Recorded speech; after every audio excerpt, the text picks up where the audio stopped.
next time, Yankee Stadium. Swung on a drill deep to right field. There it goes. See ya! Into the upper deck. David Justice with a 3-run home run. And the Yankees have come all the way back. They lead 6-4. Get your tokens ready. You might be boarding the subway. Queensbound 7 Express, Willis Point Shea Stadium next stop. Jeter hustles, fields, fires, got him! Ball game over. American League Championship Series over. Yankees win. The Yankees win! This is the Sun America Mutual Funds New York Yankees World Series scorecard. Sun America Mutual Funds, the retirement specialist. Invest for a brighter retirement.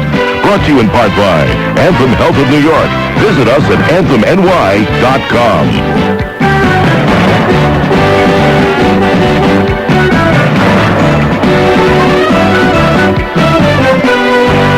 Live from Shea Stadium in Queens, New York. It's located right next to LaGuardia. You could spit from here to LaGuardia, and I think I'd like to. We welcome you to New York Yankees baseball, third game of the World Series, as the Yankees hold a 2-0 lead over the New York Mets, and tonight represents an enormous game for both teams. And normally the third game is, quote-unquote, the swing game. Well, here the swing is a very extended one. If the Yankees win, they take a stranglehold on the series. They'd have a 3-0 lead, and no one has ever come back from 3-0 down in baseball. And if the Mets win, well, then it becomes, quote-unquote, a brand new series. Oh, yeah, the Yankees have a 2-1 lead, but the Mets have the next two games at Shea, and the Yankees have a pitcher who hasn't pitched well in the playoffs, Denny Nagel, or pitched very well, and the Mets have their star going in Game 5 Al Leiter. So this game will tell the tale of whether we're going to have a long, tough series that anyone could win, or whether the New York Yankees will win their fourth World Series in 5 tries. We bid you good evening. It's a very pretty night. It'll get a little chillier, I think, because the ball game starts very late tonight. The game won't start till about 8:35, and we welcome you to Shea Stadium. Now, our producer-engineer is Brian Ferguson. My Yankee compadre is Michael Kay, and I'm John Sterling. And, like, no question, for both sides, it's a big game, a big game. Well, for the New York Mets, John, what it comes down to is that this is Game 7. I mean, they have to win this game. This is a must-win. As you mentioned, no baseball team has ever come back from 3 games down, 3-0 down to win a World Series. And I don't think the Mets will be the first one to do that, considering that only Leiter and Hampton only get one more start out of the next 4 games. So the Yankees can win it all, I think, with a win tonight. And, if you're a Yankee fan, that's what you think. You have El Duque going. He's 8-0. In 10 postseason starts, his team is 10-0. So that's all well and good. Also, if you're a Yankee fan, you say, well, we've won 14 World Series games in a row. Right. Now, if you're a Met fan, you bank on this. You can't win every game. There's going to be a time somewhere in this century that the Yankees will lose a World Series game. So they're probably thinking, why not tonight? And El Duque, in all likelihood, is not going to go undefeated in the rest of his postseason games. So they're thinking, why not tonight? And if it's one of those why not tonight nights, then we have a series, as you said. 2-1, I think it gets exciting. 3-0, they could end tomorrow. Well, Mike, I happen to agree with you that the Yankees aren't going to lose a game in the century because the century just began. But no, they're due to lose a game having won 14 straight, which is an all-time World Series record. And the Yankees are also, Mike, a couple of games away from, as they say, baseball immortality. I've heard someone yell that before. El Duque is going to lose a game, and it certainly might be tonight. When you're 8-0 and your team is 10-0 in games you started, of course you're going to lose a game. As far as the Yankees are concerned, overshadowed because of all this Clemens Piazza hoopla is the fact that this ball club, the Yankees, are halfway to winning their 4th World Series in 5 years, and this stretch doesn't compare with 49-53 or 36-39, because then you didn't have to win any playoff series. This team has won 12 out of 13 playoff series, and as you said, they won 14 straight World Series games.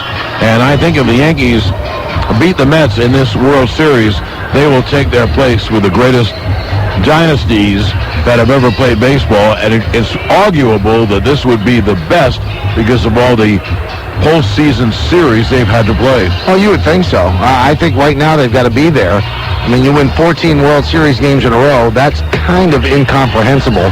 And let's say they sweep this.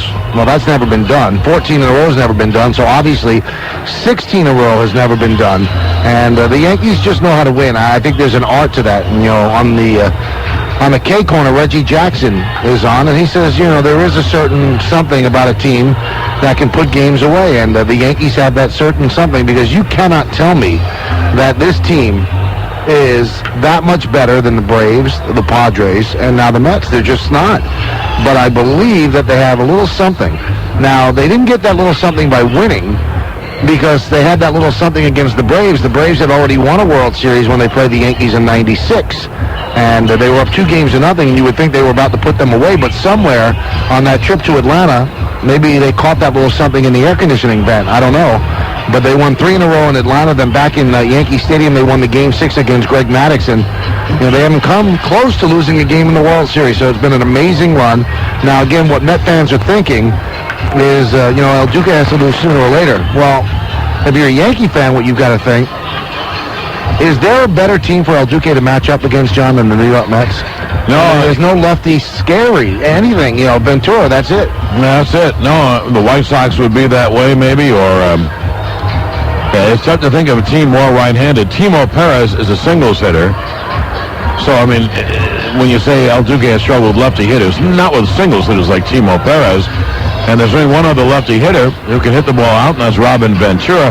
Everyone else is a right-hand hitter, so he matches up very well with them. And what the Mets need, I don't think they have to worry as much about El Duque as they have to worry about Rick Reed. If Rick Reed is on his game, he's a terrific pitcher, a Maddox-type pitcher who's had great success the past few years.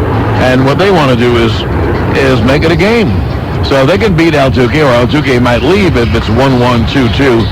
That kind of a ball game. Now, do you think that their 9th inning run against Nelson and Rivera has any carryover? Some people I spoke to before the game think that it might. Well, I don't think it has a negative carryover. No, a positive for the Mets. But I think it's a positive one for the Mets. Oh, sure. Right. Because nothing was happening, and then they went and rallied and showed it can be done. There's been a day off. Rivera and Nelson are all set to go. And Rivera told me yesterday, so what? We won. That's all I care about. I didn't blow the game. Oh, that's true. I told you, Joe has a great line. They used to use about Wetland. He may not get every out, but gets the last out. And, you know, Mariano did get the last out. But let me ask you something now, because we don't want people to think that we're dodging this. I am so bored by this subject I could scream, but let's have it one more once. Any final thoughts on the Clemens-Piazza thing? Well, he was fined today by Major League Baseball for an undisclosed amount, which probably means $500, because that's the most that you could fine any Major League ball player without the Players Association appealing. I thought that we'll repeat everything that we've said. We've both been on shows countless times over the last couple of days. What Clemens did was wrong. Do I think he threw the bat at him? No. I think he was in a zone where he didn't even know where he was, and if he had actually murdered somebody at that point, I would think that his defense in a court of law would be temporary insanity. I don't think he knew where he was, and that doesn't make it right. I think it was wrong. I think that the umpires could have even had it within their jurisdiction of either warning him or throwing him out, all those things. Now, on the Mets side, boy, I've been ridden for this, and I'm not promoting violence, but all I've heard since July when Clemens hit Piazza was they were going to get this guy. They're going to get this guy. Next time we see, hey, if we meet in the World Series, we're going to get this guy. And then when they found out he wasn't starting games 1 and 5, too bad he's not hitting, because we were going to get this guy. Okay, so this guy threw the bat supposedly in the direction of Piazza. It was in the direction. They were all within 5 inches of getting this guy, and what did they do? They didn't do anything. So what does that do to the Mets? I think it took their heart out, because for the rest of the game, they're desperately trying to hit this guy who was throwing 98 miles an hour. So your chance to get him was right then and there. From now on, though, the Mets have to shut up. But, you know, they didn't say a word. They shouldn't have said a word afterward about violence, but they did. Lenny Harris said, I would have liked to have punched him in the face if it was me. Mike Hampton said, I would have fought him. Well, woulda, coulda, shoulda. You all had the chance to do something, and you did nothing. What does that mean? Well, I was about to tell you before you brought it up. I don't think if I were you, I'd feel too bad about saying that, because Mike Hampton and Lenny Harris and others, Turk Wendell, there's three I can name, said the same thing, and there are probably scores of others who said it but didn't put their names behind it, like Harris or Wendell or Hampton. So I've never heard more bourgeois in my life, and unfortunately it's a sexy story, and everyone can have an opinion on it, including all the people who don't know anything about baseball. And there's so much media. There are a lot of people here who are writing and talking on the air about it who really do know nothing about baseball, never covered it, covering it because it's a Subway Series. Clemens, instead of being shaken up by all that happened, went on to pitch a no-run, 2-hit, 9-strikeout, no-walk game, and that's 2 magnificent games in a row. And later on, you'll hear Joe Torre, the manager's show, say that anyone who doesn't think Clemens can pitch big games obviously is wrong, and now can't mention that because, he has pitched 2 brilliant big games in a row. And it does overshadow the fact, John, that those 2 games that he pitched, right, they might be 2 of the best successive games that any pitcher's ever pitched in the postseason. And one more thing about the Mets. The way to get someone actually is not punch him in the mouth. The way to get him is get base hits and beat him, and the Mets didn't get anything. So, well, that's the opening of our Yankees pregame. You find yourself shouting here? I think we better get used to it. Also, you know what we're getting used to? We're getting used to having Phil Rizzuto on, and we're going to have him on at 6:45 tonight. He's been fun the first 2 segments we've had him.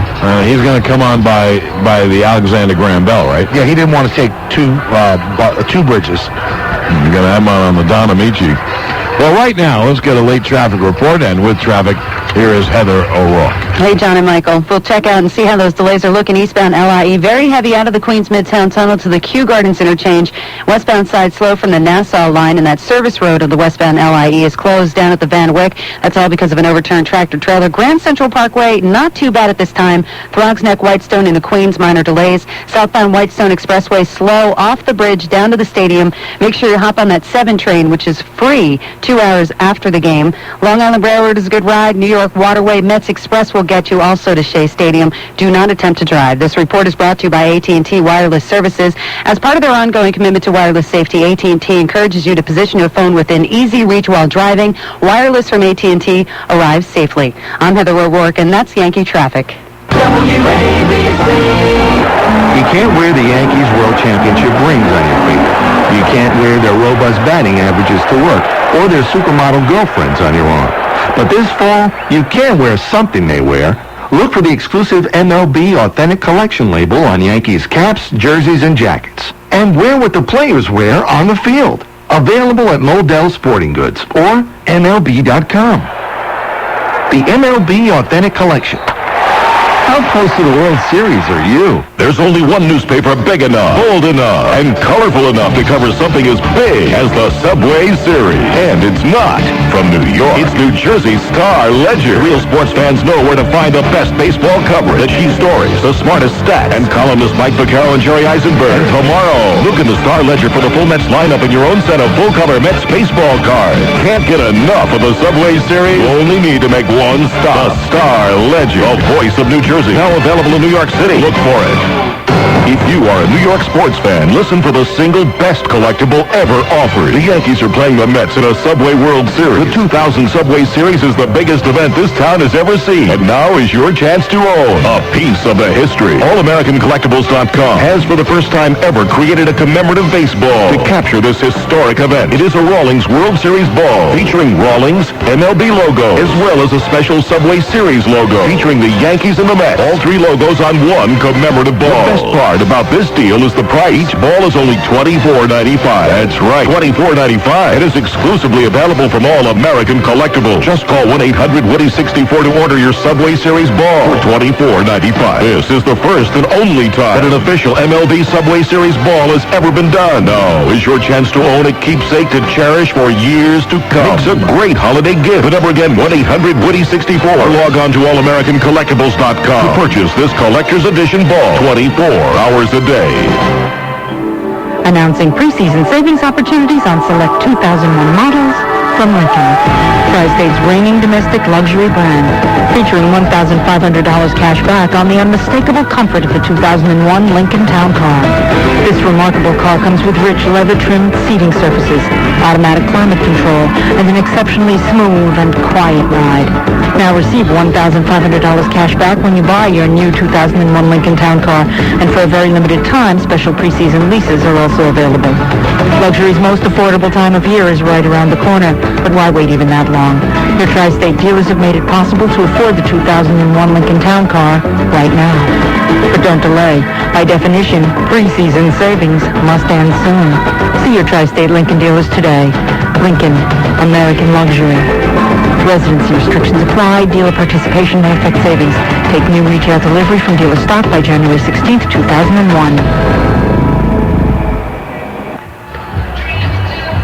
Well, back here at Shea Stadium, people filtering into the stadium. Obviously, this place is jammed. It's jammed with media as well. You can hardly see the grass in foul territory. There's so many media representatives at this ball game. Mike, and you know this because we got here about the same time more than 2 hours ago. Those who couldn't drive in. I've never seen a mess like that in my life. It's unbelievable. It really is unbelievable. But one of the media members that were down on the field is very own Matt Devlin of MSG, and he spoke with the pitching coach of the New York Mets, Dave Wallace, and here is Matt with Dave Wallace. Thank you very much. I'm joined by the pitching coach of the New York Mets, Dave Wallace. Dave, thank you for your time. Oh, it's a pleasure. It's, just a great time of year, I think, and everybody's excited. And if I might, can I just say one thing that I'd like to send some prayers and some heartfelt warmth to Mel Stottlemyre, who's a great guy. I hope he's doing well. And, it gets lost in all what's going on. But anyway, my best from me and the people in my family to him. Well, I know he would certainly appreciate that, and certainly the Stottlemyre family.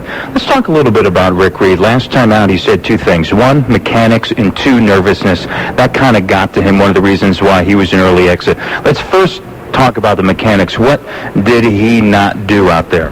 Well, he was rushing a little bit the other day. He was excited, and he's really got to talk himself into slowing down, get set up before he goes forward, because as you know, anytime a guy starts rushing, he gets way out ahead of himself, and you can't catch up. Your arm can't catch up with your body, so the ball becomes flat, and it doesn't do what it's supposed to do. So that was probably one result, and the other thing was, like you said, he was wound a little bit, and he'd been through some situations before, but that's okay. That's Rick. He was wandering around the clubhouse and probably using up too much energy before the game.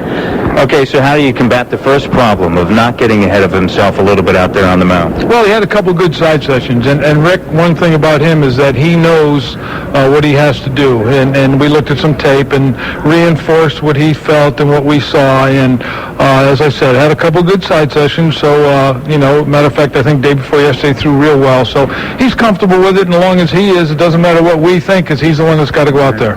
Well, now all of a sudden he's out there on the hill, game 3, his team down 0-2. If he was nervous before, do you talk to him? I know he spoke to Al Leiter.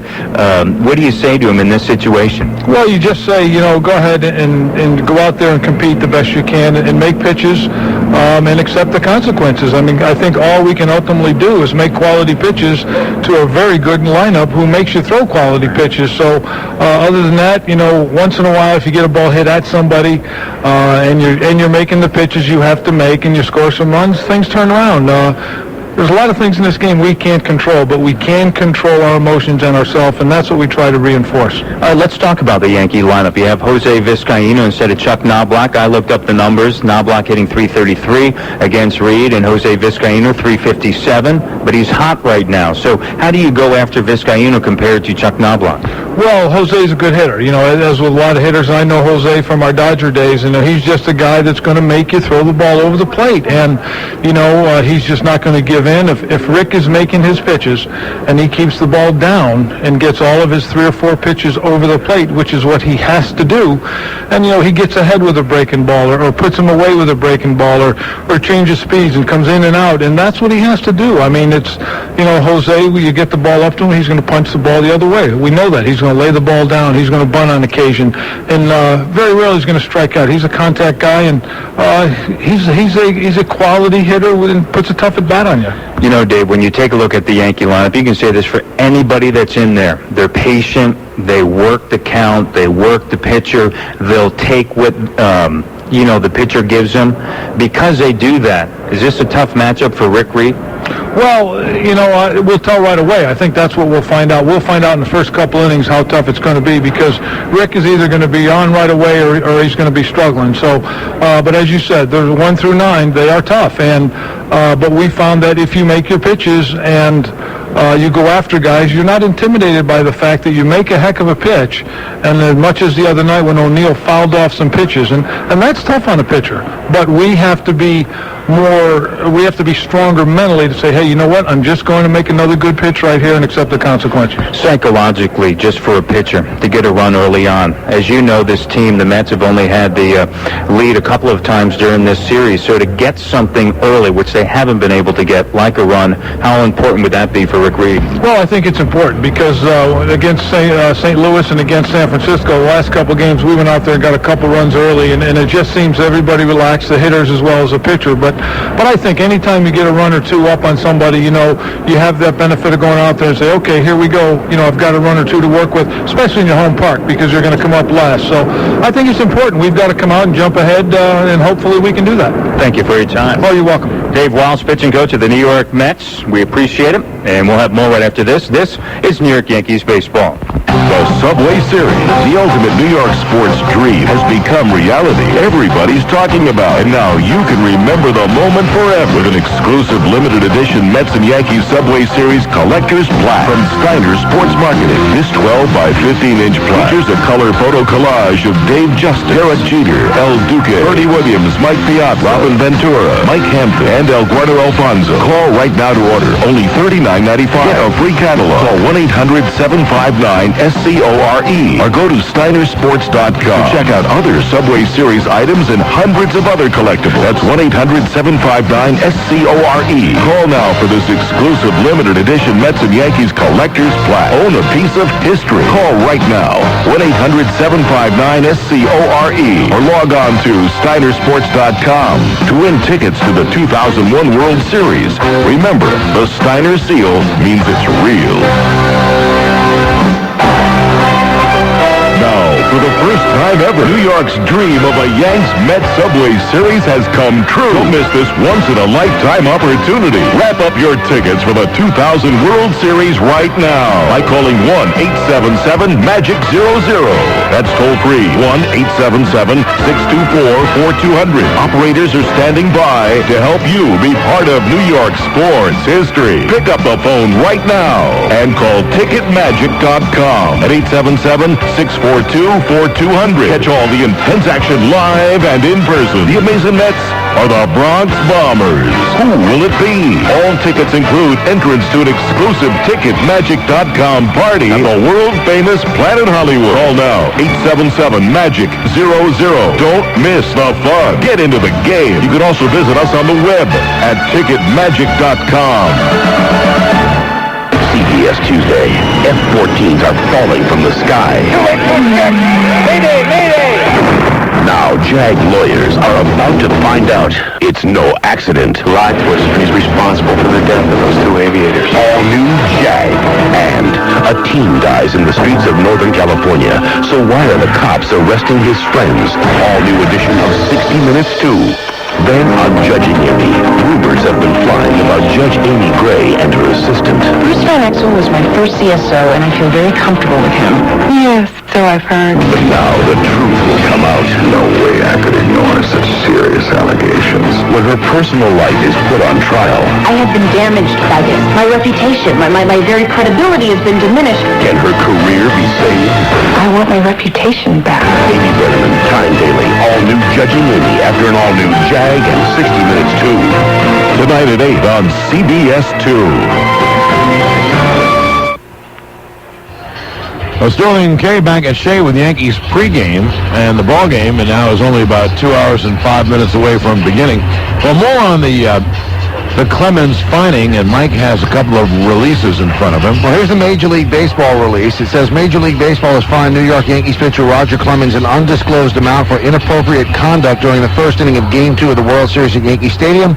On October 22nd, Frank Robinson, Major League Baseball Vice President of On-Field Operations, announced today Now, we're hearing that the rumor around the ballpark is that the fine is $10,000 or more, which is ridiculous because you can't fine a baseball player more than $500 without an appeal.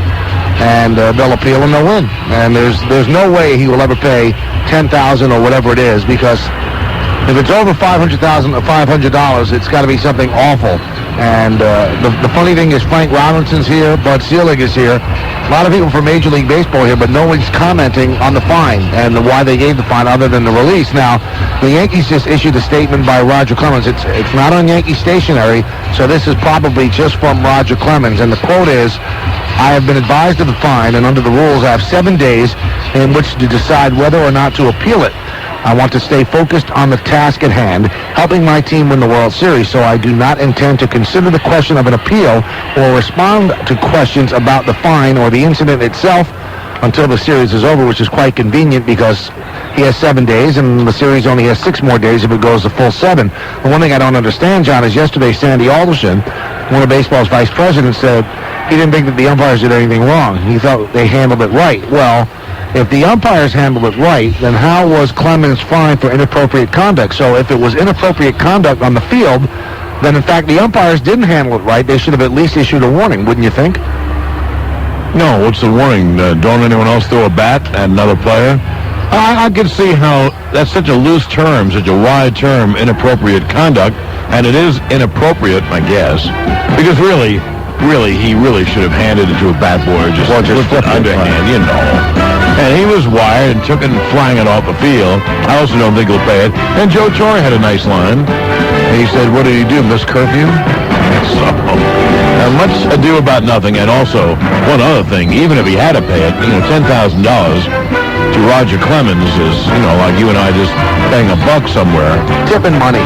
Yeah, I got a cup of coffee yesterday in Manhattan. $2.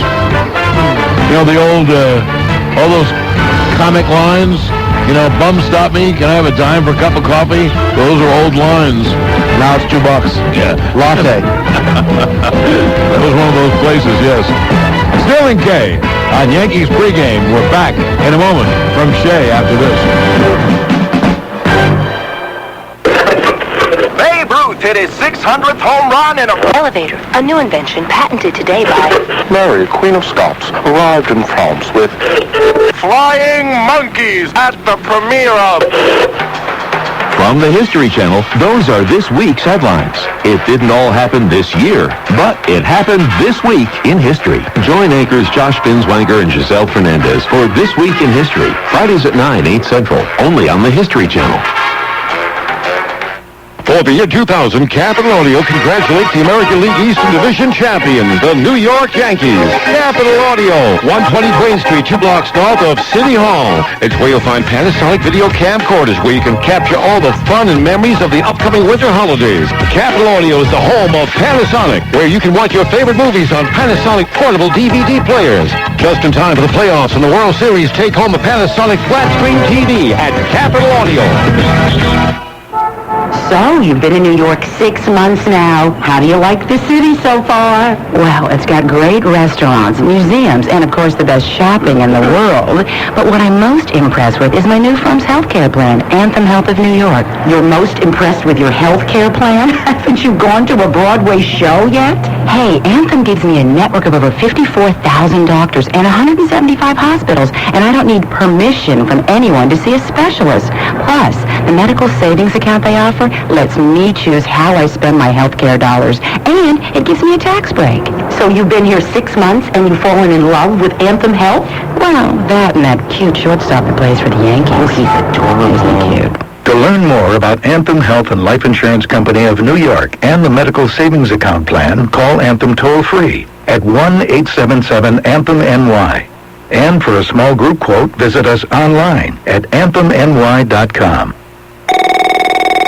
Accounting, this is Phil. Well, Mr. Sims. Yes, Mr. Sims? Have you heard about this Nextel thing going on? Yes, I've heard about the Nextel promotion. Buy one i550 Plus internet-ready digital cellular phone, get the second one free. We should buy this little on the horse show. Oh, I think so, too. They'll get me $5 coverage of this sucker. You want $5,000? You bet I do. They got more bells and whistles. Lots of innovative features, yes, but... Here's what this deal subscribers will never go It's a great deal, yes, but we're just a two-man operation, sir. Now when you buy one i550 Plus digital cellular phone for $99.99, you'll get a second one totally free. To order, call 1-800-NEXTEL-9. Nextel, how business gets done. Phones by Motorola. Offer ends October 31st, 2000. New activation required and subject to terms of a one-year promotional agreement. Now through October 31st, 2000, get 300 cellular minutes for $39.99 per month and choose from one of the following free options. Basic internet service, 1,000 night and weekend minutes or long distance. Call 1-800-NEXTEL-9. Nextel, the official wireless sponsor of the New York City Marathon. WABC. This is the Sun America Mutual Funds New York Yankees World Series scorecard. Sun America Mutual Funds, the retirement specialist. Invest for a brighter retirement. Brought to you in part by Anthem Health of New York. Visit us at anthemny.com.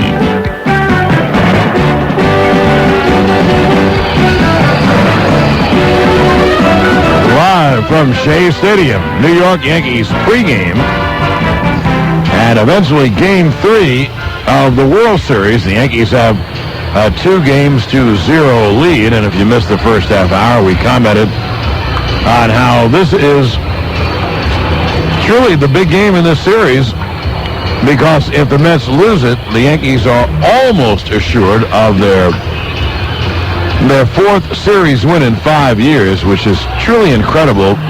With the system now, we have to play 2 playoff series before the World Series.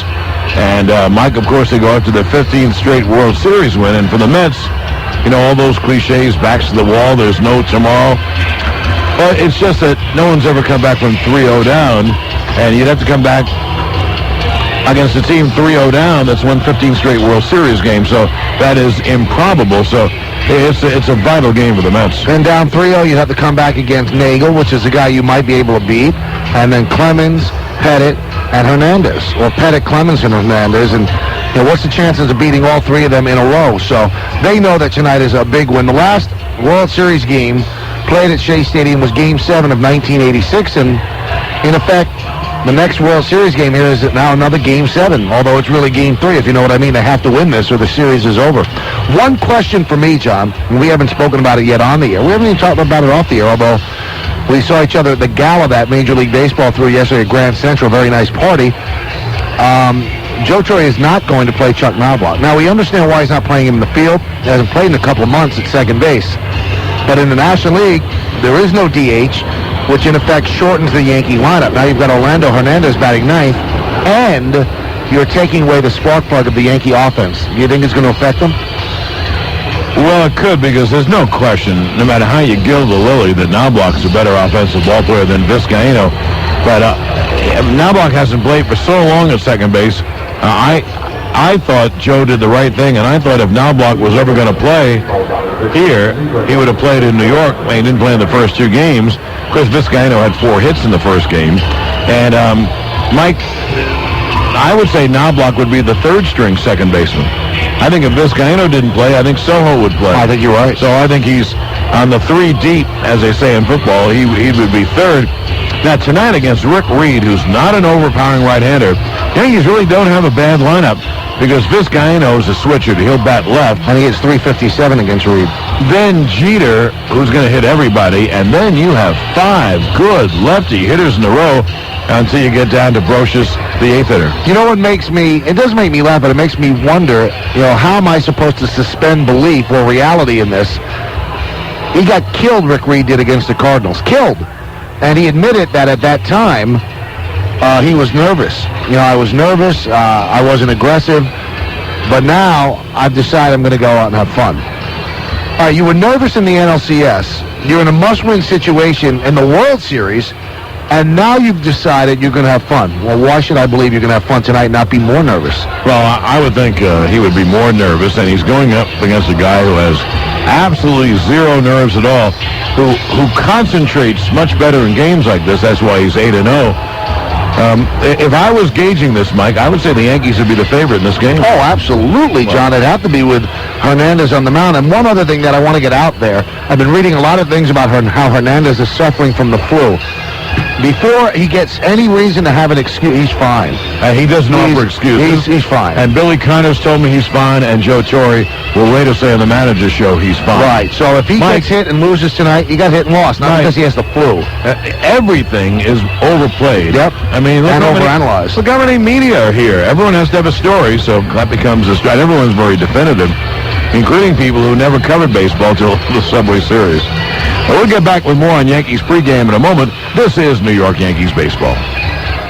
There's only one newspaper big enough, bold enough, and colorful enough to cover something as big as the Subway Series. And it's not from New York. It's New Jersey's Star Ledger. The real sports fans know where to find the best baseball coverage, the key story, the smartest stats, and the best columnists, including Mike Vaccaro and Jerry Eisenberg, along with the best color photography and brilliant graphics. Stay with the Star Ledger all week long as the action peaks in the battle for the baseball crowd every day.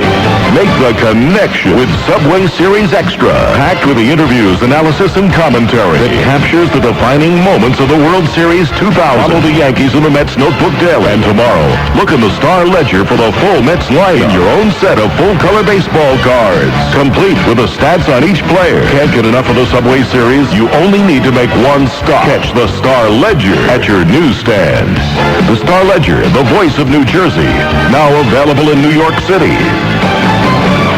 Hey, baseball fan, brace yourself for the opportunity to own the most amazing baseball collector's item ever. AllAmericanCollectibles.com has created a remarkable new limited edition fine art piece devoted to the history of baseball's biggest stage, the World Series. This magnificent art piece features some of the most legendary performers in World Series history, including Reggie Jackson, Johnny Bench, Brooks Robinson, Mighty Four, Mike Schmidt, Rose, Don Clendon, Ray Knight, John Wetton, Mariano Rivera, and dozens more. This amazing piece will be signed by nearly 40 of these World Series MVPs. Never before has a product like this been attempted and will only be available for a limited time and is a guaranteed sellout. Call 1-800-WOODY-64 right now to order yours. As an added bonus, if you order now, you'll be entitled to a raffle for 2 tickets to the Yankees playoff game 6 and invited to an exclusive cocktail party. You can meet and take a photograph with over 15 of these baseball legends in person. Call right now to 1-800-WOODY-64. That's 1-800-966-3964.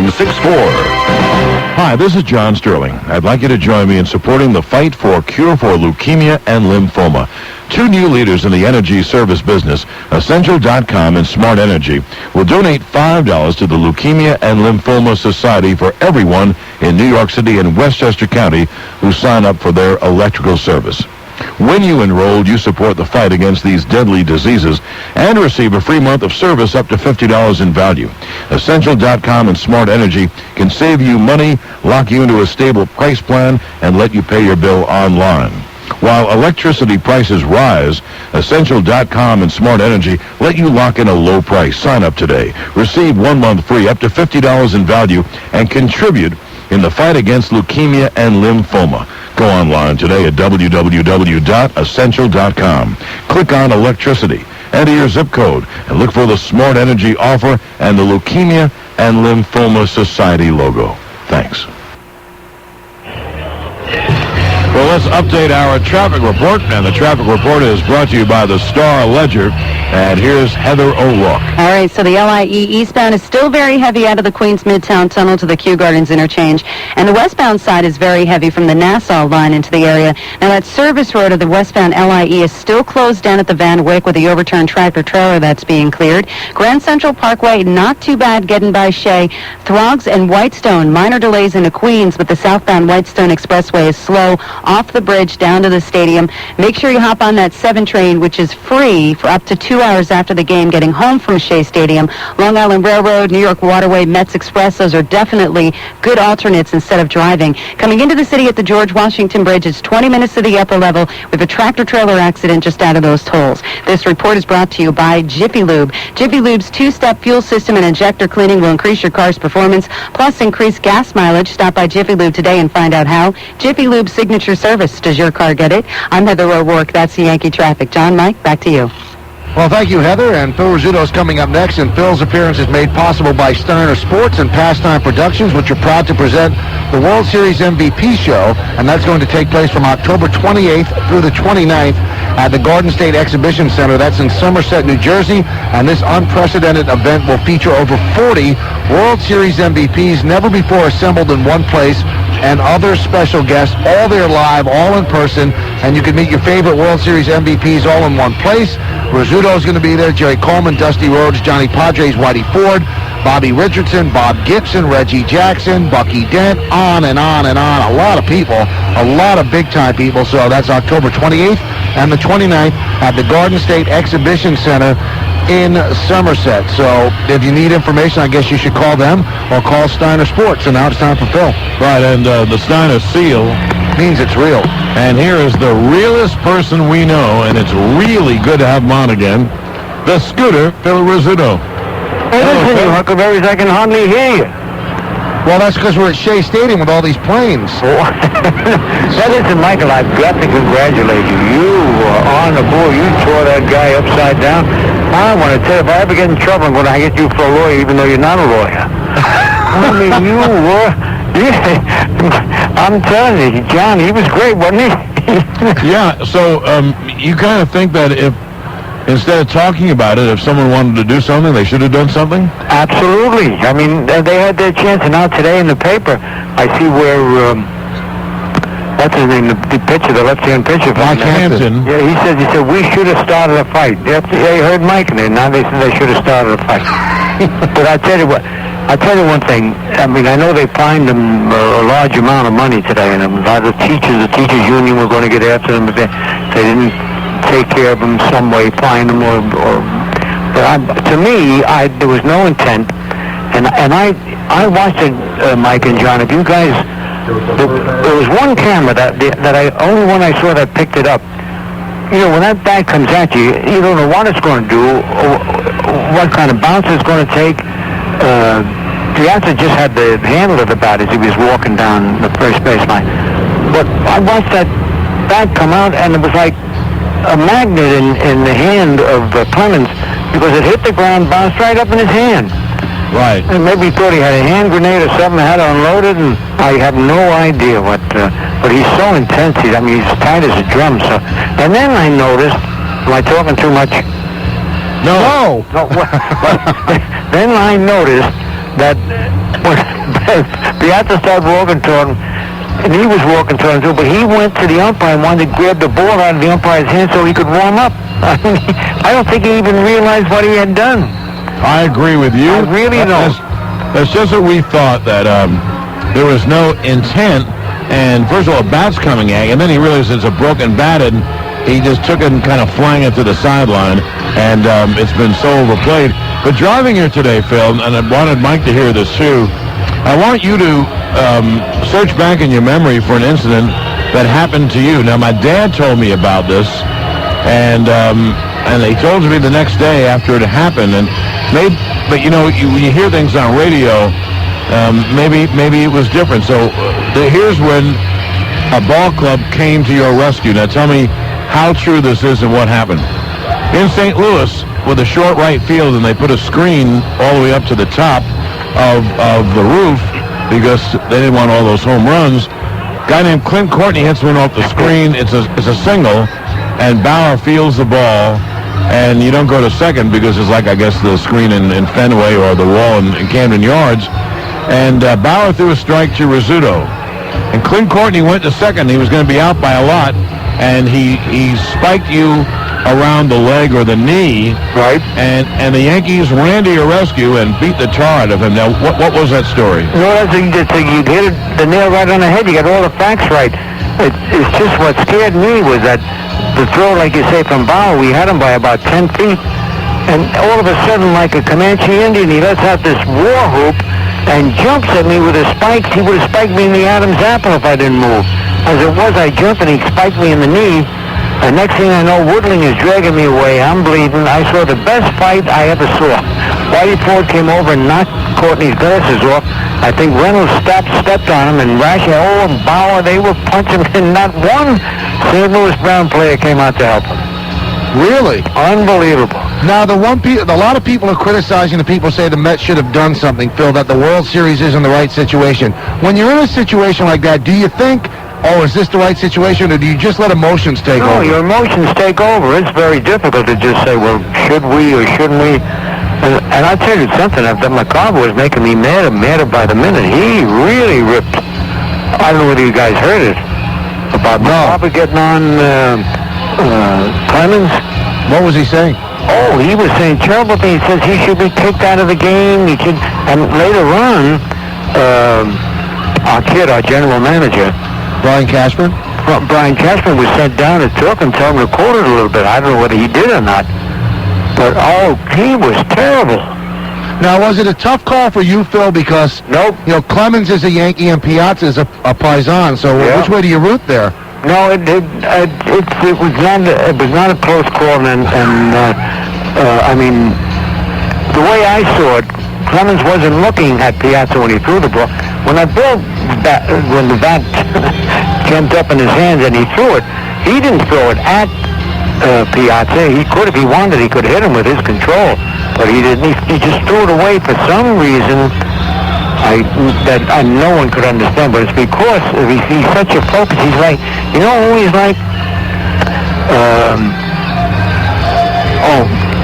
Wait a minute. The great golfer, Ben Hogan.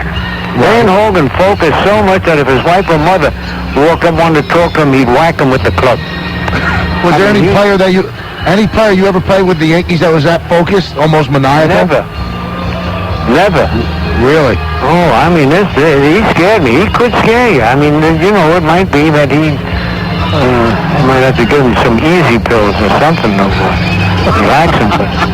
Well, one thing that happened, Phil, normally when something like that happens, it might throw a guy that focused off, but Clemens went back out there and he pitched his second great game in a row. That's what I mean, unbelievable. I mean, one hitter the first time on, his second game, two-hitter. And, they're all terrible fighters. You ever notice that? Ball players, they don't know how to punch. They punch like girls. Now, would you agree, Phil, that this is a must-win for the Mets if they want to stay in the series? Oh, yeah, they've got to. No doubt about it. I mean, this is a very big game. And listen, how is El Duque? I heard he's got the flu. He's fine. Torrey says he's fine. Yeah, everybody says he's okay. Oh, great. Well, we're going to keep you right there. We're going to throw to a commercial real quickly, and when we come back, we're on the Sun American Mutual Funds Yankee World Series scorecard. We're talking with Yankee legend, Hall of Famer Phil Rizzuto. So we'll finish up this talk right after these words. Keep it right here. This is the Sun America Mutual Funds Yankee pregame scorecard. It's funny how some things you can hear better than others. Doesn't matter if I'm home. Come on, Bernie! You the man! Or on the road. Hey, Williams! You not the man! Some voices just stand out. Same is true with my Sprint PCS wireless phone. Everything is crystal clear. I take it with me on the road so I can call home and hear friendly voices whenever I want, without paying long-distance charges. Hello? Hey, man, did you see the game? Yeah, Bernie. Hey, could you give me some tickets for Saturday? Oh, man. Of course there are times when I wish things weren't so clear. Team up with Bernie Williams and Sprint PCS to make a difference in a child's life. Now through November 30th, sign up for a Sprint PCS free and clear plan of $29.99 or above via sprintpcs.com/connect with kids. And Sprint PCS will donate $5 to children's charities. Visit the website for further details. This is a healthcare update from Hackensack University Medical Center. My guest is Dr. Jeffrey Boskamp, the Vice Chairman of the Department of Pediatrics. Hackensack University Medical Center is now officially a children's hospital. Doctor, what does that mean to the people in our audience? What Children's Hospital has the benefit of a full-time pediatric faculty who are experts in their field. They have a residency program where there's an active teaching program. They have clinical research going on that their children may be able to benefit from. An emergency room that's open 24 hours, 7 days a week, specifically for children, and all the ancillary services that kids need in that kind of setting. setting. For more information about the Children's Hospital at Hackensack University Medical Center, call 201-996-2020. This has been a healthcare update from Hackensack University Medical Center. We're with you for life.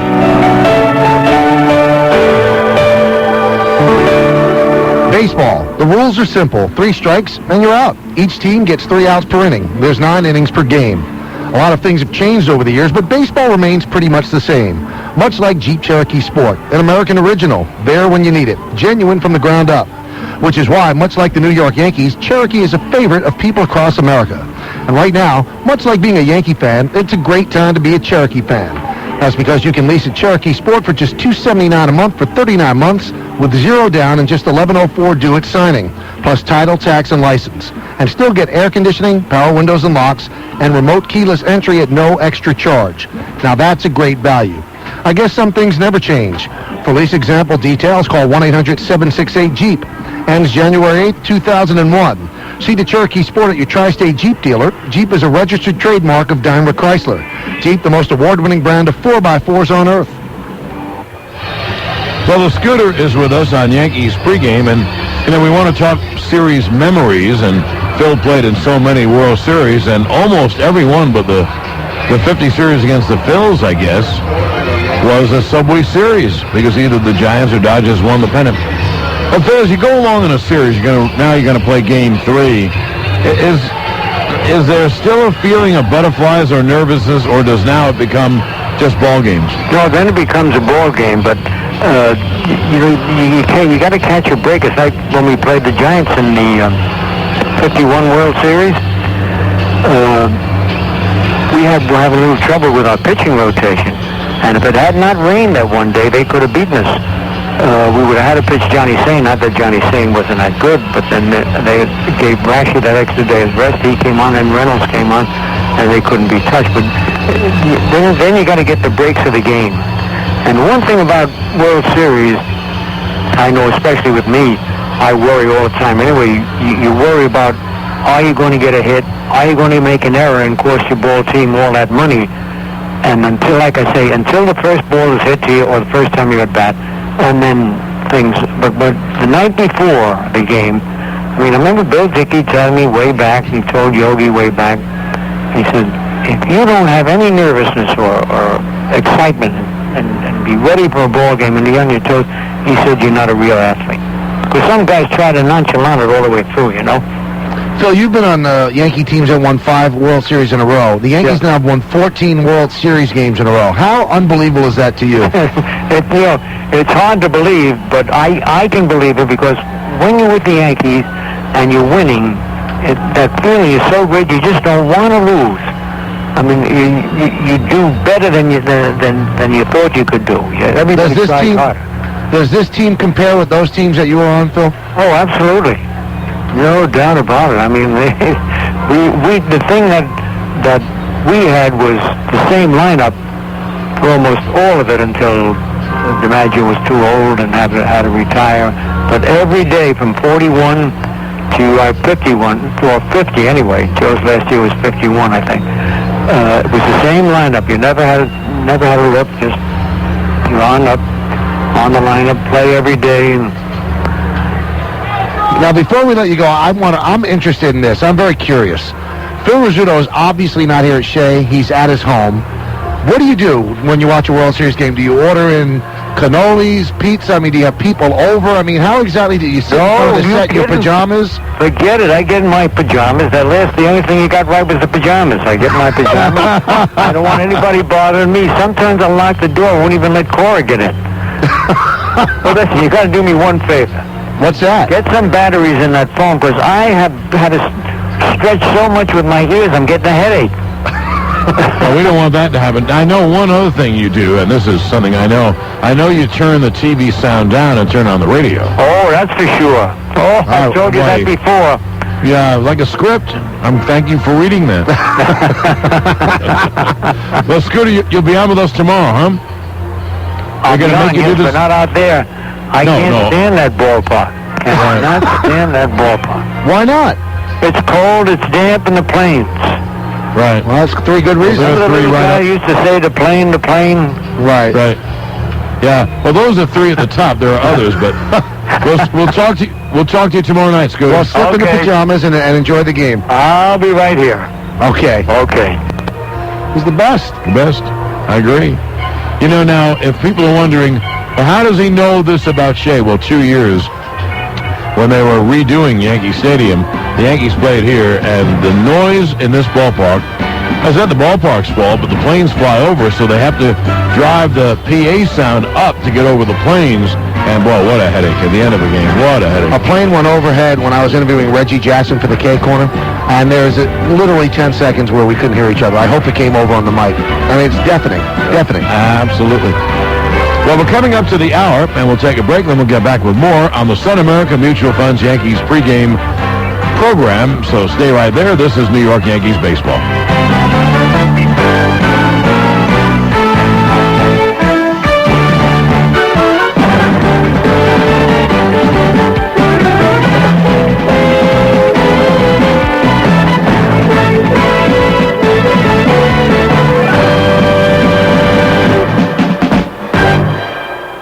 All-new Troubleshooter Show. They gotta give your money back. With Tom Martino. Guess what, Chip?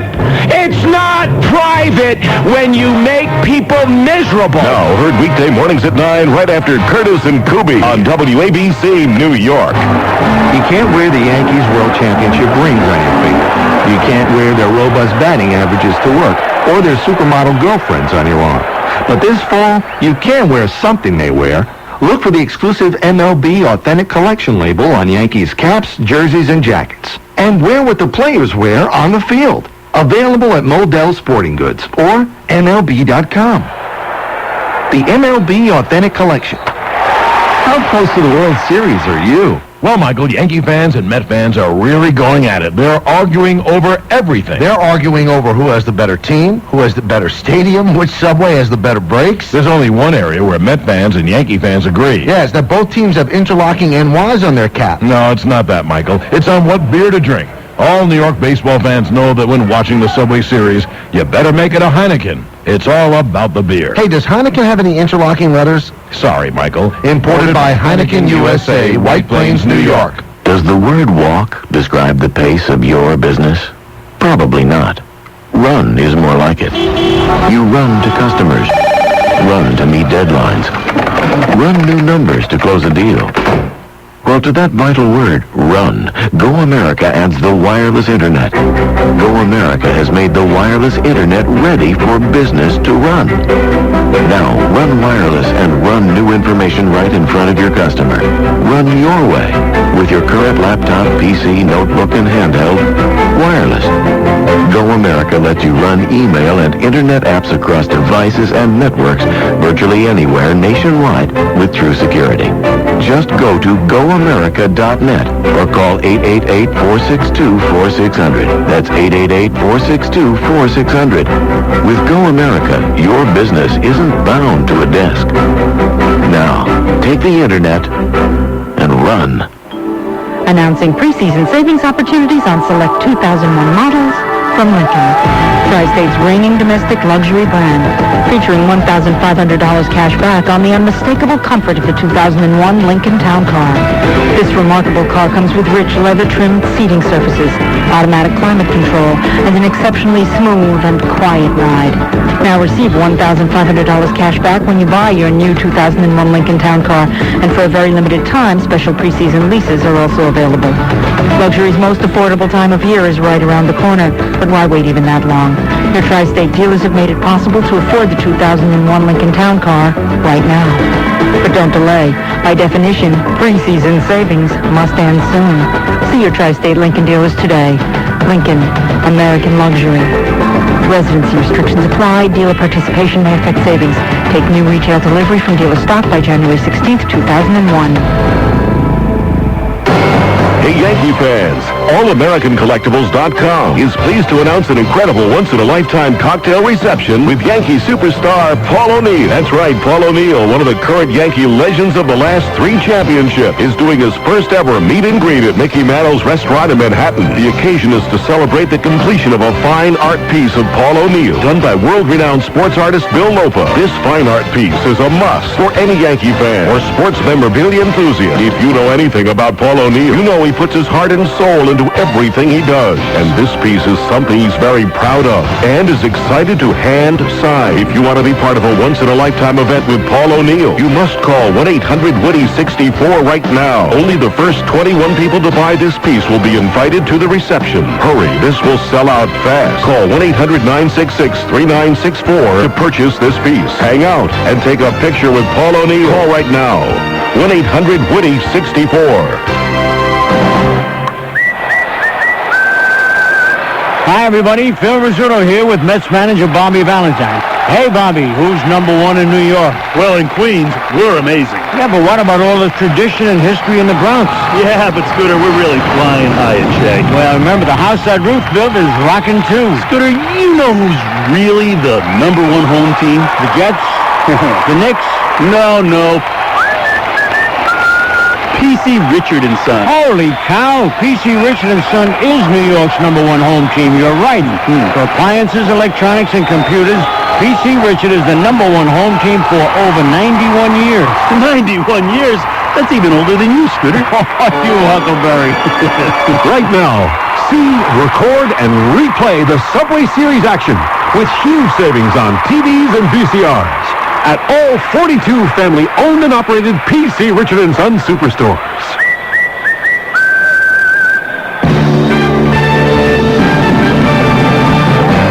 This is the Sun America Mutual Funds New York Yankees World Series scorecard.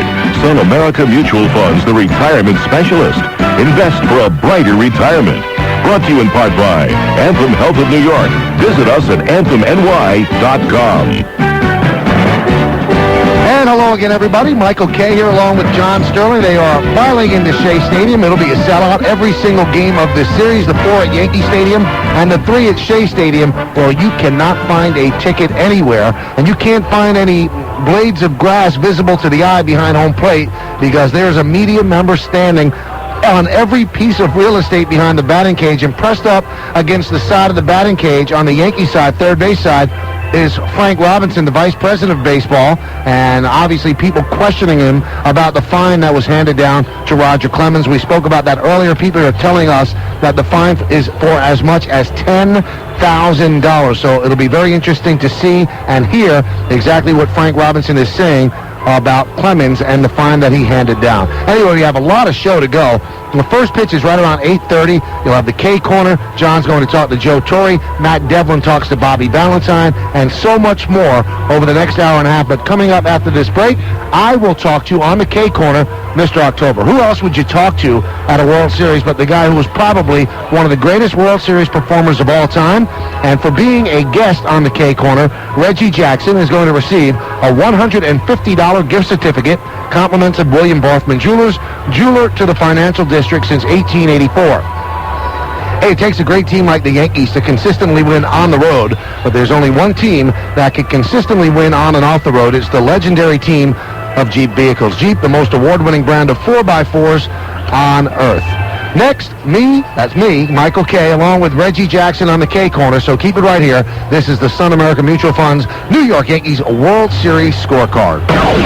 WABC. Hey, John, isn't it true that peak performance requires concentration and focus? It sure is, Mike. That's why Sun America Mutual Funds developed the Focus Portfolio. Its stunning success is a testament to their approach. 3 world-class managers, Marsico, Sagalis, and Alger, each select their 10 favorite stocks in one fund. Visit SunAmericaFunds.com. Call 800-858-8850, extension 5660 for more information. Past performance is no guarantee of future results. For more information, including an explanation of investment risk, please read the prospectus. Funds' daily net asset value may fluctuate or are not guaranteed. Funds by Bank or FDIC insured. Shares distributed by Sun America Capital Services. This Saturday, it's the Kings of Polka. All your favorite polkas plugged in. You really need to pick and choose your concerts. So don't miss the chance to win 2 seats to a private concert with Third Eye Blind from the Beck Spotlight Series. Enter where Beck's Beer is sold or at becksbeer.com. Third Eye Blind Live from Beck's. No purchase necessary. Sweepstakes ends October 31st, 2000. Must be legal U.S. resident, 21 or older to enter. Void where prohibited. See official rules of participating Beck's retailers or at becksbeer.com. Reported by Beck's North America, Stamford, Connecticut. The future is here now at the Wiz. Hit our great October sale and you'll come out so ahead. So make a run to the Wiz and check out the awesome prices on the hottest new technology on the planet. Scream, cheer, commiserate, or call the office on a dual-mode Motorola StarTAC phone. Now just $99.99. StarTAC, $99.99. That's our lowest price ever for one of the coolest phones ever. The phone that's at the top of its game. The phone to own. Annual agreement with Verizon Wireless required, but hey, how hard is that? You can also nail a compact desktop computer for just $649.99 right now at the Wiz. And it's only $549.99 after a $100 manufacturer's rebate. So what's hot? What's cool? What's new? Whatever's winning in the techno world, you'll finish first at the Wiz Great October Sale. Your technology destination and your ticket to entertainment. 12 months financing available. See store for details.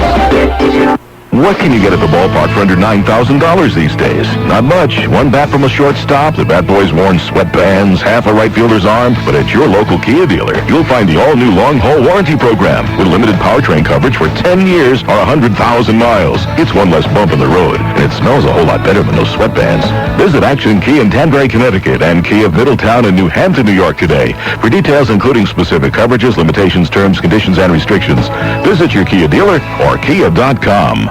Group Health Incorporated congratulates the American League champions. And like the Yankees, GHI offers a winning combination too, with a variety of innovative, affordable health insurance options. Plus, one of the largest networks of doctors and specialists in New York State. To learn more about GHI, call 1-800-444-2333 and be part of a championship healthcare team. Welcome back to the Sun America Mutual Funds Yankee pregame show and our guest on the K Corner before tonight's Game 3. You like your own show now? Absolutely. That's something I'd come up with. Before Game 3 of the Mets and the Yankees World Series is the guy who really is synonymous with World Series, Mr. October, Reggie Jackson. A little more emphasis. A little more. Mr. October? Thank you. That's better. This time of the year, do you miss not playing? Obviously because you were so great in this time of year. Absolutely. Absolutely. I do miss it, Mike. It was fun. I mean, you know I had fun with the game. I really enjoyed it. And, you know, the players that you played with, the great teams, the fans, the media, everybody focusing on one game. It was something that I, was, fortunate to have, done well in it. And I guess for me, Mike, I was a fan that happened to be a player. And it's so enjoyable, to do it that way. And so this time of year, I would say, really is the only time I miss playing. I know I can't play, and I'm very grateful for the career I had and the A's and the Yankees and the teams I played on. And I'm fortunate now to be able to come back and just be around it and participate in the fun again.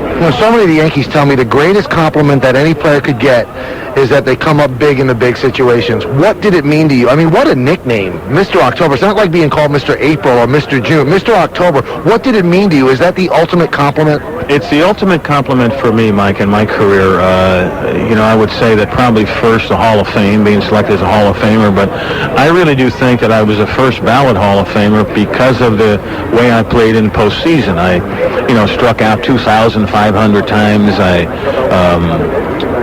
Had a 262 or 263 lifetime batting average, and had the other numbers, power numbers and performance numbers and homers and leading the league and homers and RBIs, but it was the way I played in the World Series and the teams I played with that got me in the Hall of Fame. What is it, though? Is it a lack of fear? What makes somebody perform under this kind of pressure? The Yankee pitcher tonight, El Duque, 8-0 in postseason. Why do you become a great player in big situations? I think part of El Duque's success is the fact that part of his background, being from Cuba, this is not pressure for him. I think getting a good meal and having a good place to live is pressure for him and taking care of his family. For me, my father taught me at a very young age to, stand up and be counted, get out there and do the best you possibly can. And if you don't succeed, then you're just regular like everyone else. But here was an opportunity that I looked to set myself apart, to set myself ahead or a bit above. Again, you have to have the team and the support to be able to do that. But I looked at it as an opportunity to be successful, not as one of failing. And I'd have to say, Mike, that I was afraid to fail, and maybe that was one of the reasons I was driven to succeed. Your numbers across the board in the postseason are so much higher than your numbers in the regular season. Is that because you can't bring that sort of intensity every game to a 162-game season? You know, I think, Mike, if I had to do it over again, I would carry what I did in postseason into the regular season. You know, preparing the way I did every day during the regular season. I don't know if I could have, during the postseason, I don't know if I could have done it during the regular season, but, you know, I heard Al Leiter say the other day that he's pitched in the seventh game before, and he's used that routine before to get ready for games during the season. I would have done that. However, being a pitcher, I think you have an advantage of only doing it 35 times a year and a player having it do it 150 to 160. I respect your opinion on this. What do you think of what happened with Piazza and Clemens and the Mets' reaction and the Yankees' reaction? I think the Mets' reaction was expected. I think that the best reaction in all of it was the way Mike Piazza handled himself, kind of one in bewilderment. I don't think that Mike felt he was challenged. I think that he was just bewildered, as he had stated. And I think that Roger reacted in the heat of the moment of the game just starting. I think part of the media attention and all the focus on it had him fired up. I do think that he picked up the bat and threw the ball toward the on-deck circle because Mike, I would then say that, you know, while he's picking up the bat, Mike Piazza was taking a couple of steps and came into the frame, if you will. I don't think Clemens was expecting that. I don't think that he threw the bat at Mike, and I say that after listening to what he said and then watching his posture after Mike Piazza looked at him kind of in bewilderment, and I think that Roger did not have what do you call it, a contesting stance. You know, he wasn't looking for a fight, and so I would say that it was in the heat of the moment, and he did not throw the bat at him, because if he did, it would be a terrible, terrible act, and I would not expect that. Were you surprised there wasn't a fight and people calling the Mets meek because they didn't throw any punches? I think the Mets were classy. I think that Mike Piazza handled it in a very professional, very classy fashion, because you then probably had 2 ejections or more, and it becomes a horrible, horrible black mark for the city of New York, for the Yankees, for the Mets. And the guy that really held it all together, I'm sure the umpires had something to do with it, but I'm going to tip my cap to Mike Piazza. Reggie, thanks a lot. Good to see you. Thank you, my friend. That's Reggie Jackson, Mr. October. We're back with John Sterling and Joe Torre on the Manager Show, and that's brought to you by Jeep. And this is New York Yankees baseball. The Subway Series, the ultimate New York sports dream, has become reality. Everybody's talking about it. And now you can remember the moment forever with an exclusive limited edition Mets and Yankees Subway Series Collector's Plaque from Steiner Sports Marketing. This 12 by 15-inch plaque features a color photo collage of Dave Justice, Derek Jeter, El Duque, Bertie Williams, Mike Piazza, Robin Ventura, Mike Hampton, and El Guardo Alfonso. Call right now to order. Only $39.95. Get a free catalog. Call 1-800-759-SCORE or go to SteinerSports.com to check out other Subway Series items and hundreds of other collectibles. That's 1-800-759-SCORE. Call now for this exclusive limited edition Mets and Yankees Collector's Plaque. Own a piece of history. Call right now. 1-800-759-SCORE or log on to SteinerSports.com to win tickets to the 2001 World Series. Remember, the Steiner seal means it's real. CBS Tuesday. F-14s are falling from the sky. Mayday! Mayday! Now, JAG lawyers are about to find out it's no accident. Lied to us, and he's responsible for the death of those 2 aviators. All new JAG. And a teen dies in the streets of Northern California. So why are the cops arresting his friends? All new edition of 60 Minutes 2. Then on Judging Amy, rumors have been flying about Judge Amy Gray and her assistant. Bruce Van Exel was my first CSO, and I feel very comfortable with him. Yes, so I've heard. But now the truth will come out. No way I could ignore such serious allegations. When her personal life is put on trial, I have been damaged by this. My reputation, my very credibility has been diminished. can her career be saved? I want my reputation back. Amy Betterman, Time Daily, all-new Judging Amy after an all-new Jag and 60 Minutes 2. Tonight at 8 on CBS 2. Good evening, everyone, and welcome to the Manager Show, along with Joe Torre, John Sterling, brought to you by Jeep, the most awarded brand of 4x4s on earth. And here it is, Game 3 of the World Series. A Yankee win, it'd be their 15th straight World Series win, would give them a great lead in the series, 3-0, and they'd be on the precipice of winning their 4th World Series in 5 years. And, Joe, the way I look at it, a win by the Mets, and then it's the beginning of what could be a long series. Oh, no question, John. Tonight is obviously a big game for both teams for different reasons. I mean, it puts us in command if we win, and it almost evens things out with a 2 home and 2 away situation if the Mets win tonight.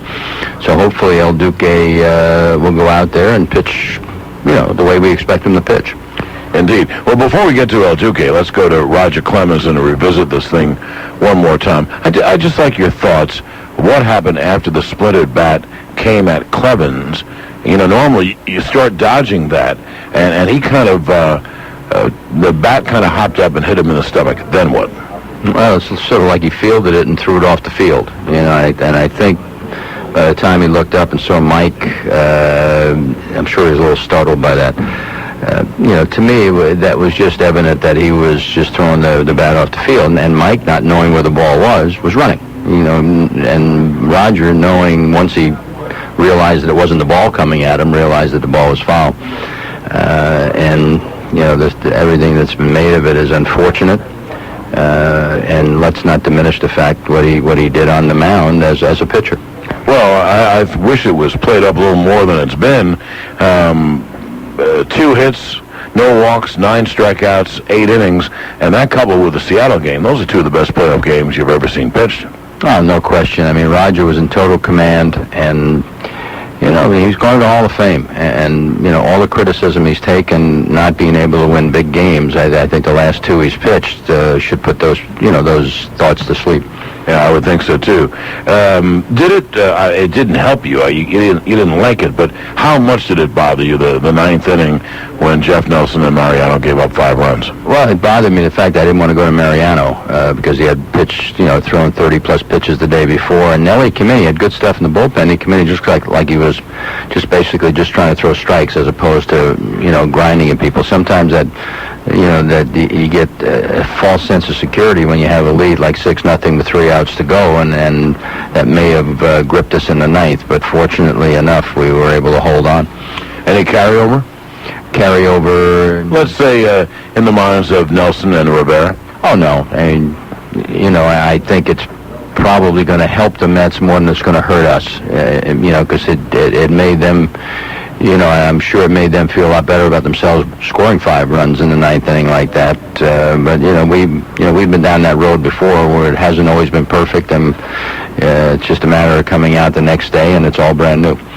Now, let's get to El Duque. I've read reports. I wasn't at the workout yesterday. I've read reports he's been bothered by the flu. How do you think he is? No, I think he's fine, John. I think we all have one thing or another during the course of a season, but I don't think that anything that El Duque may have, whether it be a cold or whatever, is going to keep him from pitching.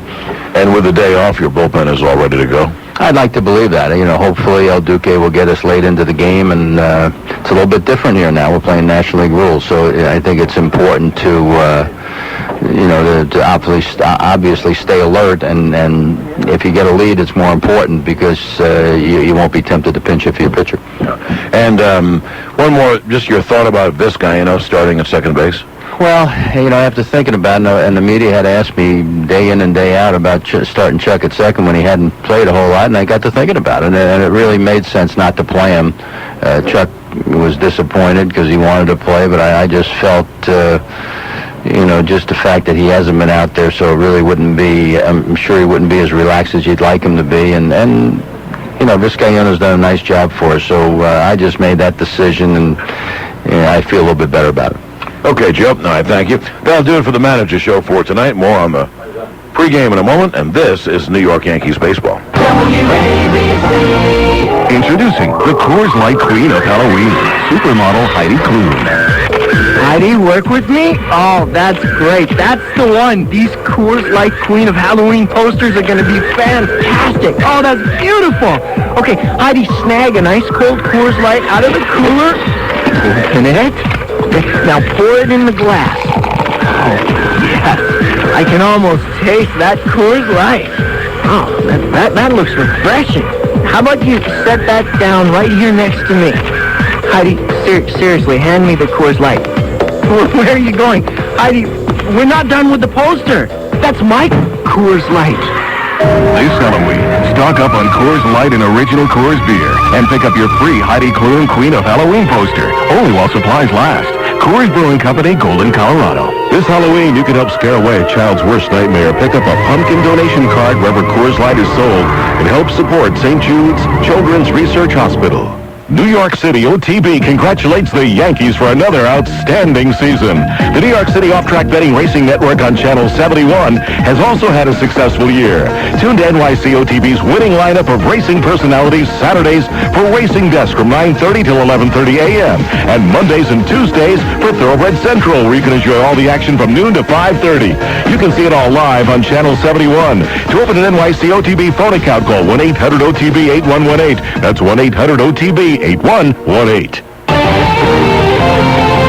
Ryan Jacks, you're the most celebrated second baseman playing. I cover a lot of ground. Yeah, well, you don't cover nearly as much territory as UPS. Huh? UPS early AM service covers twice as many zip codes as those other guys and delivers overnight as early as 8 a.m. So to recap, UPS covers the whole country. You, the right side of the infield. I'm better at double plays. You must be very proud, Ryan. Very proud. For the fastest overnight deliveries, call 1-800-PICK-UPS or visit UPS.com.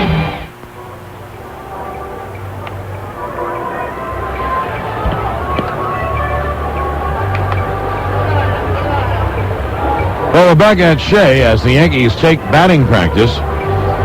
And you think the other games ended late. This game is going to begin at 8:36. So they've moved first pitch time 2 minutes later. Not that the 2 minutes is a big deal, but 8:36. And, games taking, normally 3.5 hours. During the regular season, they probably take 3 to 3:10, but you can understand they're so important. Every pitch is so important. They played a little more leisurely. Let me ask you a question, though. Why would you start the Saturday game at 8:05 when people don't have to go to work, and start the game on Tuesday where people have to go to work and kids have to go to school? Well, first of all, I don't understand it at all, but I'll bet it has something to do with programming. I would think so. I know you're right. But there has to be some kind of cooperative effort between Major League Baseball and Fox. It doesn't make you're killing the game. And there also should be an effort of common sense. Right. You should, during the year, everybody who's moved up to 7 o'clock starts, and you love it, and I love it. And so tonight in the World Series, we're going to begin a game at 8:36. And I'm not one of those who cries over those facts because I'm a late night person. But we don't have to get up at 6 in the morning for work. Yeah. As I was selling my triplets just the other day, but 8:36 and 3.5 hours, and the game isn't going to be over to midnight, right? At least. And it's not just baseball. Look at Monday Night Football yesterday. I didn't see it. Supposedly a great game. Ended at 1:20. Jets won in overtime. Half the stadium was empty, and how many people do you think were watching? Actually, it was the greatest fourth quarter you've ever seen. I'm sure the first 3 quarters, unless you're a Miami fan, weren't very good. But I would say that almost no one watched the fourth quarter. Sad. I mean, in the Northeast. Really is Or sad. in the East, I should say. Well, the big story today, other than Game 3, and you hate the fact that anything would overshadow a World Series game, is the fining of Roger Clemens. Again, we hear the fine is approximately $10,000 in that general vicinity. And what happened is that we sent Matt Devlin down when we saw that Frank Robinson, the vice president of baseball, was talking. And what happened is that Matt put the mic in, and the people shouting questions, and you'll hear Frank Robinson and some of his thoughts on why the fine was given out and what he based it on. So here is that interview with some questions from MSG's Matt Devlin. So Frank, can you confirm that the fine was $50,000? No, I don't confirm fines. Was it wrong? Is what wrong? Is that figure wrong? You experts are never wrong. The Marshall misconduct, as you saw it, it was what? And we saw, but what was the part that how would you explain it? Well, the actions of throwing the bat off the field and towards a player's path and also towards the stands. And it was kind of a reckless act that could have injured someone.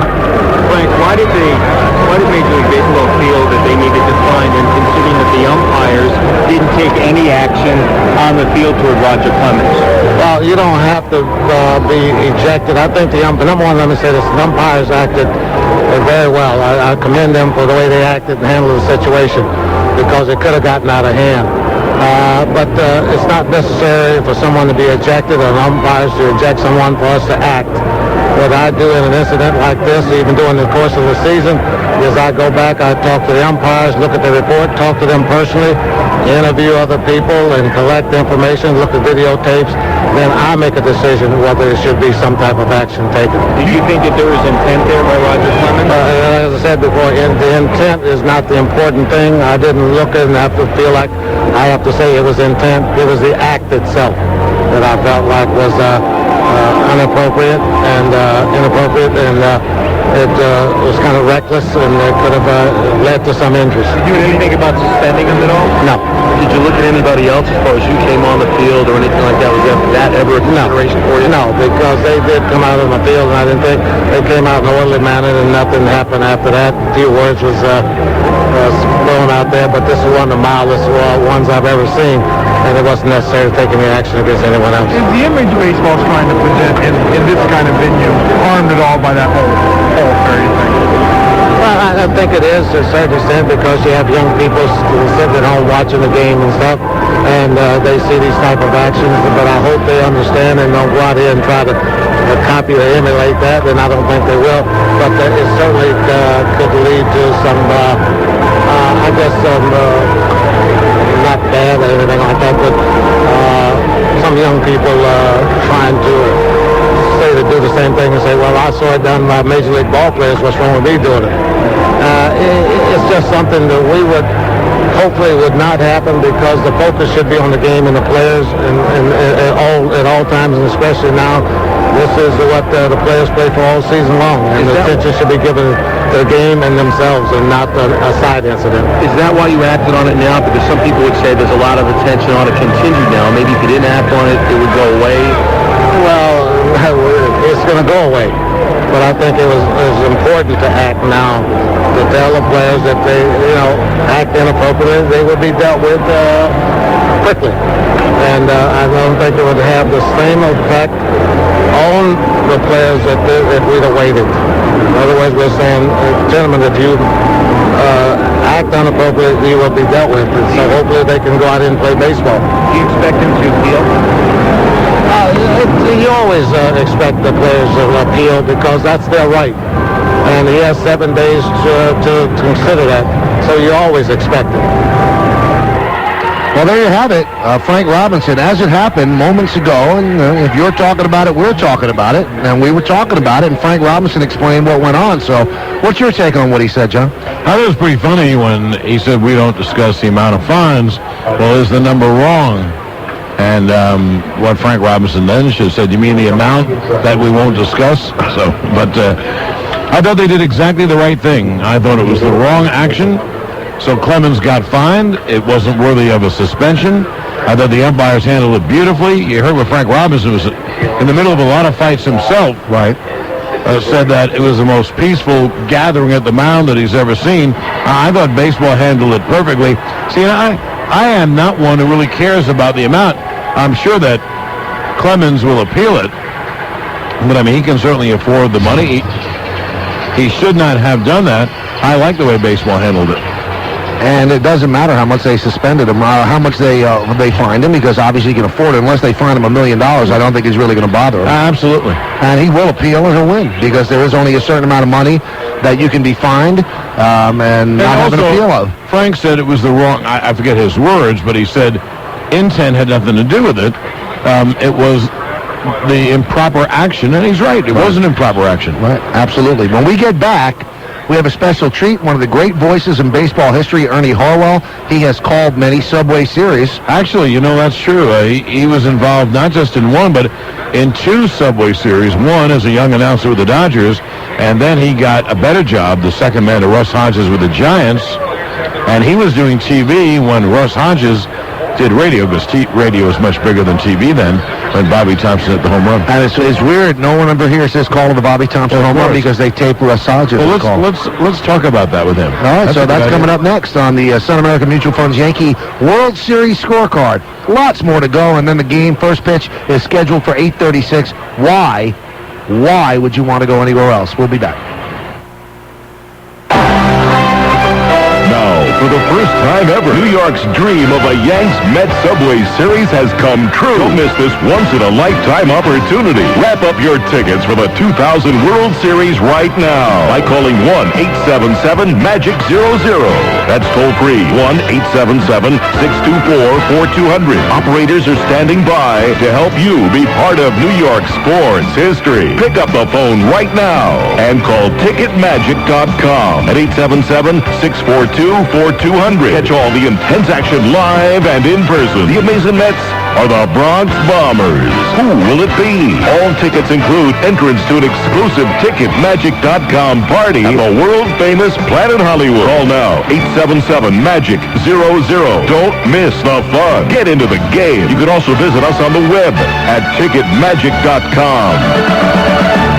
Hey, baseball fan, brace yourself for the opportunity to own the most amazing baseball collector's item ever. AllAmericanCollectibles.com has created a remarkable new limited edition fine art piece devoted to the history of baseball's biggest stage, the World Series. This magnificent art piece features some of the most legendary performers in World Series history, including Reggie Jackson, Johnny Bench, Brooks Robinson, Whitey Ford, Mike Schmidt, Rose, Don Clendenin, Ray Knight, John Wetton, Mariano Rivera, and dozens more. This amazing piece will be signed by nearly 40 of these World Series MVPs. Never before has a product like this been attempted and will only be available for a limited time and is a guaranteed sellout. Call 1-800-WOODY-64 right now to order yours. As an added bonus, if you order now, you'll be entitled to a raffle for 2 tickets to the Yankees playoff game 6 and invited to an exclusive cocktail party. You can meet and take a photograph with over 15 of these baseball legends in person. Call right now to 1-800-WOODY-64. That's 1-800-966-3964. This is the Sun America Mutual Funds New York Yankees World Series scorecard. Sun America Mutual Funds, the retirement specialist. Invest for a brighter retirement. Brought to you in part by the History Channel, where the past comes alive. And by Capitol Audio in downtown Manhattan, bringing you the finest in home electronics. You and me together, baby. Some private concerts don't deserve an audience. Some do. The Beck Spotlight Series presents Third Eye Blind Live. Your chance to win 2 seats to one of 3 private concerts. Enter where Beck's beer is sold or at becksbeer.com. Third Eye Blind Live from Beck's. No purchase necessary. Sweepstakes ends October 31st, 2000. Must be legal U.S. resident, 21 or older to enter. Void where prohibited. See official rules of participating Beck's retailers or at becksbeer.com. Imported by Beck's North America, Stamford, Connecticut. Emigrant Savings Bank is celebrating its 150th anniversary with great gifts for new accounts, exciting sweepstakes prizes, and special CD rates.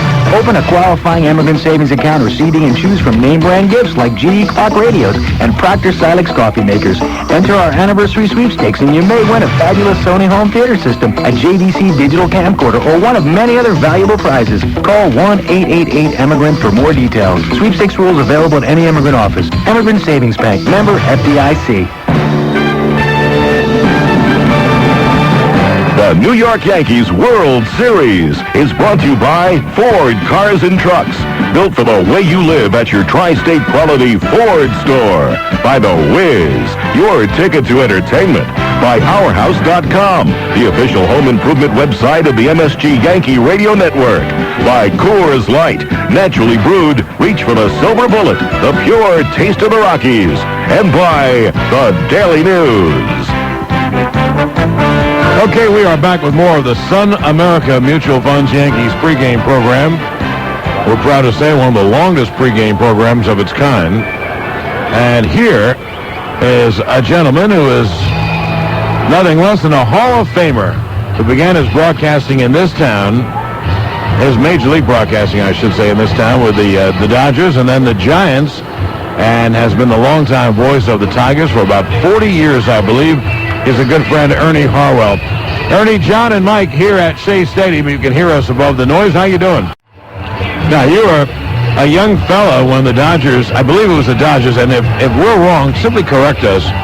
When the Dodgers made a very unique trade, they traded a player to the Atlanta Crackers of the Southern Association for a broadcaster named Ernie Harwell. What year was that, Ernie? Well, that's right, John. That was in 1948. I was doing the Atlanta Cracker games in the old Southern League.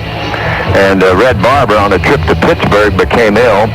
And Branch Rickey, who was the Brooklyn boss, called my boss, Earl Mann, in Atlanta and said he'd like to have me come up and replace Red. And Mr. Mann said, well, that's all right, Mr. Rickey, but I've got Ernie under contract. If you really want him, you send me your catcher from Montreal, Cliff Dapper, and you can have Ernie Harwell. So I got there via the trade with a minor league catcher. I think they lost me.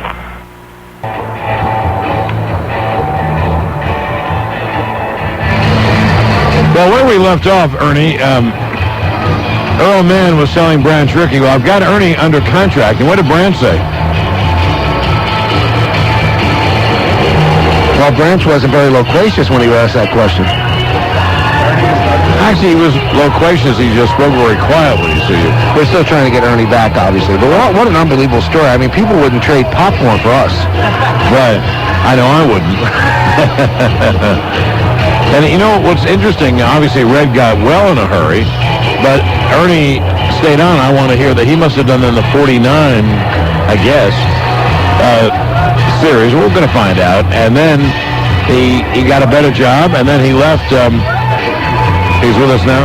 Okay, good. Well, Ernie, are you there? I'm right here.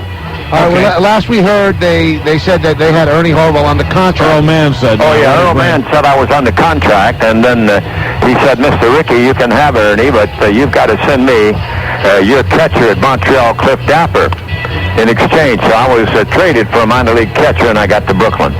Now, did you ever meet Chris Dapper, and how did he feel about being traded for a broadcast? Well, I don't know. I imagine he didn't like it. I imagine you're right. He'd been up briefly during the war years. I think had a cup of coffee, and but after that he came to Atlanta and became the manager of the Atlanta Crackers, as a matter of fact. Well, now, by the way, Ernie, one thing I want you to know, then we'll get on to your Subway Series experience. When I went to Atlanta in '81, and I was doing a sports talk show at WSB, one of the first things they told me about was where the Atlanta Crackers played, and old Ponce de Leon Field, and that was, I can't think of the avenue, it's out east, and there was a big Sears there where Ponce de Leon Field was. Right, it was across the street from Ponce de Leon Park on Ponce de Leon Avenue, right near the railroad trestle. And the ballpark had a magnolia tree out in center field, a long ways away up on the terrace, and then they had a right field embankment that the outfielder had to be a mountain goat to play. Well, the Atlantans, the old-time baseball fans, really remember that park fondly. Now, so your first Subway Series then was with the Dodgers in '49? Right. I did the Dodger games in '49, and that was the year Jackie Robinson was MVP. He won the batting title, hitting .349. And the Dodgers and the Yankees played in that World Series. And the Yankees, as usual, beat the Dodgers. Now, we were talking before we had you on the air, Ernie, about how you actually had the call on the Bobby Thompson home run, as did Russ Hodges. Russ Hodges was on TV, right? No, he was on radio. On TV, and Russ was on the radio. Now, does it bother you that all we hear is Russ Hodges' call? How did you call it? Well, I sort of let the picture take over. I just said it's gone, and Papko backed up against the left field wall and watched it go on the lower deck, and then I let the sounds and the picture take over, and then I came back and did a little recap. But of course, everybody hears the Russ Hodges call that was on the radio, and it happened to be my turn on the TV that day, and Russ's turn on the radio. And the picture that everybody sees is not really a television picture. It's an old newsreel in which they superimpose the sound of the radio with Russ Hodges on it, because we didn't have any replays in those days. They didn't have any way to record. They had a way, but it was very expensive kinescope. And they didn't do it, and nobody's ever had any recording, visual or audio of that home run that happened on television. Does that sadden you? Because it saddens me that I can never see that and hear what you said. Well, I felt bad about it, but I understand, and Russ, I thought, made a great call, and it's fine that he was there too, and he got all the publicity, so I can't do anything about it anyway, but it was fun to be there. That was the main thing. Mike, and you were talking about this newsreel. Well, we've all seen it 1,000 times, or more than 1,000 times, and they put in these little shots. You see the same people jump up and hold their head. That guy is probably 70 years old now. Look at the young guys jumping up and holding his head. Some of that is stock footage, that the baseball people use in those days. and you see them from time to time. It really is sort of crazy. And the thing that you see all the time, too, which obviously happened, is Eddie Stanky raced down to the third best coaching box and jumped on Leo and almost knocked him over. Yeah, he almost killed Leo. He ran down there and jumped on Leo, and while Bobby was really rounding third base, and then, of course, the crowd went crazy. And in those days, at the Yankee Stadium and Ebbets Field and the Polo Grounds, they let the crowd come on the field and exit by walking across the field. So, of course, that added to the to the problem, because the Giant players raced for the clubhouse, and then people began to gather around the clubhouse to the steps there and demand that the Giant heroes come out and take a bow. Ernie, we have to go to a spot, but very quickly, just on that, was that season one of or the most exciting season the Giants so far behind and coming back, and then the three-game playoff? Oh, I think so, because they were 13.5 back in mid-August, and they caught the Dodgers, and then each team won a game in the playoffs, and that final game was the one that had everything riding on it. Well, Ernie, we want you to hang in there with us. We're going to break for some commercial messages, something you've done, I think, a number of times over the years, and then we'll get back and talk more with Hall of Famer Ernie Hall. All right, sounds good. Thank you, sir. And we will be back in a moment with more of the Yankees Sun America Mutual Funds pregame program. And this is New York Yankees baseball. The man who beat the Golden Boy, world welterweight champion Sugar Shane Mosley, makes his triumphant return to HBO, this time against top contender Antonio Diaz. Plus, the exciting electric Hector Camacho Jr. makes his HBO debut against rugged former champion Goyo Vargas. It all happens live from Madison Square Garden, Saturday, November 4th on HBO. The heart and soul of boxing. Group Health Incorporated congratulates the American League champions. And like the Yankees, GHI offers a winning combination too, with a variety of innovative, affordable health insurance options. Plus, one of the largest networks of doctors and specialists in New York State. To learn more about GHI, call 1-800-444-2333 and be part of a championship healthcare team. Wow! New York Millennium Millions now has the largest jackpot in North America. There are stacks and stacks and stacks of 50s. And sheets of $100 bills galore. There are reams of 22. And still there's more to do. To crank up 10 or 20 million more. We just love the thrill of making money. Hold on, New York. It ain't over till it's over. And we're not talking baseball. There's still more time to play New York Millennium Millions. With no winning jackpot numbers picked in last Saturday's drawing, a brand new drawing will be held this Saturday, October 28th. So there's only 5 days to buy a new ticket and scoop up $110 million. So play today. Then watch for the new jackpot drawing this Saturday, October 28th at 11:27 p.m. on ABC 7. You could get brilliant, counting a million, suck it up to reach the sky. Hurry, just 5 days to the New York Millennium Millions jackpot drawing of $110 million. So get your new tickets now.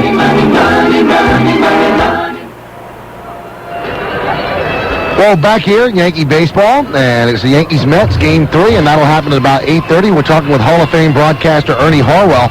And Ernie, was it tough for you to leave New York when you did?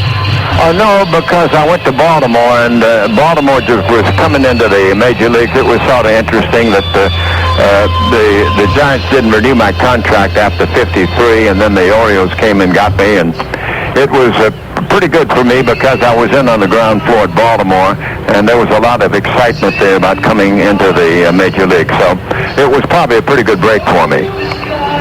Why? Because you got a number one job, and you were in Baltimore, I guess, 5 or 6 years. And what was your first year with the Tigers? Well, I was in Baltimore for 6, and then I came to the Tigers in 1960. And it's been great here. I love Michigan, and the people here are great fans, and they love their Tigers. They haven't had too much to root about for the last decade or so, but they're great baseball fans. Yeah, Detroit's always been a great baseball town. Well, Ernie, I'd say this. I think the job has worked out because it's been 40 years now. Well, I've had a good time, and everybody's been good to me. Now, what's your best World Series memory? What's the one that stands out in your mind that you enjoyed broadcasting the most? Well, I think the 63 World Series that I did was a great World Series because the Dodgers and the Yankees met that year, and in the first game, the Dodgers. The Dodgers won. In fact, they won all 3. They won all 4 games in a row, and it was a great contest. And I saw some terrific pitching with Sandy Koufax. He set a strikeout record at that time, and then Johnny Padres won a game. Then Drysdale pitched a great game in L.A., and then Koufax came back and they beat the Yankees. But I think my best World Series was probably 68 when the Tigers and the Cardinals played. And it's a World Series that really hadn't had its rightful place, I don't think, in history because it had a lot of things going for it. Denny McClain, the outstanding pitcher, 31-game winner against Bob Gibson, who had the lowest ERA, and one of the great Hall of Fame pitchers, matching in the opening game. And then Lolich winning 3 games to be the World Series hero. Jim Northrup hit a triple in the 7th inning and broke a 0-0 tie in the 7th game to give the Tigers the championship. So I'd say that was the highlight World Series for me. Now, I'm sure you saw what happened in Game 2 with Clemens and Piazza. In all your years doing baseball, Ernie, have you ever seen anything like that? No, I never have, and that was very interesting and certainly something that we can all talk about and be interested in. I really enjoyed seeing that, and I just figured the Rocket was focused so much and concentrating so much he probably didn't even know what he was doing. Well, that's how we read it, too. And when you say, we probably can talk about it, in New York, nothing else has been talked about. No other subject, the rest of the World Series has been forgotten except for that incident.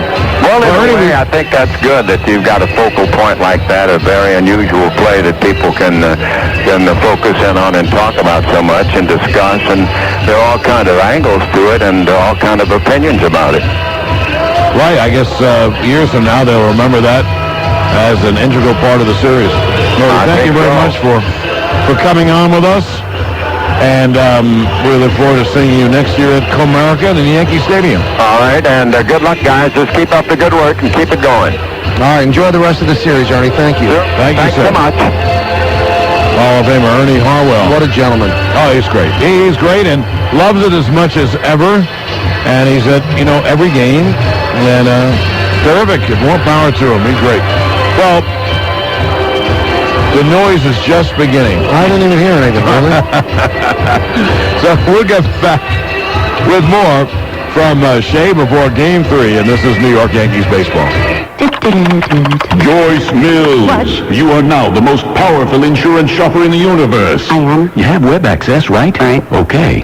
Go to quotesmith.com. Okay. Omnipotent authority to choose the best deal on auto, health, and life insurance from more than 300 top-rated insurance companies. Wow. Instant quotes, no commission salesman. I'm all powerful. Insurance-wise. Thank you.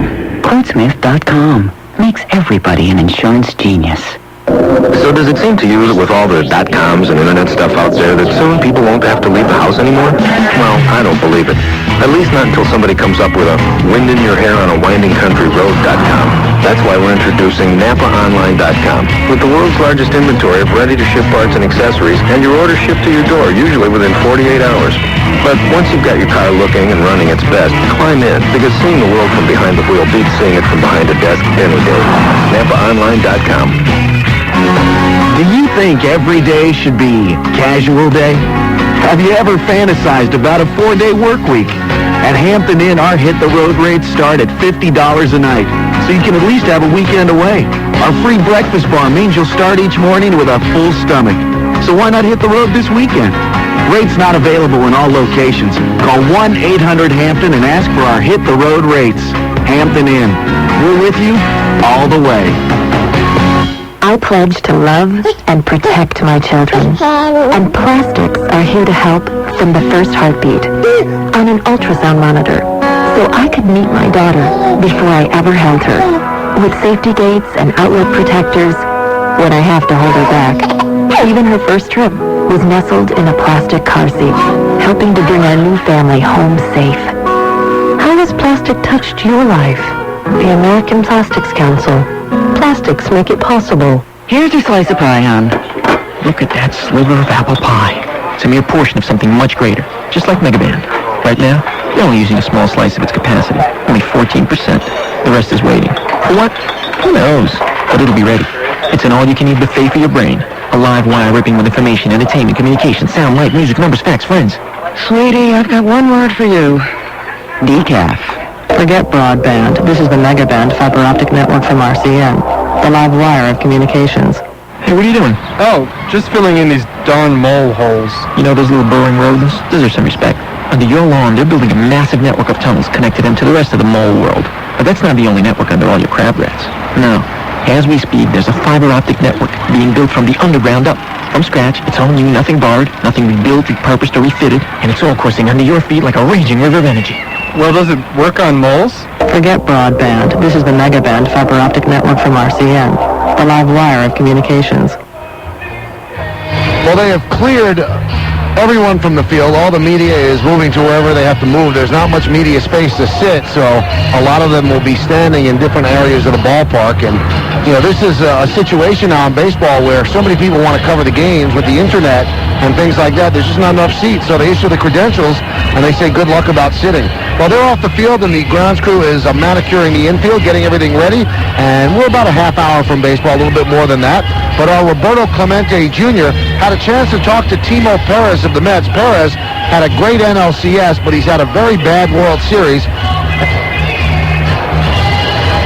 And we're going to hear that interview a little bit later, John. Right. But I think that Timo Perez has been one of the disappointments for the Mets. The Yankees really pitched him well. Right, he hasn't been getting on base. He hasn't run at all, and he's also had problems in the outfield.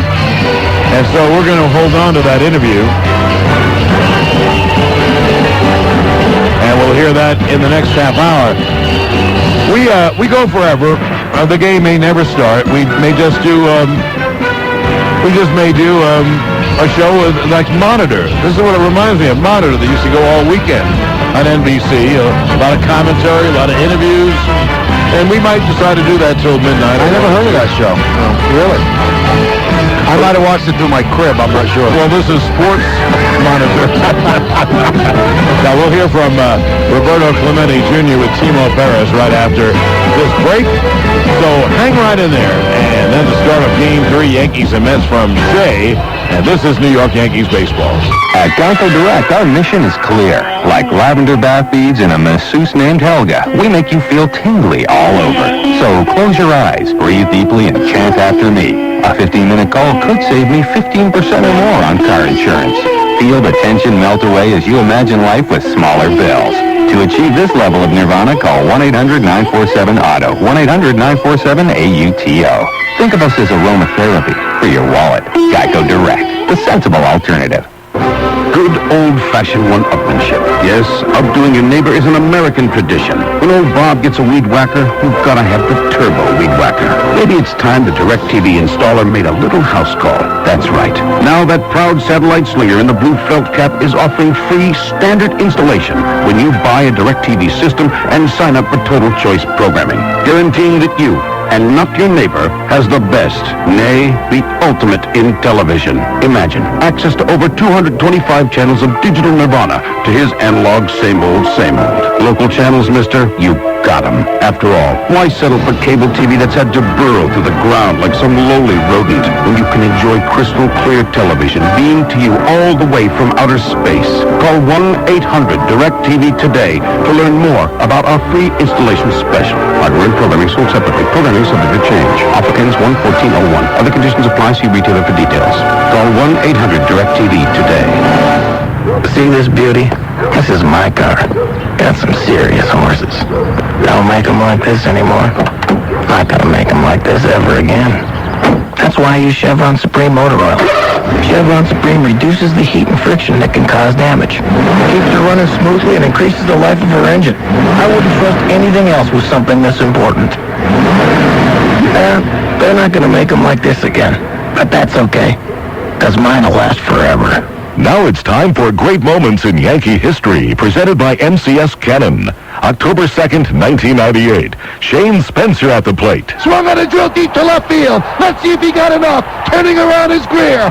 See ya! Home run, Shane Spencer. The dream continues, and the Yankees lead 4-0. Oh, how do you explain Shane Spencer? And really, who wants to? His second home run of the series, a line drive over the high wall and left, and Shane Spencer does it again. Great Moments in Yankee History, presented by MCS Cannon, keeping people in business in business. Kenny, why are you riding that lawn tractor in the office? It saves energy, sir. I go from my computer to the printer, over to the copier, and stick it in reverse for the mailroom. Well, that is forward thinking. How about a lift to accounting? Hop on. If business were that easy, you wouldn't need us. MCS Cannon can provide on-site support and business outsourcing services designed to accommodate the demands of any size organization. MCS Cannon. Know how. Call 1-800-MCS-COPY.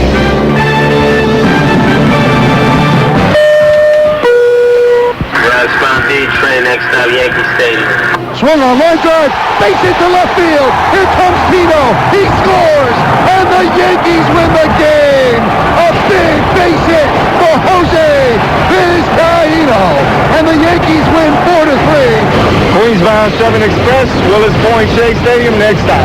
Rivera is set. The Yankees are a strike away. The pitch is strike three called. Ball game over. Yankees win. The Yankees win. The New York Yankees World Series is brought to you by Ford Cars and Trucks. Built for the way you live at your tri-state quality Ford store. By The Wiz, your ticket to entertainment. By OurHouse.com, the official home improvement website of the MSG Yankee Radio Network.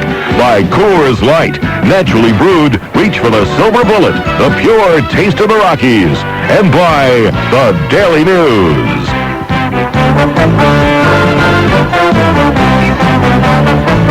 Live from Shea Stadium in Queens, New York, it's New York Yankees Baseball 2-night Game 3 of the 2000 World Series. The Yankees have a 2-0 bulge.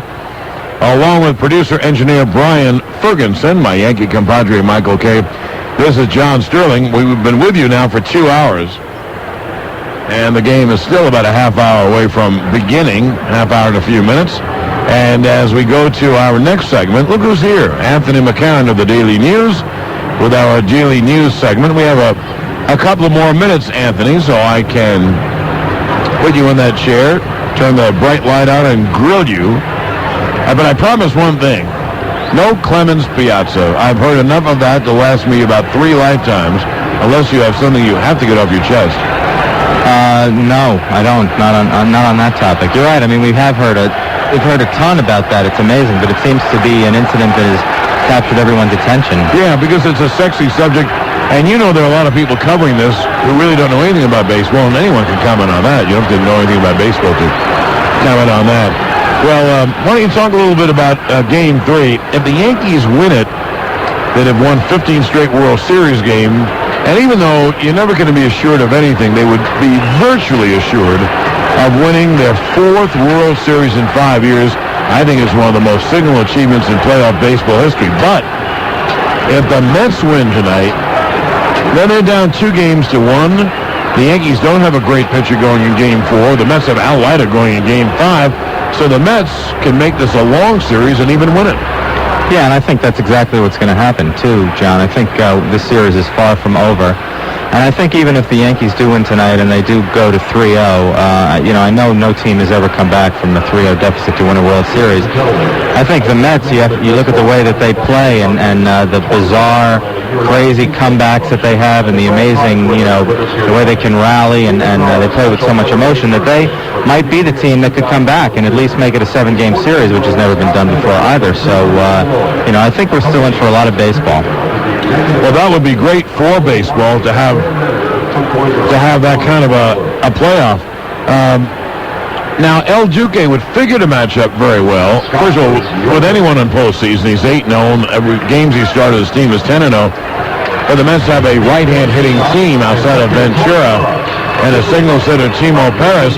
So it looks like a good matchup for El Duque. How about Rick Reed? Rick Reed is a good pitcher. I mean, he's only the Mets' third starter because of those two lefties that are in front of him. I think he's got great stuff. I think he matches up pretty well with the Yankees, and I think we're going to have a well-pitched ball game that could come down to an amazing play. And if we know anything about this series, if the first 2 games have taught us anything, that something is going to happen. A little off center that you can't predict. Right. No, I couldn't agree more. The first game certainly, and then the second game where Clemens had that terrific game. And do you think that the Mets' 5 runs in the 9th inning will help them? Yes, I think there will be a carryover effect to that because, they had been dominated, and until Clemens back stiffened up on him, I mean, he would have come out and blown them away in the 9th inning too, and I think this gives them a little bit of breathing room. The idea that hey, we're down 2-0, but we've lost 2 games by a total of 2 runs, and that's not bad. So I think it's giving them confidence that they can score some runs off the Yankees and, giving them a lift mentally as far as just their overall spot in the series. Now, do the Yankees, do they surprise you by kind of looking like the Yankees after that terrible finish? Yeah, they were awful for a long time, John. I know you had the misfortune of having to view every game up close. Lose by 10 runs? Yeah, and talk about it, for 3 and 4, 4 hours if it's a Yankee game. So you saw how bad they were, and now to see them winning, like they were earlier this season, like they were last season, like they were the season before, is really remarkable. I mean, we've talked about this before, and I always think that the idea that teams can turn it on and off is a bunch of hogwash, but maybe there is something to it. I mean, the Yankees have shown up in the playoffs. They have indeed. Anthony, we thank you, and we will see you before tomorrow's game here at Shea Stadium, and we'll get back with more with a little less than a half hour to go before El Duque pitches against Rick Reed, before the Mets take the field for what is, to this point, their biggest game of the year. Yankees and Mets from Shea. More in a moment. This is New York Yankees baseball. New York City OTB congratulates the Yankees for another outstanding season. The New York City Off-Track Betting Racing Network on Channel 71 has also had a successful year. Tune to NYC OTB's winning lineup of racing personalities Saturdays for Racing Desk from 9:30 till 11:30 a.m. and Mondays and Tuesdays for Thoroughbred Central, where you can enjoy all the action from noon to 5:30. You can see it all live on Channel 71. To open an NYC OTB phone account, call 1-800-OTB-8118. That's 1-800-OTB 8118. Great day for a ball game. The sun peering over the majestic right field wall. Yep. The outfield of vibrant green, not unlike the green bottle of an ice-cold Heineken. The label, a traditional oval exuding a rich heritage, and the trademark red star denoting Heineken's symbol for excellence. Any interlocking letters like the NY on the cap? No, but Heineken does come in very manageable aluminum cans and the ever-popular green bottles. He gives such attention to detail. Heineken, it's all about the beer. Imported by Heineken USA, White Plains, New York. Some people think it's all about technology, the latest software, hardware, websites, e-commerce. But at Lee Miles, we know it takes more than just technology to be the most trusted name in transmissions. It also takes people. Our people. You see, foreign or domestic, no one knows transmissions better. No one's better trained. And no one cares more than the people at Lee Miles. Sure, we've got all the latest technology, including a free 11-point checkup that can help pinpoint most any transmission problem.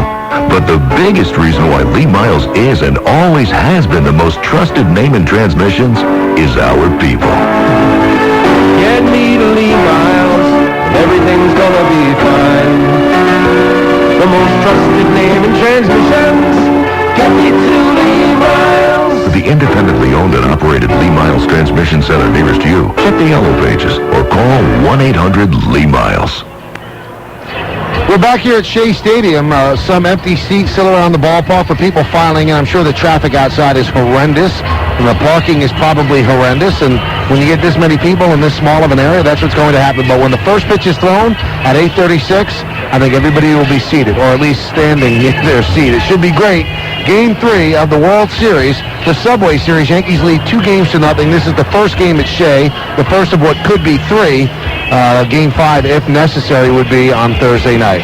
Anyway, remember that interview we talked about, Roberto Clemente Jr. and Timo Perez? It's here now. We can't wait. And here is Roberto and Timo, and this happened about a half hour ago on the field. Well, thanks, guys. I'm standing here with Timo Perez, and obviously he does not speak much English at all, so I'm going to translate this conversation. Timo, comenzando antes de nada, cuando tú llegaste a este equipo, ¿tú pensaste alguna vez que iba a estar envuelto en una serie mundial? Bueno, es una cosa que esto es increíble para mí porque yo nunca pensé que iba a estar en una serie mundial y en tan poco tiempo ya mira donde estoy y jugando a diario. Es una cosa que esto es un sueño para mí porque estar en una serie mundial es una cosa que han preferido muchos jugadores que han pasado mucho tiempo en la Grandes Ligas y no han podido participar en la serie mundial. Y fíjate, ya yo en un mes y días ya estoy participando en serie mundial y jugando a diario aquí en Nueva York, una serie que será inolvidable. Well, the question was, did you ever think, as you got to this baseball team, if you were going to be in this position to be starting in the World Series? And, of course, he never thought he would be in this position. And so many people that have been playing the game for many years never had the opportunity to be in the playoffs, let alone to be in the World Series. And mostly this one, New York against New York. En el momento vamos a pasar el primer partido, esa jugada cuando te dio el batazo hacia el left field. ¿Tú pensaste que esa ser de cuadrangular? Bueno, yo pensé que era cuadrangular porque no solamente me engañó a mí, sino engañó a muchas personas. Pero esas son cosas que pasan en el partido, las pequeñas cosas que uno va adquiriendo la experiencia. Porque yo pienso que para volver a pasarle eso ya será muy difícil porque de yo haber arrancado como se debía de correr fuerte, yo hubiera anotado fácilmente, pero sucedió así y pues pasó, pero son cosas que pasaron en el partido y eso me hizo sentir un poquito mal, pero después se me pasó porque cuando empatamos el juego, cuando fuimos arriba, ya eso quedó al olvido. Pero hay mucha gente que siguen con eso porque eso fue una jugada clave en el partido.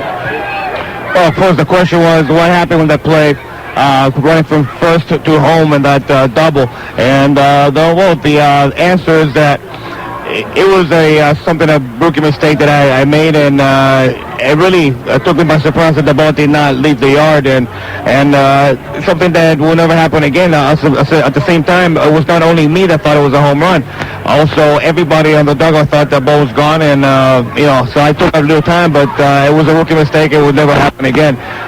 It was a very key play, but it really put me down. But by the time that we were able to tie up the game, that's maybe I feel a little bit better. But then again, it was a big run that we needed later on during the game.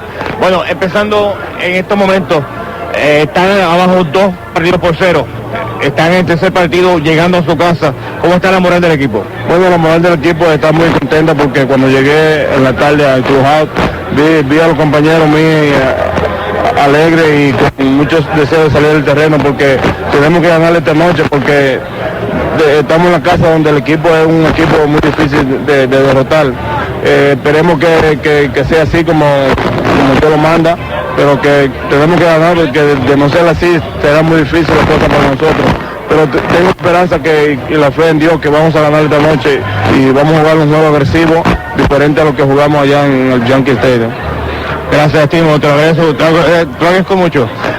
Okay, the question was, how is the team morale being down 2-0 2 games to nothing. And today, when he came into the clubhouse, everybody was very, very high, very happy, just trying to lift up everybody else's confidence that they were going to come out and come home and start winning this 3rd game of the World Series. He thinks that that's the way that it's going to happen. They plan to win this game, but if they don't, it's going to be very difficult to come back, and he's hoping to God, he's praying to God that they can come on top. Well, thank you, Roberto. Nothing stands in our way of an interview. Language barrier, we can solve it. And that's what Roberto Clemente did with that interview with Timo Perez. By the way, Al Leiter, before the game, was named the recipient of the 2000 Roberto Clemente Award, which is named after Roberto Clemente Jr.'s dad for Al's work with charities. And we congratulate Al and the New York Mets for that. When we get back, we'll come back with the lineup, so keep it right here. This is New York Yankees baseball. With 2 outs and the bases loaded in the final frame, the skipper had one last at-bat to finally win the game. From the bench, he checked the scores upon the wireless internet. Now just a half game out, he'd need a bat the pitcher never met. Bumpy Backman got up from the bench to live a batter's dream, but batting a tepid .206, the skip said, "Take one for the team."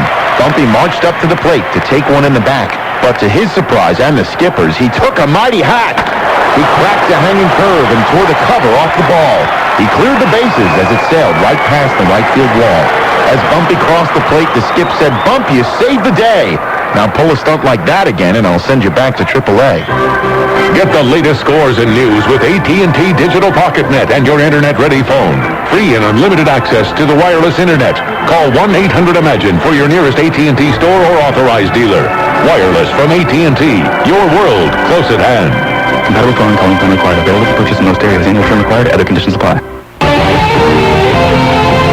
Bullet Monkby, you've got a 104-mile-an-hour fastball. Yeah, I'd toss me some heat. Heat? Your delivery's slow as a glacier compared to UPS. What? UPS delivers by 8:30 a.m. to 163 international cities. Now that's fast.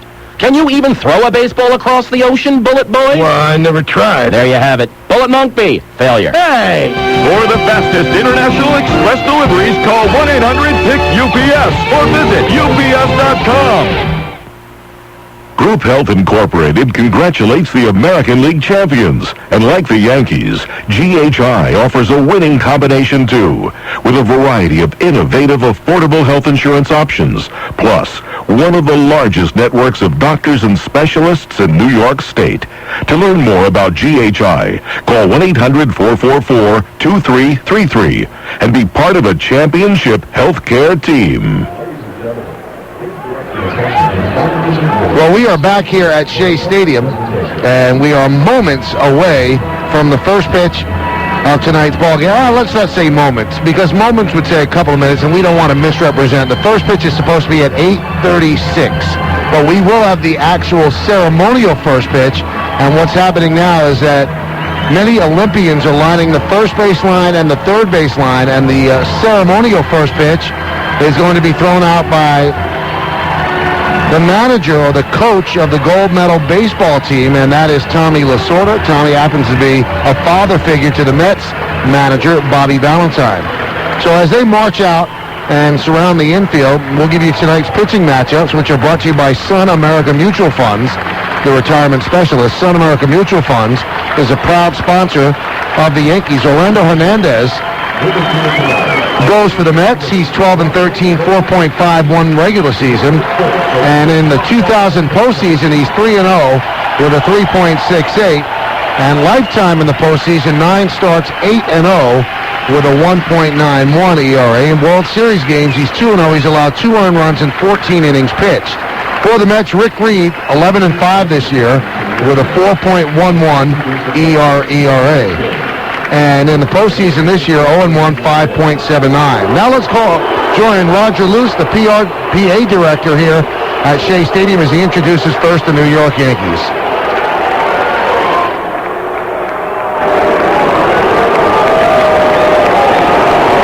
Right now, the Yankee reserves are lining up along the third baseline. They're all getting booed, which is understandable.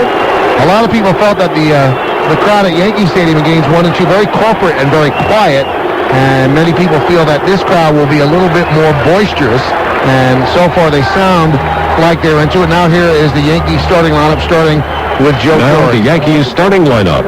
First, the manager, number 6, Joe Torre.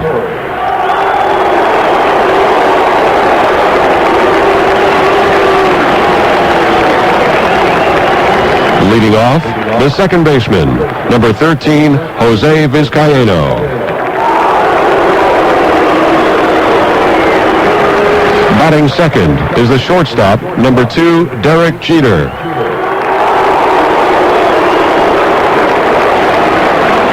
Hitting third is the left fielder, number 28, David Justice.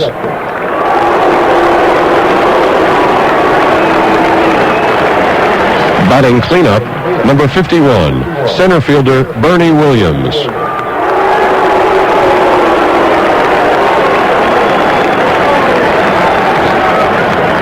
Hitting fifth, first baseman, number 24, Tino Martinez.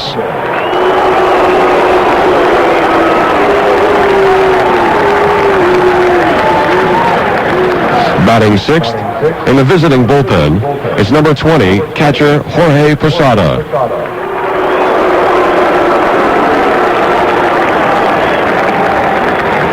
Hitting seventh, the right fielder, number 21, Paul O'Neill.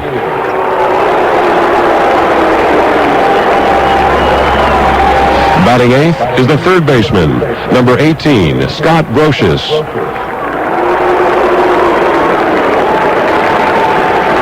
Batting ninth and warming up in the visiting bullpen, number 26, Orlando Hernandez. You know, Ladies and gentlemen, the 2000 New York Yankees. TV really ruins everything because they don't have time. How great would it have been to hear Roger Clemens introduced with the extras? I thought it would have been great. I mean, you want theater, and that would have been theater. Absolutely. Now, the Met extras are announced, and they will come out en masse and line up on the first base foul line. And as they take their places in numerical order, they will introduce the starters. Beginning with the manager, number 2, Bobby Valentine.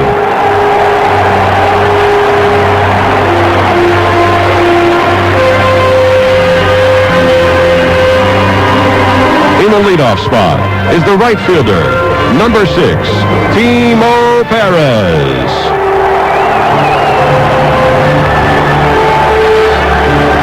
Batting second and wearing number 13, second baseman, Edgardo Alfonso.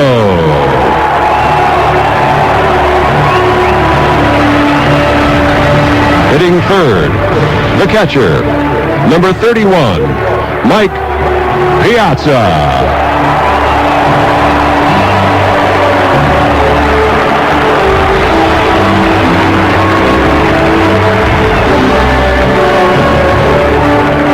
Batting cleanup and wearing number 4, third baseman, Robin Ventura.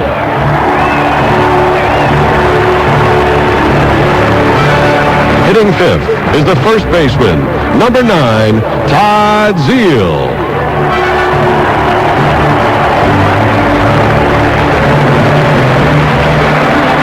Batting sixth is number 50, left fielder, Benny Agbayani.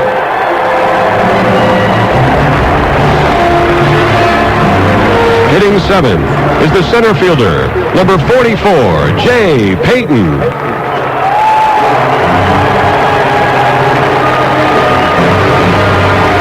Hitting eighth and playing shortstop, number 17, Mike Bordick.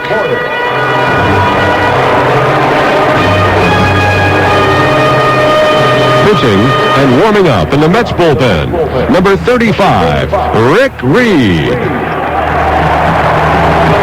And there they are, your 2000 New York Mets.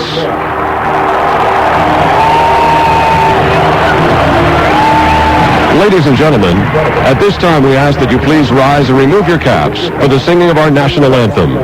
Performing tonight's anthem is one of the most popular musical groups in the world today, multi-platinum recording artists, In Sync.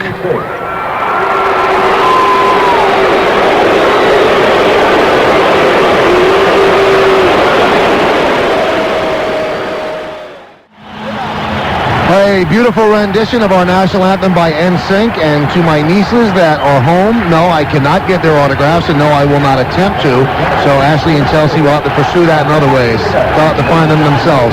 Well, that's a great sound, though, huh? Yeah, they're good. They're very good. That's very much like kind of a cross between the four freshmen and Hi-Lo's and Beach Boys. That's a great sound. Yep, and they sell a lot of records, I'll tell you that. Right now, it's going to be the first pitch ceremony, and they say that Lisa Fernandez is going to throw out the ceremonial first ball. I thought it was going to be Tommy Lasorda, but Lisa Fernandez is the great softball player on the women's team, and she winds up and fires, and it gets past the catcher. And now Tommy Lasorda will also throw out another ceremonial first pitch, and he's dressed in the blue and gray World Series jacket, World Series inscript across the chest. And Tommy is going to go from the rubber, not in front. He's left-handed. He winds, kicks, and deals low, but on one hop, Piazza scoops it up, and we're almost ready for baseball. His godson. That's right, his godson. He helped Mike Piazza get drafted as a favor to the Dodgers, and I think it kind of worked out. When we get back, we're going to have Matt Devlin talking with Bobby Valentine, and Bobby Valentine's father figure is Mike Piazza's godson, so it's all right there, very circular. And we'll also have the first pitch, so keep it right here. This is New York Yankees baseball. Mark, why would a responsible father bring his son to the Russell Racing School at Sears Point Raceway? To learn car control and have fun more than anything else. And this was a graduation present for Jack, huh? Mm-hmm. Now, did one of you bring a camera to memorialize this event? Oh, yes, yes. We have cameras. Actually, it's my camera. Oh, it is? Okay. Do you have Kodak Max film in the camera? Actually, we do. No kidding. No wow. kidding. Hey, your old man is no fool, let me tell you. Even if he did give you racing lessons for graduation. Now, have you used Kodak Max before? We took it on a family vacation to Hawaii just recently. A lot of different lighting and everything. It worked great. I was really in other words, surprised. out on the beach, at the luau at night and everything, you got great pictures. So when Jack here passes in a blur, you'll be able to freeze that action with Kodak Max film, huh? We hope so. And Jack, by the way, a camera loaded with Kodak Max film in the car is great for insurance purposes, you know. Yeah. Unfortunately, I guess you could use it for that. Kodak Max, it's all you need to know about film. Hey, taxi! Where to? The Subway for one of those big subs. You don't want to go there. But I'm hungry. Then you want the big one from Blimpie. Blimpie's got more meat, more cheeses, and better toppings than Subway. Heard those ads where Subway says they're bigger than a fast food burger? At Blimpie, home of the big one, we say big deal. Blimpie piles on bigger portions of freshly sliced meats and cheeses topped off the Blimpie way with fresh lettuce and tomato. If you've got a big hunger, accept no substitutes. Only Blimpie is the big one, and only Blimpie can satisfy you in a big way. Now get a Blimpie Best Value Meal for as low as $3.99. That's a regular Blimpie Best Sub, medium soda and chips, just $3.99. Blimpie, the big one. Big sub, big taste, big value at participating locations. So remember, it's Blimpie for big subs, big taste, and big value. I get the picture. Now take me to Blimpie so I can get the big one. Well, we're back here at Shea Stadium. The Mets are jogging their sprints in right field. The Yankees stretching out in left field. A couple of Yankees, Derek Jeter and Tino Martinez taking warm-up tosses in front of the Yankee dugout on the third base side. So everything is in order for the start of Game 3 of the year 2000 World Series. Yankees lead the series 2-0. And tonight is Rick Reed against Orlando Hernandez, which in effect is a must-win situation for the Mets. Why? Because no team has ever come back from down 3-0. And the Mets know that. They know the enormity, and so does Rick Reed, and that might play against his effectiveness because he doesn't want to overpower people. He needs to finesse people and have great command. Anyway, our Matt Devlin had a chance to talk with the Met manager, Bobby Valentine, a little bit earlier in the afternoon, and here is that interview with Matt and Bobby. As you, I would imagine, have heard, Roger Clemens has been fined an undisclosed amount of money for throwing the bat toward the direction of Mike Piazza or the dugout. Your thoughts and comments on that? Well, undisclosed, I don't really care unless it's going to my retirement fund or something. I don't care how much you get fined. Kind of interesting to think that, he did something wrong and, they wait until after the game to settle with it. That's not usually the case, but what are you going to do? We'll move forward. Do you think that a suspension should have followed this instead of the money or an ejection actually during the game? Well, once again, nothing affects me as far as fines are concerned, and if that's the price he has to pay for doing something that some people thought was wrong, then I guess, that undisclosed amount will put a little dent into his petty cash. How about this? We talk about Game 3.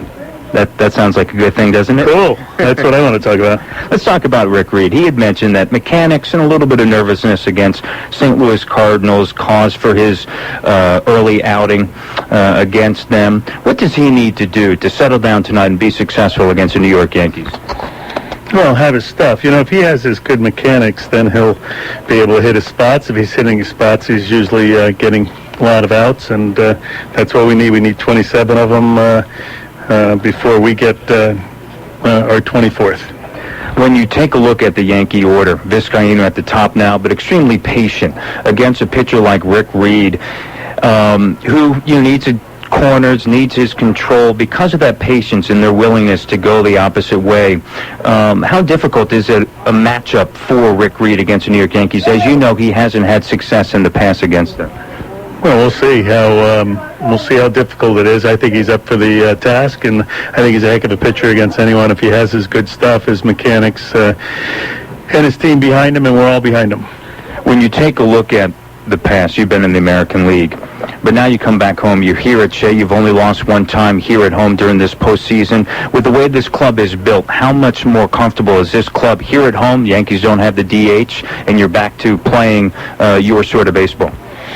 Well, we're comfortable here. Our fans are always behind us. I'm sure they'll be behind us tonight. And, our team is built to play this style of baseball. So, we were confident over there. I think we're going to be confident here. And, may the best team win. Are you at all a person that believes in a carryover of success against Mariano Rivera and Jeff Nelson with this offense? Or do you believe that, hey, El Duque, different pitcher, totally different matter? Yeah, I don't believe in carryover, but I think there was a little confidence builder there, and it might help us going into later innings if, in fact, that happens again before the series is over. If you have the opportunity to go for a run, play for a run early to give Rick Reed, that one run early on, which you've only had the lead now twice, will you do that? Well, if I thought that was a formula success, I'd do that every game I ever managed, and what I'll try to do is manage a game that will give us the best chance to win. Thank you very much for your time. My pleasure. Bobby Valentine, manager of the New York Mets, and we'll be back with more right after this. This is New York Yankees baseball. Introducing the Coors Light Queen of Halloween, supermodel Heidi Klum. Heidi, work with me? Oh, that's great. That's the one. These Coors Light Queen of Halloween posters are going to be fantastic. Oh, that's beautiful. Okay, Heidi, snag an ice cold Coors Light out of the cooler. Open it. Now pour it in the glass. Oh, yes. I can almost taste that Coors Light. Oh, that looks refreshing. How about you set that down right here next to me? Heidi, seriously, hand me the Coors Light. Where are you going? Heidi, we're not done with the poster. That's my Coors Light. This Halloween, stock up on Coors Light and Original Coors Beer and pick up your free Heidi Klum Queen of Halloween poster, only while supplies last. Coors Brewing Company, Golden, Colorado. This Halloween, you can help scare away a child's worst nightmare. Pick up a pumpkin donation card wherever Coors Light is sold and help support St. Jude's Children's Research Hospital. What does it take to make a championship team? An outstanding shortstop, a hard-throwing right-hander, outfielders who get the clutch hits, outstanding relievers.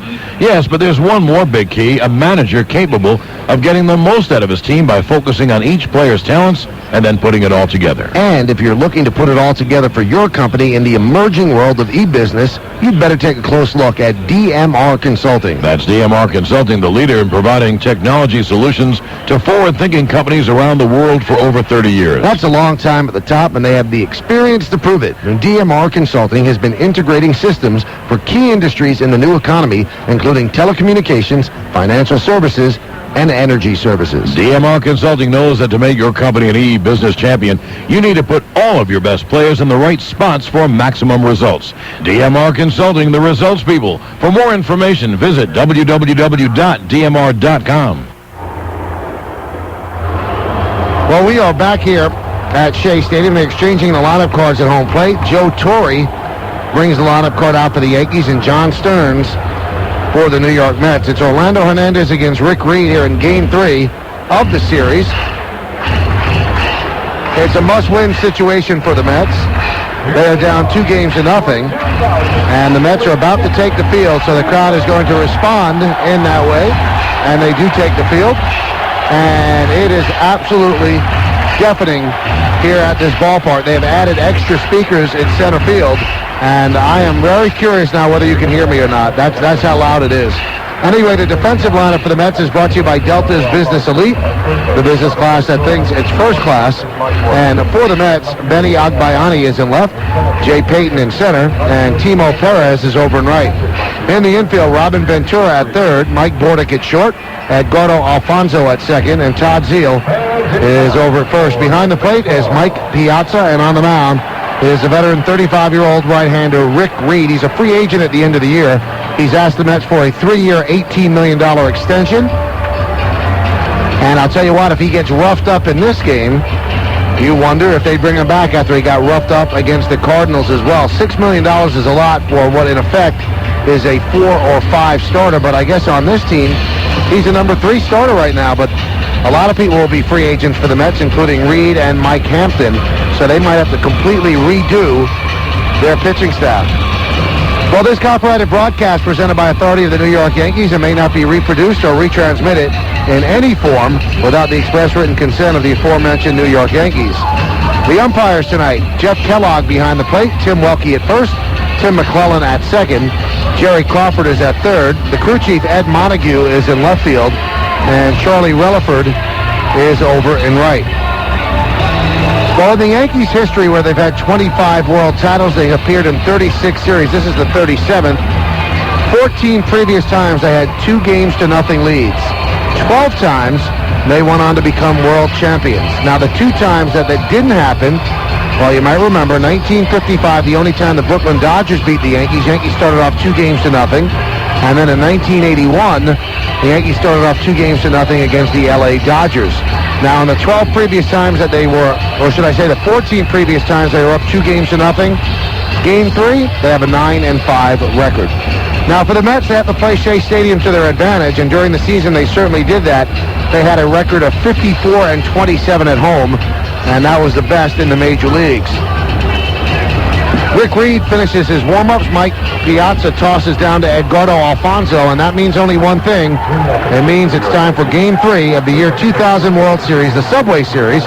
Jose Vizcaino, a switch hitter, will bat from the left side. He digs a toe hold into the box. Rick Reed is ready, and ready behind the microphone with the play-by-play is John Sterling. And John, I know this is the first time we've seen each other, but I do say this all the time. Good evening, John.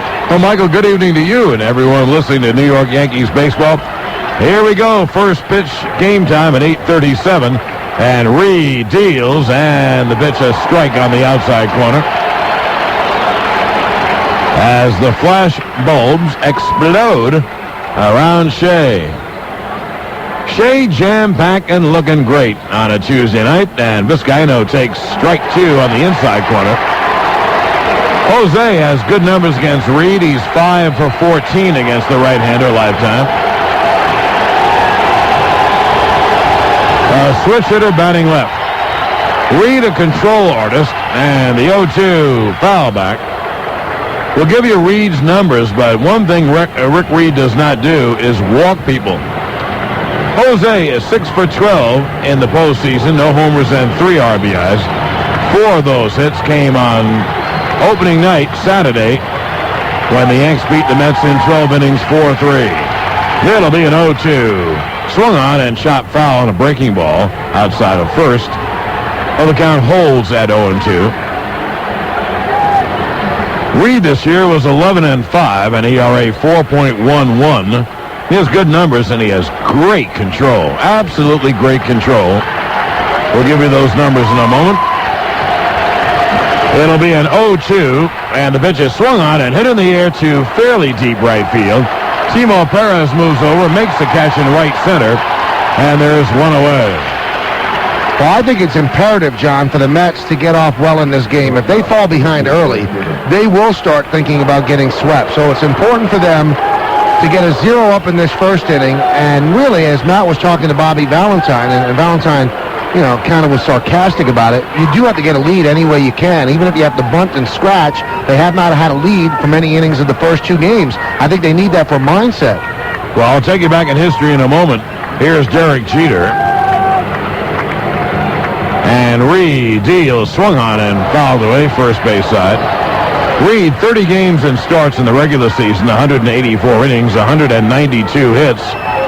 However, that's only 8 more hits than innings pitched. He walked 34, 1.5 per 9 innings.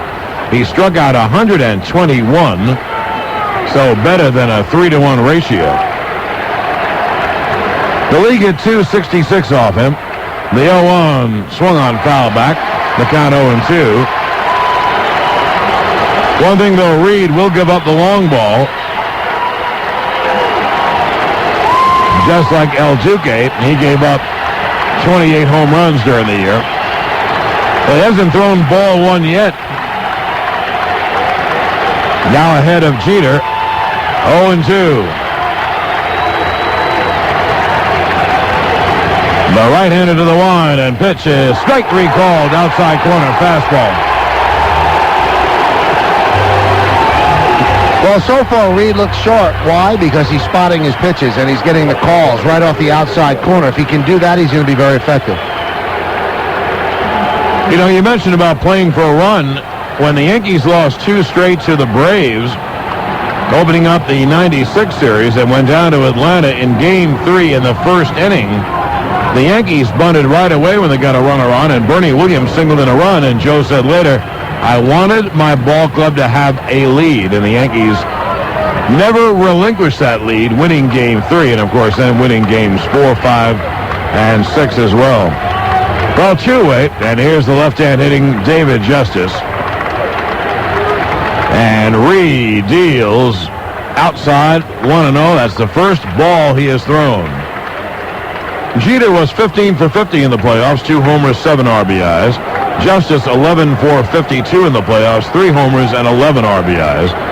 But every one of Justice hits has been a big hit. The 1-0. There's the strike and the count 1-1. They played Justice about a step toward left center. Reed throws fastball, curve, slider, and change, but what he does is throw to spots. He's not overpowering at all, but what he does is hit inside and outside. The pitch is low, and the count 2-1.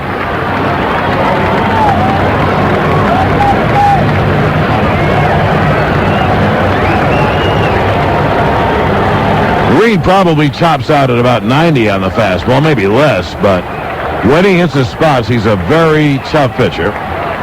It'll be a 2-1, low in the dirt, the count 3-1. Bernie Williams on deck.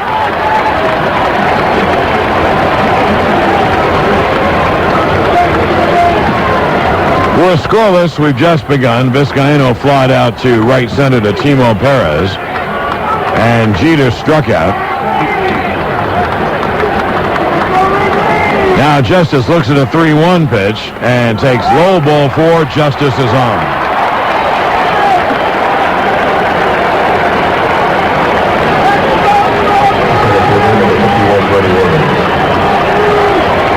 Well, here's Bernie, who is, like Jeter, 15 for 50 in the playoffs, a homer, 4 RBIs.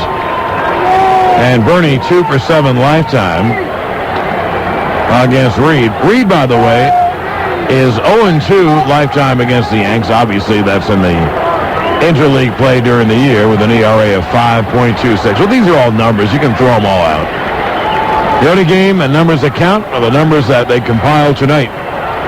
Justice off first, and Reed deals. And there's the strike and the count 0-1. That was an 86-mile-an-hour fastball. So, Mike, what Reed depends on where the fastball is thrown. Absolutely, because if he lays that 86-mile-an-hour fastball over the plate, well, he's in trouble. He's got to go inside, outside, up and down, and he's constantly got to be spotting that fastball. And then he works his other pitches off that. It'll be an 0-1. Bernie takes high. Reed throws a very good changeup. He is, for want of a better term, Greg Maddux light, but he is that kind of pitcher. who depends, like Maddox, on unerring control. And not just ball and strike control, but strike control in the zone. Where does he throw it? It'll be a 1-1 to Bernie. And Reed throws to first base, and jumping back is Justice.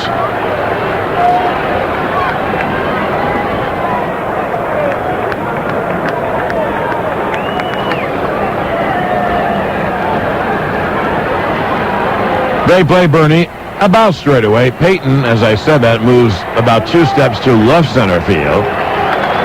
Justice leads. It'll be a 1-1. Foul back late on a fastball. Now the count 1-2. And that shows you, John, an 86-mile-an-hour fastball, if you change it up, you could be late on it.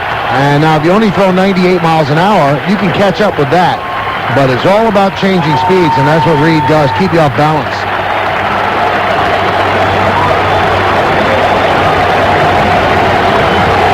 It'll be a 1-2. Zeal holds the runner on. Hey, Mike, you notice that Zeal is playing a regular first base?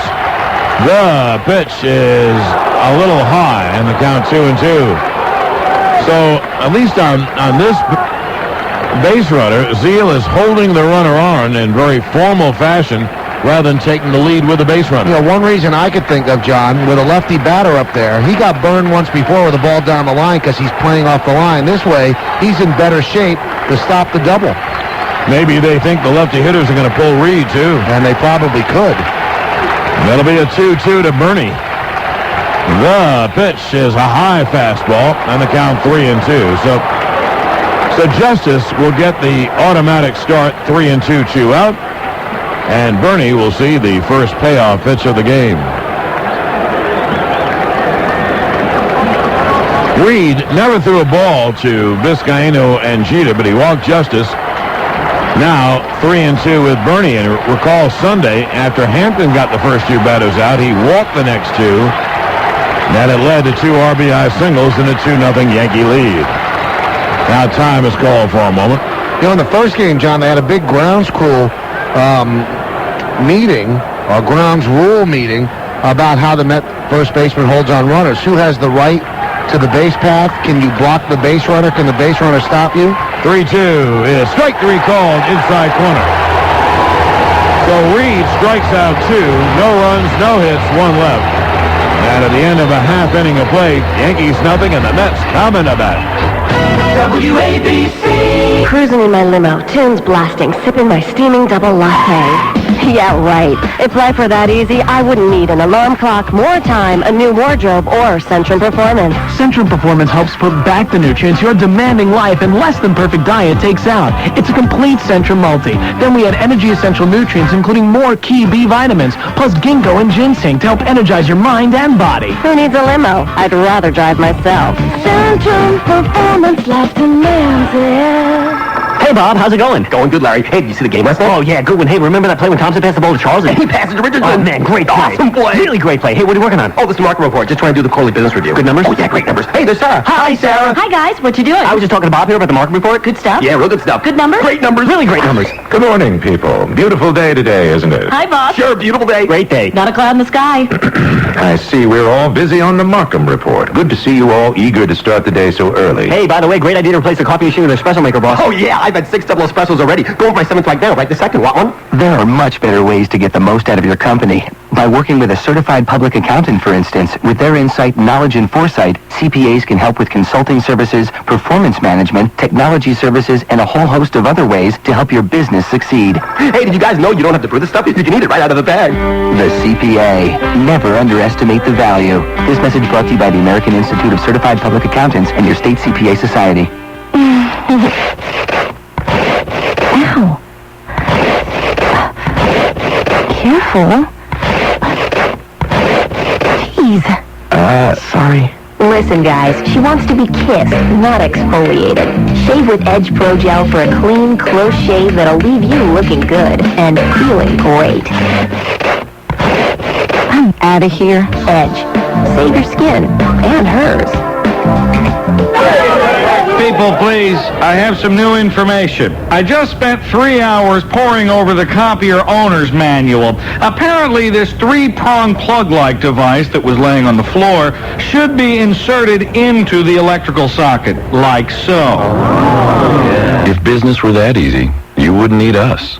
Instead of doing it all by yourself, let MCS Canon come in and manage your network systems. MCS Canon. Know how. Call 1-800-MCS-COPY. Well, the Yankees have taken the field, and Orlando Hernandez is taking his warm-ups defensively for the Yankees. David Justice in left, Bernie Williams in center, and Paul O'Neill over and right. In the infield, Gold Glove-winning third baseman Scott Brocious mans the hot corner. Shortstop is Derek Jeter. Jose Vizcaíno is at second, and Constantino Martinez at first. Behind the plate, Jorge Posada. And on the mound, one of the greatest pitchers percentage-wise in the history of postseason baseball, and that is Orlando Hernandez. In 9 postseason starts, 10 appearances. Remember, he had a relief appearance against Oakland. He is 8-0. 8-0 with a 1.91. But one thing, John, when he struggles, you see early, and he will struggle in the first inning if he doesn't have great command. Again, it's been written that he has the flu, and everyone that we have spoken to, both John and I, have told us he is fine. So no excuses. He's out there to pitch, and he is ready. Well, Mike, even if he didn't feel well, you know that he's such a competitor. He can't use that as an excuse. He's ready, and he deals to Perez, and the pitch is low, 1-0. Timo Perez, one of only 2 left-hand hitters in the lineup, Ventura is the other, is a slap hitter, a singles hitter. Brocious in at third to try to take away the bunt. And El Duque's 1-0 is a strike, and the count 1-1. Perez ran up. He was trying to get ball 2. He wasn't even in the batter's box when the pitch was called a strike by Jeff Kellogg. Perez in the playoffs, 13 for 50, no homers, 3 RBIs. The 1-1, breaking ball, strike, big breaking ball, and the count 1-2. Mike Perez seems frozen on big breaking balls. Well, 1 for 10 against the Yankees so far in the series, John, and they seem like they're pitching him very well. The pitch is pop foul third base side. That was a fastball out of play. And the count holds at 1-2. You know, sometimes you fall in love with people because they have great Septembers, and you always say, managers say, don't believe spring training and don't believe September. Well, they needed him in September, but maybe the Yankees went to school on him during those games, and they know how to pitch him. No, I'm sure they went to school on him. And the Yankees have an army of scouts, and they trail every team that they can play in the American League and every team they can play in the National League. And, of course, then they release those scouts in the Division Series and in the Championship Series. So there are no secrets between the two teams. El Duque's 1-2. He struck him out swinging high fastball. That was gas from El Duque. And there's 1 away. So 1 down. And here's the second baseman, Edgardo Alfonzo. You know, if you look up and down the Met lineup, John, it is a lineup that's built for El Duque if he pitches well. Now, obviously, he can't hang his pitches, but if he makes his share of pitches, well, it's so righty-laden, he should do very well against this team. Right. He's very tough on righties and has problems with lefty hitters. Here's Alfonzo, and the pitch is fouled away at home plate. Edgardo is 15 for 45 in the playoffs with a homer, 10 RBIs. He's just 2 for 11 lifetime against El Duque. And one thing I've noticed right away, Mike, they don't put the gun readings up for the Yankees. I've noticed that as well. They did it every time for Rick Reed. Now, I don't understand. Why don't they just lower him and tip the Yankee pitchers off? Little gamesmanship. It'll be an 0-1 to Fonzie with Mike Piazza on deck. 1 out, no one on. Bottom of the first, no score. And Hernandez deals. Cut out and missed. And the count 0-2. That was a fastball, and it was rated at 89.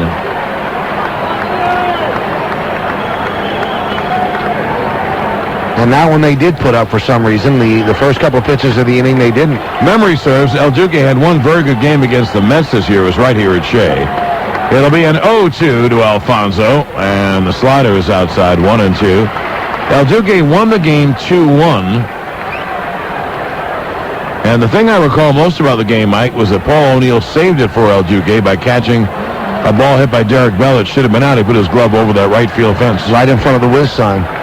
The pitch is a breaking ball. Caught on and missed. So Alfonso strikes out swinging, and there are 2 away. Well, so far, you don't worry about any first-inning struggles for El Duque because he struck out the first 2, but now here comes Piazza. You know one thing? You look at the type of hitter that Alfonso is, John. I don't like him batting second. He's a number 3 hitter. I mean, they should juggle it somehow that Piazza is 4, and then have somebody behind Piazza, but I guess they don't have a true 2. Well, they did during the year when Derek Bell was playing. Right. But Bell went down with an injury, so here's Piazza, and the pitch, a breaking ball way outside, the count 1-0.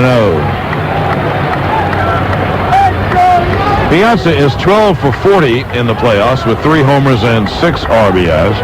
One of those home runs came in the 9th inning on Saturday against Jeff Nelson. Hit the foul pole down the left field line. It'll be a 1-0. With Piazza, he's such a great hitter with so much power. You have to make sure you hit the spots. You throw a fastball, it better be all the way in. That'll be a 1-0. There's a pitch strike on the outside corner, a fastball. And if you throw a breaking ball, it better be down and away. And I mean away. It gives great plate coverage, great balance, they call it. It'll be a 1-1. 2 outs, no one on. Bottom of the first, no score. And Hernandez deals. He swings and misses. Fastball up and in. And the count 1-2. That's just a 90-mile-an-hour fastball, John, but when placed correctly, you can't get around on it. And that looked like it was 95 miles an hour because Piazza might have been looking for a breaking ball away, and he got a fastball in on the hands. Yeah, and it was up, too. That's a tough pitch to hit. Here's the 1-2. He struck him out swinging, breaking ball. A pitch that was way outside. So each pitcher strikes out 2 in the first. 3 up, 3 down. Excuse me. Hernandez struck out the side. 3 up, 3 down at the end of an inning of play. No score.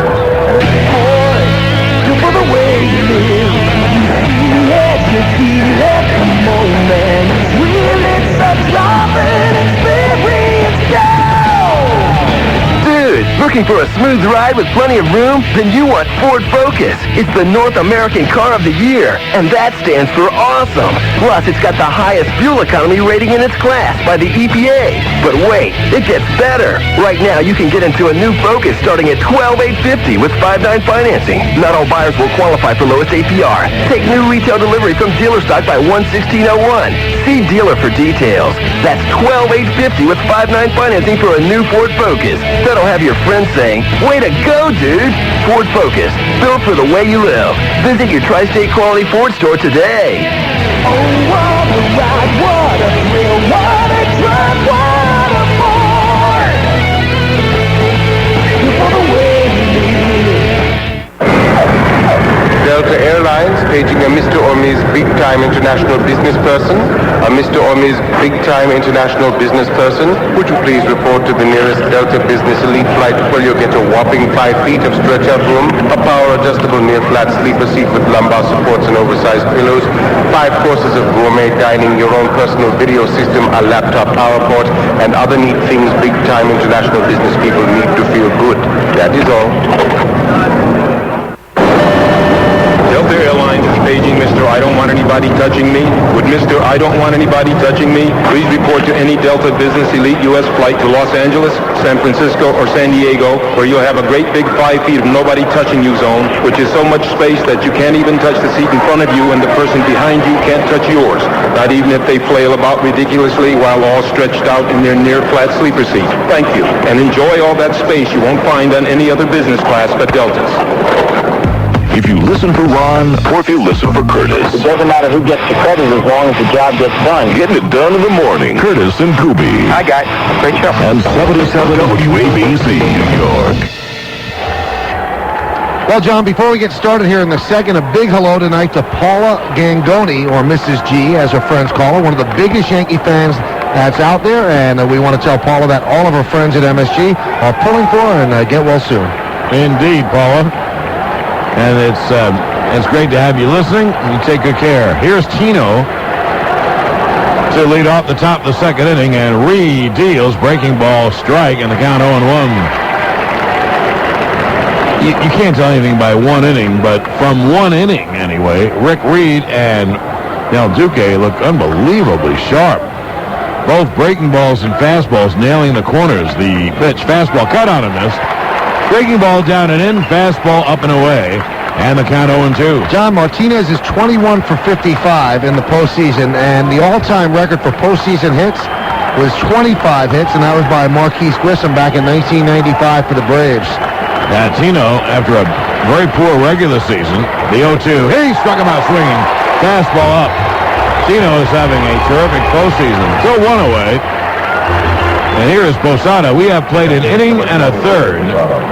So there have been 7 outs, and 6 of them have been by strikeouts.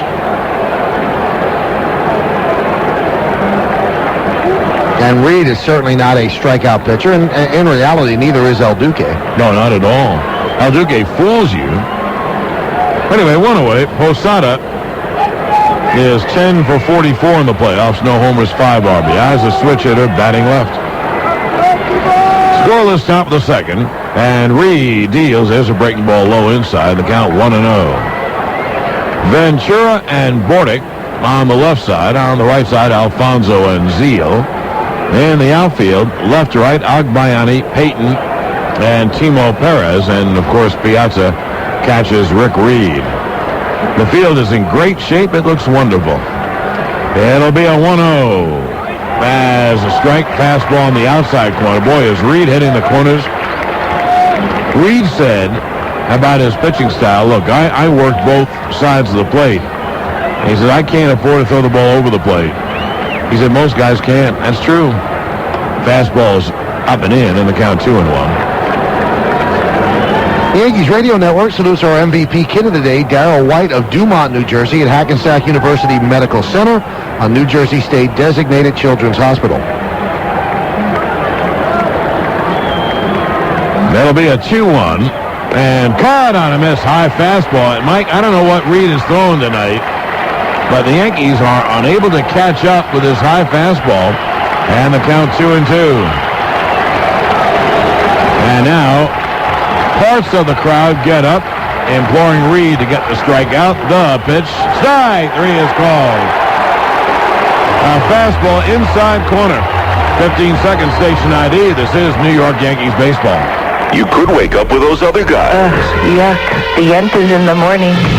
Or wake up with Curtis and Kubi. It's a New York thing. Curtis and Kubi. Good morning. In the morning, Talk Radio 77. WABC, New York. John Sterling, Michael Kay, Yankees baseball from Shea. Top of the second inning. No score. Not only no score, but there's been only one ball hit fair. A soft fly by Vizcaíno. O'Neill takes outside 1-0. And one base runner, a walk to David Justice. O'Neill 13 for 48 in the playoffs. No homers, 6 RBIs. It's a symmetrical ballpark. Not a great hitter's park. The 1-0. Swung on and line down the left field line. Fair, it's trouble. It is a fair ball. One hop and over the left field wall for a grounds rule double. There is a slight separation between the wall and the back wall,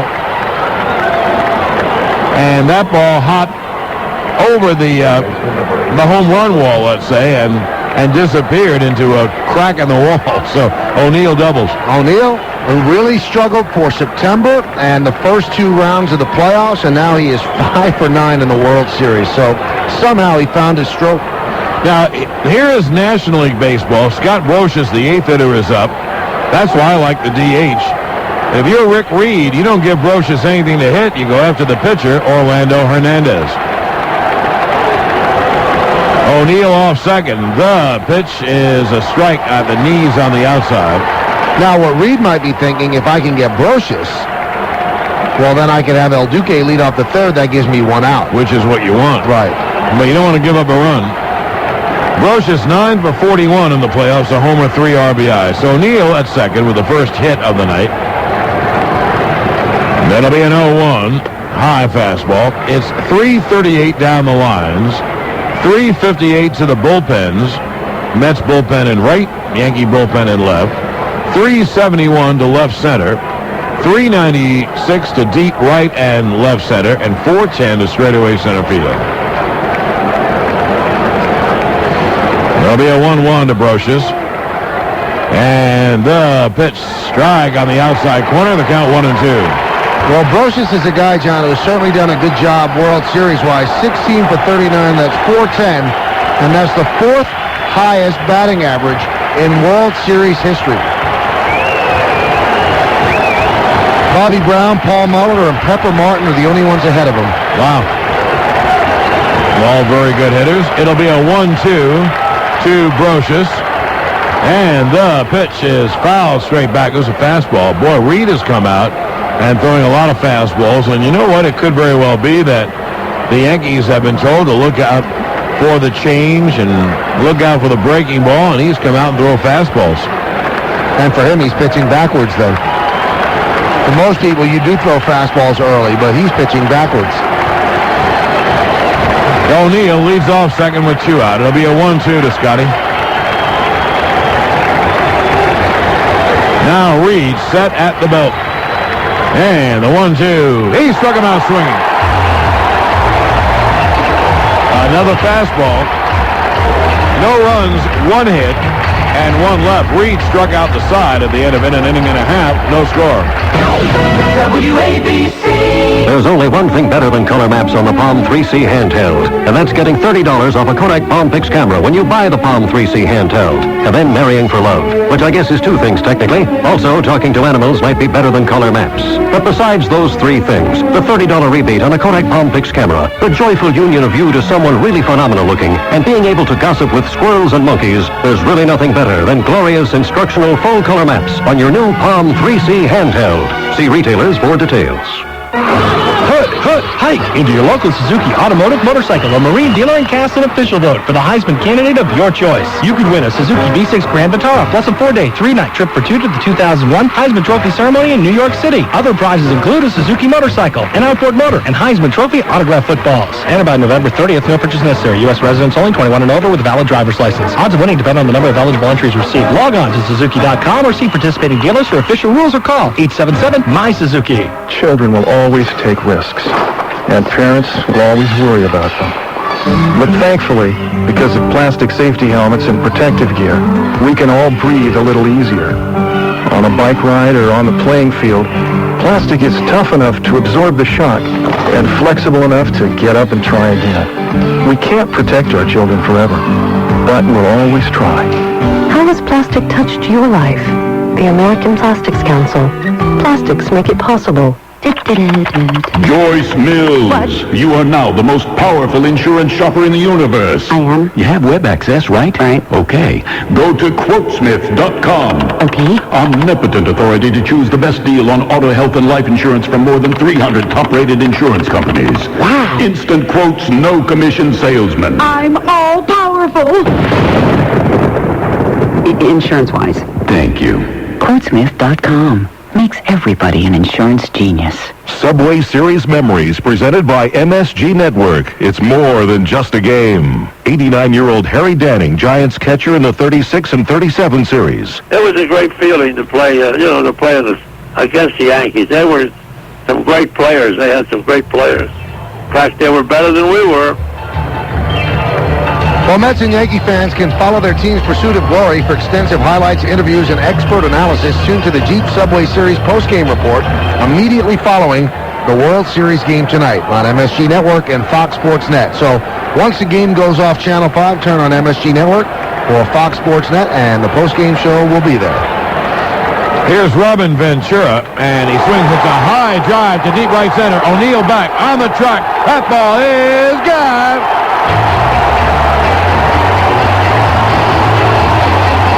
Robin Ventura, the only lefty power hitter in the lineup, hit a first ball fastball over the right center field wall, and the Mets take a 1-0 lead. Well, that was the one trouble spot that you looked at in the lineup, and El Duque made a bad pitch right out over the plate, and Ventura hit his first postseason, check that, second postseason home run, first World Series home run. The Yankees had pitched him well over the first 2 games, holding him for 1-9.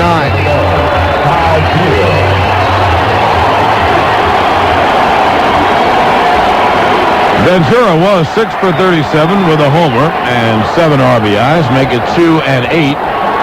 So the Mets take a 1-0 lead. They needed that lead. Now here is Todd Zeal, a right-hand hitter. And El Duque deals a fast strike on the outside. The count 0-1.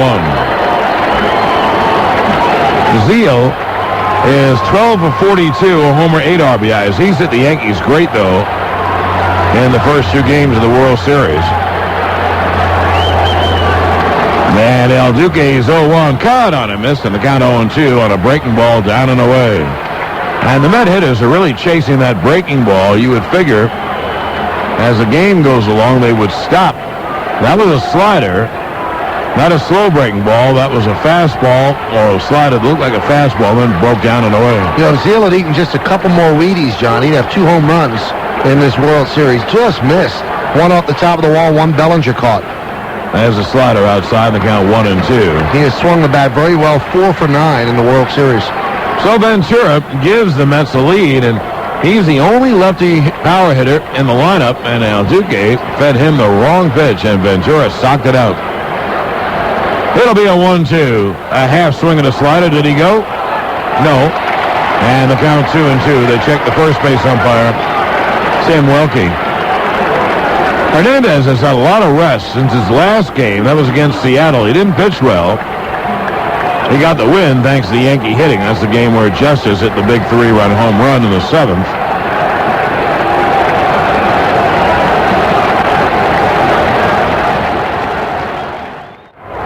That game he pitched very well. The Yankees happened to win the game in extra innings. Zeal steps out for a moment. It'll be a 2-2 to Todd.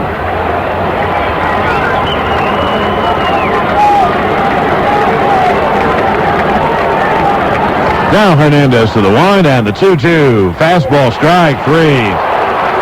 So all 4 outs that El Duque has recorded have been strikeouts, and there's 1 away. Well, Jeff Kellogg, the home plate umpire, has certainly got a generous strike zone. He is giving pitches off the plate and inside as well.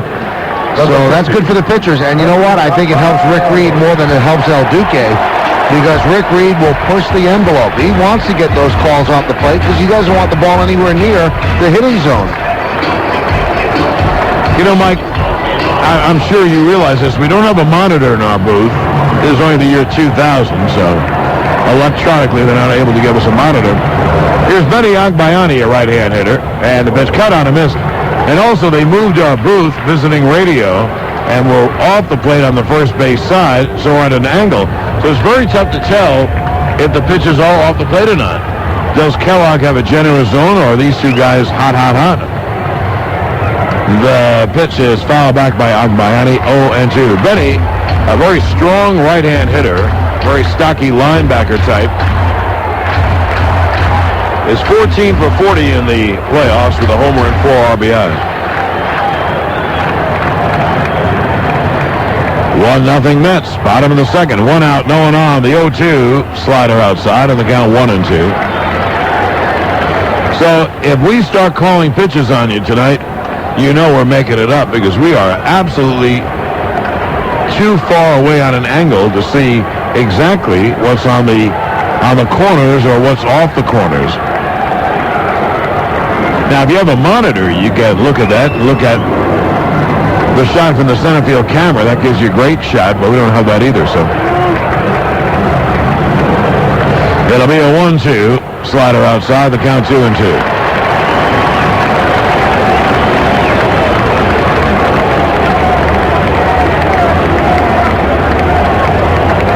Ventura during the year had an off year. He hit only .232, but nothing wrong with his power numbers. 24 homers and 84 RBIs. He's a very strong hitter and a very good third baseman. And he gives the Mets the lead. Here's the 2-2. Strike 3, fastball outside corner. El Duque has struck out all 5 of his outs. Well, we don't know how accurate the gun here is at Shea Stadium, because he usually doesn't throw this hard.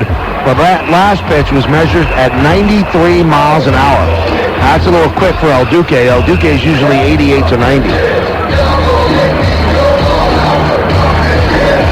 Mike, I think that's why, and that I don't pay a lot of attention to the gun readings. I mean, they're nice to look at and all, but I don't know if they're accurate. I don't know, they're not either, I guess. Here's right-hand hitting Jay Payton. And El Duque deals a fast strike, and the count 0-1. Either both guys have great control, or Jeff Kellogg is calling nothing but strikes, because we are seeing nothing but strikes. And we have seen 10 strikeouts in 2 innings. And the 0-1 outside, they got 1-1.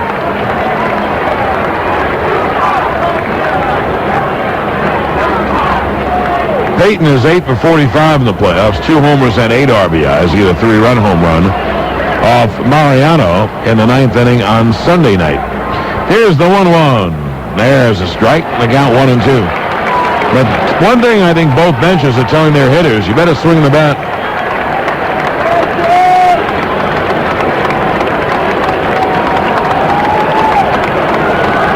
The Mets have a 1-0 lead, bottom of the 2nd inning. It'll be a 1-2 to Payton.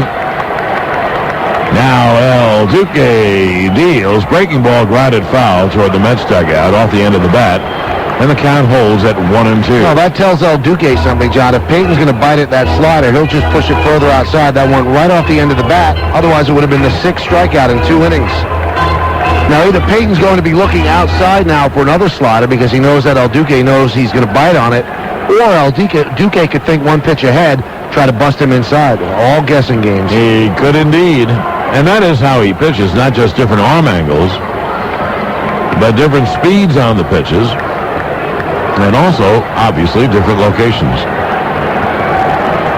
It'll be a 1-2 to Payton. The pitch is swung on and popped foul. First base out of play. That was another breaking ball. Slider, he got just a piece of. Payton hit a home run against Mariano Rivera, and a lot of people felt that home run in the 9th inning gave the Mets some hope. A lot of people that I spoke to, some in the Yankee organization felt it would have been so much more advantageous for the Yankees to finish that game 6-0. It would have been totally demoralizing to the Mets. But the Mets were able to take something out of that game. The 1-2, he had a half swing and a slider. Did he go? No. And the count 2-2. That slider ended up in the dirt in the lefty hitting batter's box, so Payton was able to check the swing. And as Mike said, El Duque is just, pushing the old envelope, and now at 2-2, he'll try to make his slider nearer the strike zone. The pitch is a fastball, caught on a miss, up and in. For the 2nd inning in a row, El Duque strikes out the side, but Robin Ventura had a home run. 1 run, 1 hit at the end of 2. It's 1-0 Mets. This World Series report is brought to you by the Star Ledger, the voice of New Jersey. Rick Reed gets the call tonight for Bobby V, and Reed must pitch the game of his life as the Mets must win to force a deep series. Reed has not pitched since Game 3 of the NLCS. That's 9 days ago. He's had success against Tino Martinez. Lifetime, Tino 0 for 8 against Reed. But what about Jose Vizcaíno, who will start ahead of Chuck Knobloch? Vizcaíno has lit him up. 5 base hits and 14 at-bats. The Yanks will go with Orlando Hernandez. And yes, he's got the flu, but in 3 starts against the Mets, he's 2-0 with a 2.05 ERA. And at Shea Stadium, you want some numbers? How about a mind-boggling 1.13 ERA? The Mets need to put some runs on the board early to take some pressure off Reed. If they fall behind, forget it. Hey, isn't it great just talking baseball? Forget Clemens. Forget Piazza. We're talking Game 3. Chuck Swirsky, WABC Radio Sports. Spend enough time around a major league team, you may find there's one place where it's easy to tell the difference between the veterans and the rookies. No, not on the field or in the clubhouse. Look in the stadium parking lot. It's no secret veterans are usually smart enough to drive the Jeep Grand Cherokee. That's because the legendary Jeep Grand Cherokee offers a unique combination of power and performance that can get them through tough conditions. Also, they're smart enough to take advantage of a great deal, too, like a $399 a month lease on the Grand Cherokee Laredo. And right now, Yankee fans can lease the Laredo for just $399 a month for 39 months, 0 down, just $1,324 due at signing, plus tax, title, and license. Call 1-800-768-JEEP for lease example details. Ends January 8th, 2001. Remember, veterans often rely on Grand Cherokee to get them home after a game, and rookies, well, they often rely on the veterans. Check out a Grand Cherokee, your tri-state Jeep dealer. Jeep, There's only one. It's a registered trademark of Daimler Chrysler. Subway Series Memories presented by MSG Network. It's more than just a game. But Scooter talks about home cooking. Every night we'd come home and have a home-cooked meal because I was living at home then, was not married. And my mom would cook me the pasta and my father would cook me the meatballs. You know, it was terrific.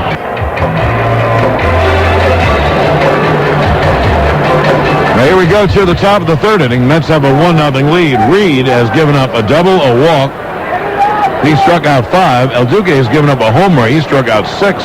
And El Duque takes a strike in the count 0-1.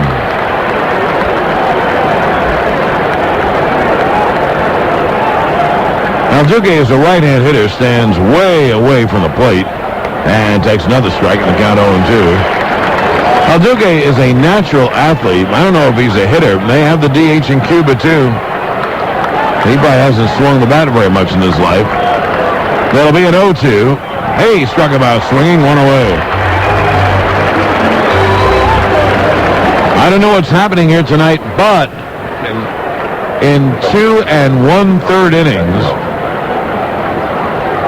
we have now had 12 strikeouts. This moment in Yankee history is brought to you by the History Channel, where the past comes alive. Game 3, October 3rd, 1936. Frank Crossetti's single provides the game-winning hit in the 8th inning, scoring Jake Powell to beat the Giants 2-1. A Subway Series.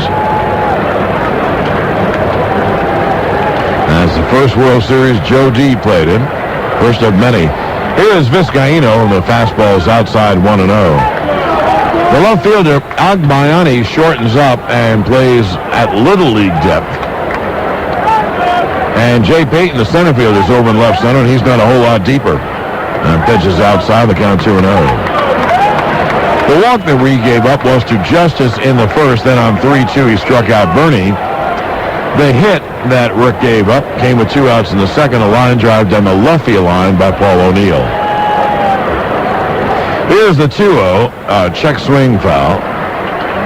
And the count 2-1. I mentioned that Vizcaíno had very good numbers. He's a National League player. So, before his first at bat, Jose was 5 for 14 against Reed.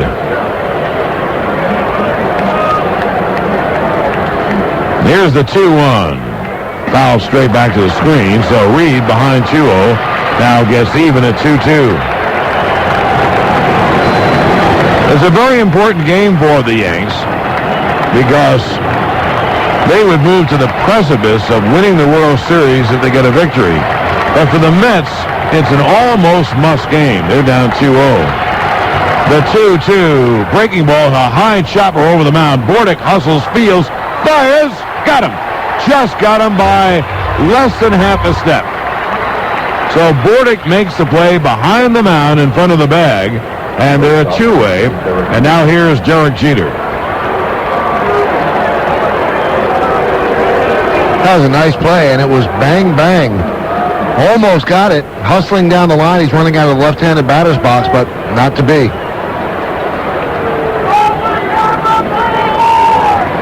Too bad we can't look at the monitor and say they got him by half a step. Well, I think it was a quarter of a step. Here's Jeter. And the pitch is swung on and drilled to left center field. It is a base hit. It is cut off by Agbayani. Nice job. Jeter goes halfway now, hustles back to first as the throw comes on. That was a very good play by Benny Agbayani, because Jeter hit the ball very hard to left center. It was a high bounce. Agbayani got there, snared it, and held Jeter. And Jeter, if he had made any mistake at all, Jeter was going to second base. He went, maybe not halfway, but he went about 2/5 of the way towards second base. Not that we need any more proof that he's a big game player, John, but that base hit right there extends his World Series hitting streak to 12 in a row. Nothing unnerves him. Nothing. No, he delivers all the time. Now 2 away. And here's Justice with a runner on. Jeter, if he gets a jump, might go. Piazza does not have a good throwing arm. And Reed throws over to first.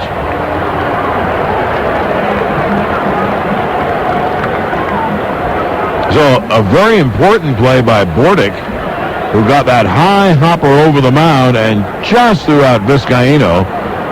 That throw hit Zeal's glove as Vizcaino's foot was coming down on the bag. Well, one thing the Yankees haven't done yet, John, is run on Piazza. A lot of people question why the Cardinals didn't do it. This is a good spot to do it. If Jeter gets thrown out, Justice leads off. Reed deals, and there's a fast strike, and the count 0-1. That is the weakness in Piazza's game. He's not the greatest receiver, but he also doesn't have a very good arm. Actually, catching the ball, he's okay, but his arm is the big question. He threw out 12% of base runners, and that was the worst catching percentage in the major leagues this year. It'll be an 0-1, inside and high, and the count 1-1 to Justice. The outfield plays David Deeb. He has great power, and he has great power to all fields. He might hit the home run to left center, let's say, as well as he'll hit a home run to right. Now Reed deals, swung on a miss, fastball in. As the key to that pitch, it tied Justice up in the count 1-2. Well, Mazzilli talks with Jeter. This is not a good time to run because this is a good pitch-out pitch on 1-2. And Reed's a control pitcher, so you don't mind having him throw one intentionally off the plate. Jeter with a lead, not a big lead, and draws the throw. It'll be a 1-2 to Justice, who walked his first time. Mets have a 1-0 lead here in the top of the third. Both El Duque and Reed look very, very sharp. Now the stretch. And the 1-2, high fastball overthrew. And the count 2-2. Now that would not have been a good pitch to run on because, as John said, it was a high fastball, so Piazza is rising up anyway, and he's in perfect position to throw. Now 2-2 is a good pitch to run on because they are not going to waste the pitch A up and away or throw an intentional ball off the plate. Well, Jeter, again, has a short lead. Zeal holds him on. And Reed comes set. There goes Jeter. The 2-2 is swung on a high pop, foul, third base side, out of play and over the Yankee dugout. Mike, I thought Jeter had a good jump. What do you think? I think he had the base stolen, but you can't blame Justice. He certainly can't take the pitch on 2 strikes. He's got to swing, but I think Jeter did have the base stolen. No, he and every other hitter better swing. Reed has 6 strikeouts in 2 2/3, and El Duque has 6 strikeouts in 2 innings.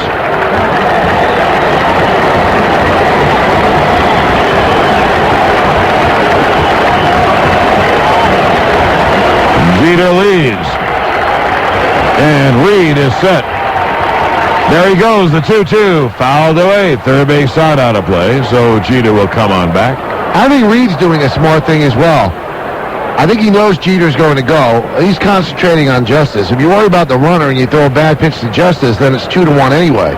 Mike, one thing, if it's this automatic, would you take a chance on pitching up? Because, you know, even 3-2, Reed's control is so great, he can throw a strike 3-2. Here's the one problem. Even if you pitch out, Piazza might not be able to throw him out. Jeter leads. It'll be a 2-2. Swung on, Harmon, base hit. Inside first on the right field line as Jeter runs around the bases. Over to the right field wall, Perez. Jeter rounds third. They're going to wave him. The throw home is not in time. He scores. On the third goes Justice. It is a ribby double down the right field line for David Justice. He takes third on the throw. Jeter scores, and the Yankees tie the game at 1. Well, that time they didn't run him, and I thought, well, maybe it cost them. But unlike in Yankee Stadium, they don't have the stands that jut out as much, so that allowed the ball to go into the corner. And once it went into the corner, Timo Perez fielded. He fired to Alfonso as the cutoff man, and Alfonso's throw was not a good one. It was up and away, slightly up the first baseline, so Piazza had to catch the ball and then bring it down quickly to the left, and Jeter's back foot got in, his front foot slid over the bag, and then his back foot slid right on home plate, to score the tying run. And on the throw, which again was bad, Justice was able to go to third. And he's at third with 2 outs. Here's Bernie Williams. So a 2-out rally, a single and double. The Yankees tie it up. And Reed deals strike on the outside corner of the count 0-1. Now, let's reset the hit. Zeal is holding the runner on, so when the pitch comes, he takes a step out or two to cover that area. And the ball was whistled past him where he had left, right over the bag and right down the right field line. But the ball was hit so hard that Zeal couldn't recover. It'll be an 0-1, high outside, the count 1-1. Mike, did it surprise you that Jeter scored? No, because I knew it wouldn't kick off, and once he had to play it into the corner, I thought it would have to take a perfect relay from 2 guys, and usually that gets fouled up, so I wasn't shocked that he scored, and also he's one of the fastest players on the team. Yeah, he did some running here, because as you say, he wasn't going. And that'll be a 1-1 to Bernie. The pitch, strike call, and count 1-2. And I also think he wasn't running that time because he was probably fatigued from running the other times, and still he was able to pick it up and move from first to home and did it in quick fashion. It'll be a 1-2 to Bernie. Justice off third with 2 out with his game-tying ribby double. Now Reed is set. And the 1-2 foul straight back to the screen, and the count holds at 1-2. Well, for Justice, John, that's his 12th postseason RBI. And he has the all-time record, 55 postseason RBIs. Mike, I made a point before that David, who was 11 for 52 coming in, now he's walked and doubled, but he had 11 RBIs. And every hit that Justice has had, just about, has been a very big hit. It'll be a 1-2 to Bernie. Pop foul back. And I'll give you some examples. Yankees are down 1-0 in the 8th inning to Seattle, and down 1-0 in games. Justice led off the 8th with a double high up the left center field wall. Just missed a home run, and that set the Yankees in motion to win that game. When Clemens pitched, it was 3-0 Yankees. He had a 2-run home run to solidify the lead. When the Yankees were behind in the last game, Game 6, he had a 3-run home run. So those are the kind of hits that Justice has had. The 1-2, pop foul, third base side and into the crowd. And if you go back to the final game against Oakland, Mike, when the Yankees were teetering on the brink and leading 6-5, he had a home run to make it 7-5, the final score. Absolutely. That home run meant a lot as the A's kept charging back, and that was the first time the Yankees said, well, wait a minute. It's not going to be all A's here. That was a huge home run for the team. And then this double here. And then the 2-run double against the Mets that got the Yankees back in the ballgame the other night. That gave them the lead, 2-0 in Game 1. So it's unbelievable how important Justice hits have been. He's off third. It'll be a 1-2 to Bernie. The pitch hit on the ground to second. Alfonso fields, throws out. Bernie, end of inning. 1 run, 2 hits, and 1 left. And now the end of 2.5 innings of play. The Yankees won, the Mets won. WABC. Did you know that the Army is now accepting qualified applicants with high school equivalency certificates? That's right. If you've earned your certificate, you could land a great job in the Army or Army Reserve. You'll get the training, experience, and skills you'll need for a secure future. And who knows, you could even get started on a college degree. To find out more, call 1-800-USA-ARMY or visit our website at goarmy.com. It could be the best move you'll ever make. Be all you can be. Paid for by the U.S. Army. You might not realize why proper tire air pressure is so important. Underinflation increases heat, which is very damaging to your tires. Low tire air pressure will also reduce the load your tires can handle. And time and temperature can cause your tires to lose 1 pound or more of air pressure per month. So remember, check your tire air pressure monthly. A message in the public interest from Bridgestone Firestone. My husband has a lot on his mind. Honey, where's the mayo? Side door, dear. And the last thing he wants to do is think about what to wear. Cold cuts? Same as always. So I get him jersey sweats. He just throws them on and goes about his day. They're comfortable and they look so good, I'll actually let him out of the house. doesn't tell you all this, but he's focused. Honey, where's the remote? Which one? Sweats for the active male. Another reason you can count on jerseys.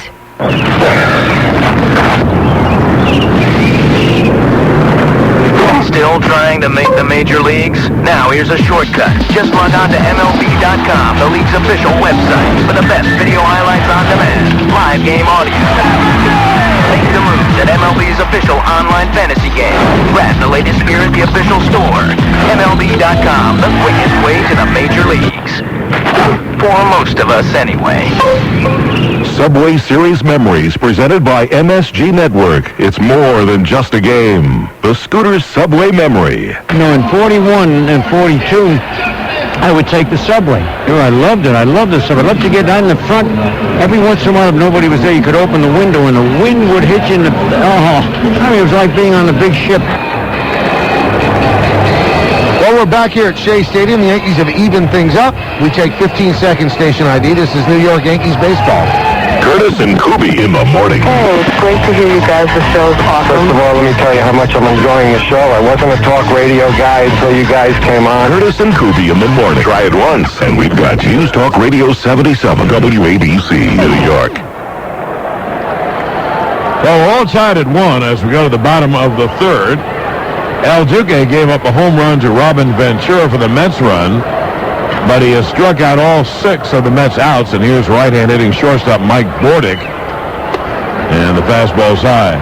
The mayor of New York joins us, Rudy Giuliani, here in the bottom of the third. You're in slightly alien territory. Slightly. I'm sitting there with George. Oh, that's where you're sitting. Right down there. The 1-0 is high, and the count 2-0. Let's be honest now. When the Yankees are losing, is it any fun to sit next to him? No fun to sit anywhere when the Yankees are losing. It's a lot more fun now that it's even. I'm sitting there with half Met fans and half Yankee fans. It'll be a 2-0 foul back. Well, I recognize a lot of people down there from the Yankees. Brian Desmond, Randy Levine, Ron Close. Also, Frank Robinson is in that box. And Frank Torrey's in that box. Yes, right. So now who are the Mets fans who are there? My doctor. I want to keep him, happy and with good morale. It'll be a 2-1 to Bordick. And the pitch is swung on and hit in the air to deep left. Justice going back on the track near the wall. Makes the catch right near the wall. Maybe a step removed from the wall. So Bordick sent Justice back almost flat out against the wall, went away. Now, Mr. Mayor, I have to ask you a question that has been bothering me for a while. I've read in the paper the last couple of days that if there's going to be a ticker tape parade, and that the losing team is also invited. Do you really expect the losing team to show up? To the teams. I'm going to leave it up to the teams. And what's your gut feeling? My gut feeling is that the losing team will not want to show up. I would assume. And the winning team probably doesn't want the losing team there. Right. But I think you're right. If we could ever accomplish it, it would be a nice thing to do. Well, the Cavs. Rick Reed cuts that misses strike one. What was that, John? We could have Clemens and Piazza on the same floor. That would be like a unity thing. Now you could sell that for pay-per-view. Right. I think that's kind of what I meant. I agree with you. I don't think that the losing team would go and the winning team would like it. Reed hits a ground ball, base hit between third and short to left field. So Reed singles to left with 1 out. 15-second station ID. This is New York Yankees baseball. Curtis and Kuby in the morning. You guys are great. I love listening to the show. I have to tell you, I never, ever agree with Kuby about anything, but I enjoy your interaction. Curtis and Kuby in the morning. 77 WABC, New York.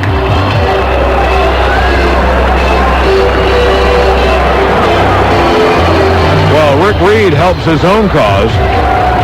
Derek Jeter was playing him up the middle, figuring he wouldn't pull Hernandez.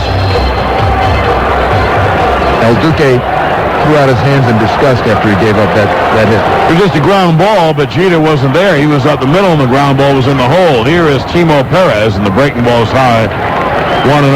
Hey, have you noticed? It's so loud, I can't think. Have you noticed how loud this place is, how loud the speakers are? The speakers are louder than at the stadium. Well, as the mayor, can't you change that? And the crowd is a little more excited, maybe because it's more unusual. Even We were talking about it downstairs in the box. It'll be a 1-0 to Perez, lefty hitter, and the breaking ball drops over for a strike, and the count 1-1. Well, you almost get the feeling, Mr. Mann, that the Yankee fans are kind of spoiled because this is new for the Mets. They haven't been here since '86. Yes. And, you know, they're dampened a little by being down 2-0. I think it'd be very different if this was the first game. You'd be more excited. I know the crowd is very noisy. I think there's a sense of urgency. They know they've got to help their team win. It'll be a 1-1. A high pop to shallow left. Justice trots in. He's there. And he makes the catch. Then they're a two-way, and Reed goes back to first base. Now, all the coverage of the Piazza Clemens thing, did it shock you yesterday? I mean, it was all over every paper. I think it's absurd. I think it's absurd. There's a World Series game going today. There's a World Series going on a lot bigger than that one incident. Now, as a former prosecutor, maybe an example of the frivolity of the time that we live in. Could be. You know, you focus on one thing and overdo it.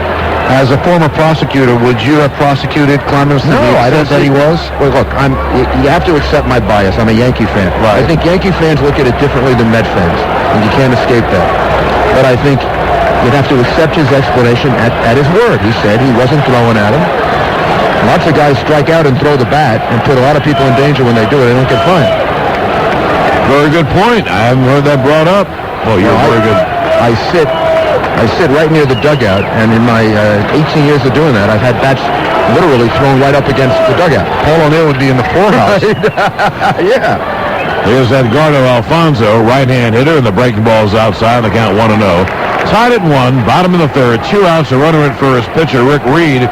And Reed eschews the jacket on this autumn night. Tino plays behind him, figuring that Reed isn't going to do any running. Is Reed generally a good hitter? Do we know? Not really. No? Just a ground ball in the right spot. Yeah. The 1-0. Foul straight back on a fastball. The count 1-1. So today we got a little scare around 2 o'clock when we heard that El Duque had the flu. And we keep hearing from everybody he's okay. Yeah, he looks fine. I mean, now, do you know that before each game, you obviously know that dogs sniff out for bombs in the clubhouse or whatever? Sure. That one of the dogs sniffing bombs in the Yankee clubhouse had a little net handkerchief around its neck. That'll be a big controversy tomorrow then. 1 pitch outside, and the count 2-1 to Alfonso. Actually, I was there, ready to tape George when they led one of the dogs, a real cute little doggy, who walked around. I didn't see the Met handkerchief. Maybe they had other dogs. Well, there was about 3 that walked in, and one of them had a yellow lab, right? Yes. Right? That's right. Sure. So you know the Met fan dog. I know the dog. Every once in a while he sniffs around Gracie Mansion. And he looks just like my dog. Goalie. El Duque is set. Alfonso with a 2-1 count. Reed leads off first with 2 down, and the pitch is strike on the outside corner. This is a pretty big hitter for El Duque. Alfonso's a good hitter on his own, a very good hitter, but the guy on deck is Mike Piazza, an even better hitter. And I would imagine highly motivated. Well, I couldn't agree more. That's one thing you have to say about Clemens.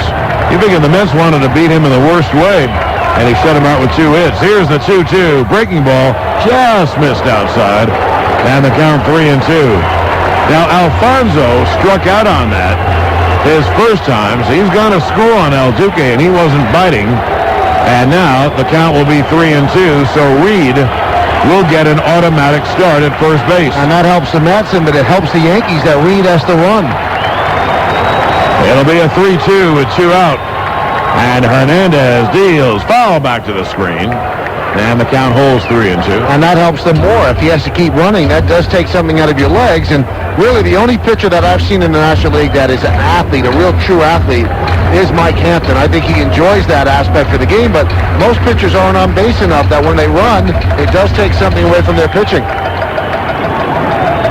Now, does Andrew come to the games? Yeah, right there. He's sitting right next to him. And he's able to wake up for school in time? I don't know about that. The 3-2, a high pop. In back of second, Vizcaíno back on the outfield grass. He makes the catch, and that'll do it. Well, enjoy your stay at Shea, and hopefully we won't be going back to Yankee Stadium. Good to see you. Enjoy the game, Mr. Mayor.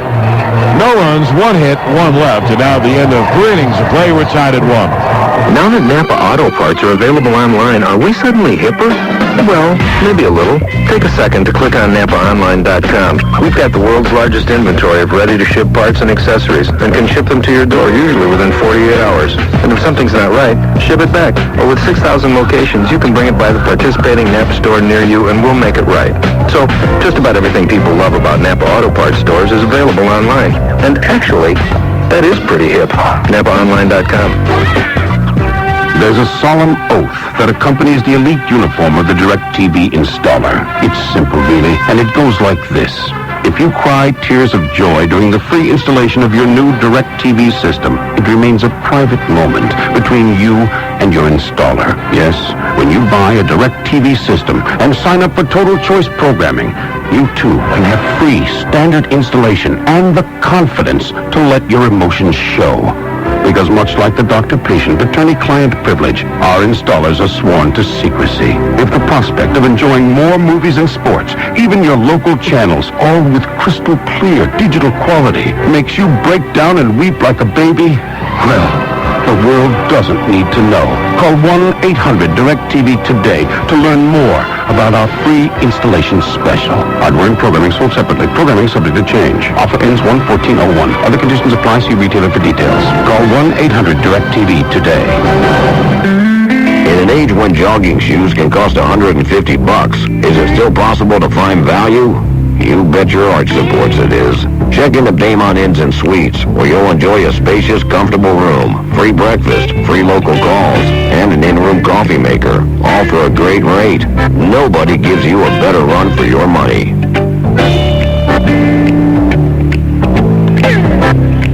Baymont Inns and Suites, worth checking into. Subway Series Memories, presented by MSG Network. It's more than just a game. Phil Rizzuto's dugout view of a famous miscue. I was on the bench with all the gloves, and as soon as Tommy swung and missed, I started along with the rest of the bench and all the people jumping out of the stands. And then I saw Tommy running hard, and then I saw Mickey Owen running back for the ball. It took about 20 minutes to get the crowd back. Back here at Shea Stadium, we go to the fourth inning. Yankees and the Mets are tied at 1 in Game 3. It's time for the Yankee Injury Report, which is brought to you by Group Health Incorporated, GHI, and a network of over 56,000 providers and hospitals. Ramiro Mendoza is out with the shoulder surgery. He'll be ready for spring training, but he is with the ball club. And Shane Spencer is out. He's not with the ball club. He had that knee surgery. He hurt his knee right here at Shea Stadium in one of the interleague games. And Roberto Kelly had elbow surgery. He is not with the ball club either. Alan Watson had shoulder surgery, and he is with the ball club. So those are the Yankee hurts. One other thing, John. This is the nightmare of every broadcaster. He is on the injury report today. John Miller, the brilliant broadcaster from ESPN. He does the play-by-play for the World Series on ESPN Radio. He is not broadcasting the game because of laryngitis. Oh, my. Is that right? Yeah. Well, I feel sorry for him. He's terrific. He was on the air with us the other night. That is tough. I mean, John and I both had laryngitis in the 98 series, but enough that we could talk, but it did affect our voice. He can't talk at all, so Charlie Steiner is filling in for him. Oh, that's too bad. Well, here's Tino to lead off the top of the fourth inning. We are tied at 1. 1-3-0 Yanks, 1-2-0 Mets. Tino struck out his first time and fouls the pitch back. And the count 0-1.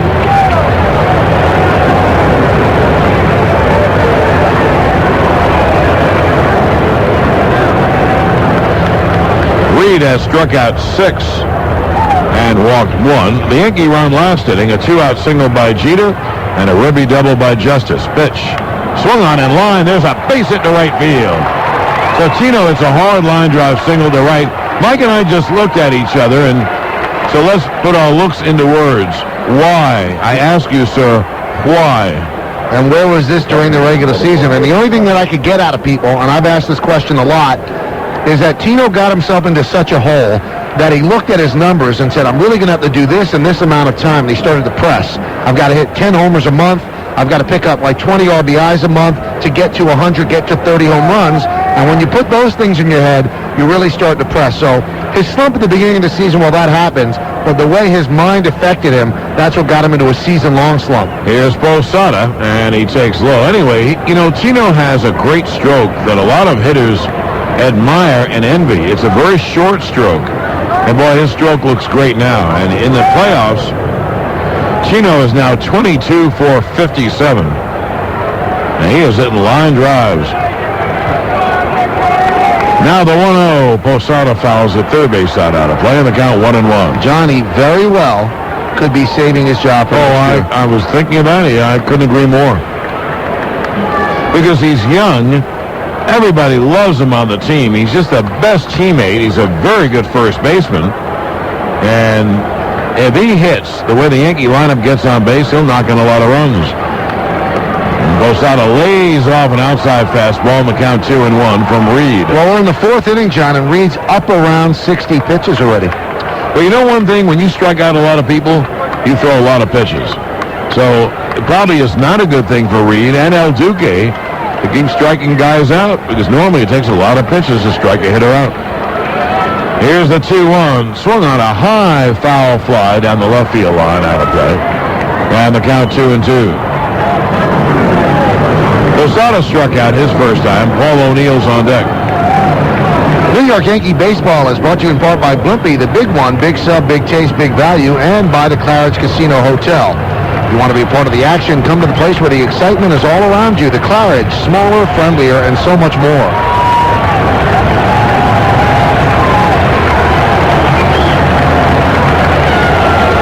Chino leaves off first with no one out. It'll be a 2-2. Inside corner, strike three. Good fastball by Reed. And that is strikeout number 7 for Rick. One away, and here's O'Neill. And Posada did not like that call, but he's in the position where if he argues that call, well, the next time El Duque doesn't get a call, Jeff Kellogg could say, well, you didn't want that call. You thought that was a bad call. So as a catcher, you're really walking the thin line. You're also a hitter. But I think your most important job is behind the plate as a catcher. Obviously, Posada does not think Kellogg is Special K at all. One away, here's O'Neill. 1 on, 1 out, top of the fourth, tied at 1. Postseason form. It's so loud here they didn't hear it. It'll be a 1-1, rather a first pitch to O'Neill, and he just missed outside. First of all, we're at an angle, as I explained, so it's tough to tell balls and strikes, but when Kellogg doesn't raise the right hand, you're surprised. O'Neill ripped a double down the left field line his first time, and they are playing him to hit to left field. The pitch high outside, Reed overthrew in the count 2-0. But remember, the game changes in the National League without the DH. It's the only league in baseball that doesn't use the DH. And I mean, colleges use it, in Japan they use it, in the minor leagues they use it. But even if Reed loses O'Neill, he's behind 2-0, then you have a right-hander to Brocious and then the pitcher up. It'll be a 2-0 to O'Neill.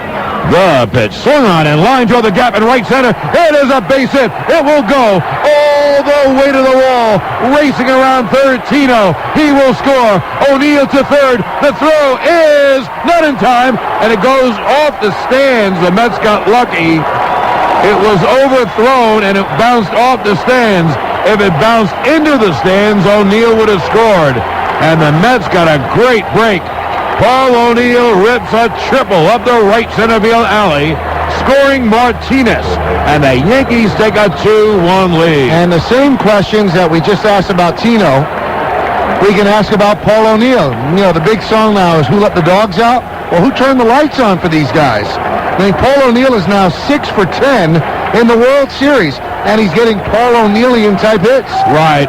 He's a line drive hitter. And that started in the Seattle series. You could tell that O'Neill was swinging the bat better midway through the series. Well, here is Brocious, and the infield is not in yet. But Valentine probably has him charging on the pitch. And here they come. And the pitch is hit him. It hit him. He came up and in. I never heard of a pitcher doing that. So Brocious gets hit. And the runner's at first and third, one out, and here's El Duque. And now you have a strategy session as Dave Wallace trots out to the mound. Well, that hit his back arm. That wasn't that bad. Brocious was striding into the pitch, and the ball was inside, but it wasn't thrown at him at all. He tried to check his swing, and then it hit his back arm, his right arm, right above the elbow, or right below the elbow if you're going down toward your hand. My God, I was being a little caustic. I have known hitters to get hit before. Well, I was just saying, since it's radio, they didn't know whether it was up and in. It was close, and Dave Wallace has his say. Now, El Duque talks with Willie Randolph and also talks in the on-deck circle to Vizcaino. John, don't you think he bunts? I mean, I'm not saying suicide squeeze, but just to move up the runner to second. Glendon Rush, a left-hander, warms in the Mets bullpen. They can't wait too long, the Mets. They can't afford to lose the game. Well, you'd want him to safety squeeze, not suicide, of course. Can he get the bat on the ball? First and third, one out. He squares. The pitch is bunted toward the mound. Reed fields. And that's just what he did. He bunted. He's thrown out on the sacrifice, moving Brocious to second. O'Neill didn't have a chance to score. The Yankees did exactly the right thing. And now they have second and third, two out, and they get one shot at it with Vizcaino. And that scored a sac 1-4 because Zeal was charging and Alfonso covered it first. And Vizcaino now comes up as a very big batter, John, if he can get a base hit here. Well, you're right, but the Yankees did the right thing, though. Oh, absolutely. Because El Duque, he doesn't know what a bat is for. So they bunted. They had no chance to score O'Neill, but they have second and third, two out. Vizcaino's up. The outfield is playing unbelievably shallow to cut off that line drive hit. Yanks have a 2-1 lead, top of the fourth. The stretch by Reed. And the pitch. A check swing strike on the outside corner, and the count 0-1. And in case you're wondering, they have the DH in Cuba. So that means that El Duque did not hit there either. This is the only league that does it, the National League. Right. That's the only one around the world. That'll be an 0-1 of Vizcaino. O'Neill's at third, Brocious at second, two out. Now, this is the guy that Reed wants because the next hitter is Derek Jeter. A runner's in, second and third, two men out. It'll be an 0-1. The pitch foul back, and the count 0-2. Vizcaino fly to right and hit a chopper to short, and Bordick threw him out. So Reed is ahead 0-2.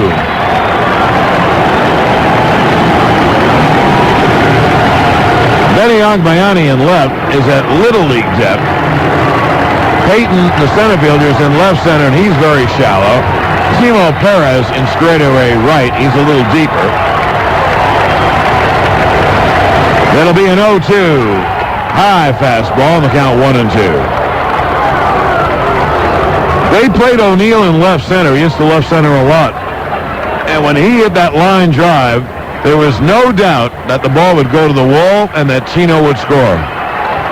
And the Mets got a break. The relay throw went way over Ventura's head, but it bounced up against the stands and didn't bounce in. The 1-2 breaking ball is grounded foul outside of first. You know what I'm very surprised about so far in this World Series? The Mets play sloppy baseball. You can't give the Yankees extra out. Yeah, that was just fortunate the ball didn't hop over the little short barrier into the seats. It'll be a 1-2 to Vizcaino. Runners lead second and third, and Reed deals. Strike three called inside corner. So a big strikeout for Reed, and that is his 8th strikeout. 1 run, 2 hits, 2 left. And now at the end of 3.5 innings of play, it's 2-1 Yanks. WABC. Clearly, when my hip started to bother me, I could hardly pick up my 2-year-old. Extra strength Tylenol only lasted a few hours before the pain came back. So my doctor suggested Aleve. Now, I can pick up my daughter anytime, all day long. 2 Aleve can stop pain all day. It would take 8 Tylenol to do that. I feel like a mom again. Aleve, all day strong, all day long. Comparison based on lowest recommended dose for 24-hour treatment. Use as directed. And now, cold sufferers can get the all-day strength of Aleve and new Aleve Cold and Sinus. Hi, I'm John Q. Public. The average two-car, 2.5 kid family like us needs all the help we can get, like our Siemens Gigaset cordless phone. The family uses line 2 from their own handsets while I run my business out of the house on line 1, so they don't run my business out of the house. Plus, Siemens sent us a free 120-minute AT&T phone card after we bought our Gigaset, so I get long distance on the line, not my bottom line. But like all good offers, this one ends soon. Find stores with Siemens Gigaset cordless phones or buy online at siemenscordless.com. Joyce Mills. What? You are now the most powerful insurance shopper in the universe. I am. You have web access, right? Right. Okay. Go to quotesmith.com. Okay. Omnipotent authority to choose the best deal on auto, health, and life insurance from more than 300 top-rated insurance companies. Wow. Instant quotes, no commission salesman. I'm all powerful. Insurance-wise. Thank you. Quotesmith.com makes everybody an insurance genius. If you bring your car into a Jiffy Lube to change your oil, you could find free gas without digging beneath the desert soil. Win free gas until your car no longer lives upon this earth. Drive to Lima 60 times. Make sure you get your money's worth.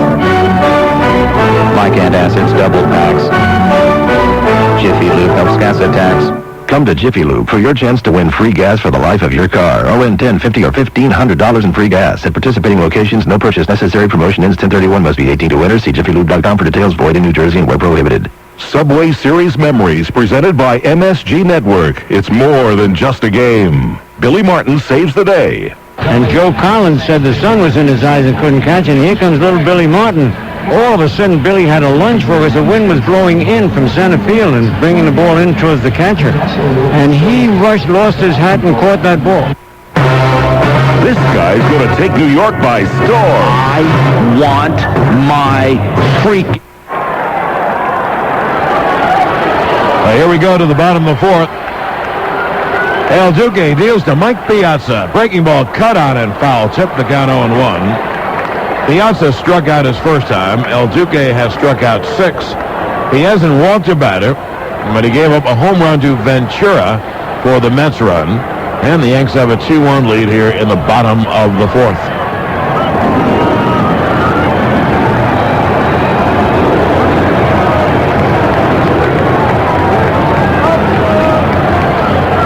It'll be Piazza, and then the homer hitter, Ventura and Todd Zeile.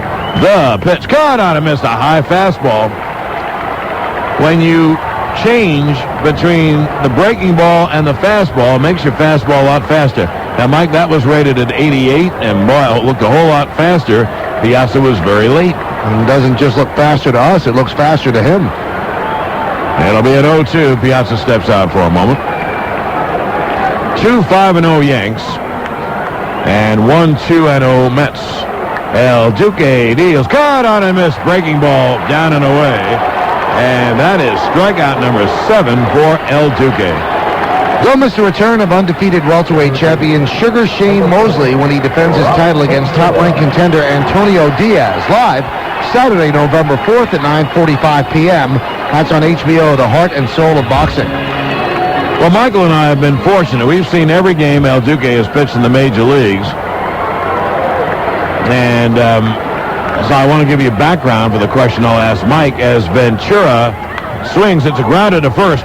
Fielded, no, it goes off the glove of Tino to right field for a base hit. On to second goes Ventura, and the throw is not in time. Tino should have made the play, and when it hit his glove and rolled into shallow right field, it slowed it down. So Ventura was able to get a double off the glove of Martinez. That is a play that Tino should make. It was hit down the line, chopped down the line, really, and Tino went there. Now, he's a right-handed first baseman, and the ball just kicked back on him. He was headed toward the line, really, into foul territory, and the ball kicked back. They took the strangest hop, and you cannot blame Tino Martinez for that. They probably hit a clump of dirt and kicked back toward the hole rather than continuing down the line. If it continues down the line, John, it's an easy 3-1. Yeah, it kicked back to the other side. So, a bad hop double off Tino. Also, the fact that hit Tino slowed it down, or it would have been just a single. Now Todd Zeile and the Mets are a base hit away from tying it up. But I was going to ask Mike, we've seen El Duque a lot. He looks as sharp as he can look.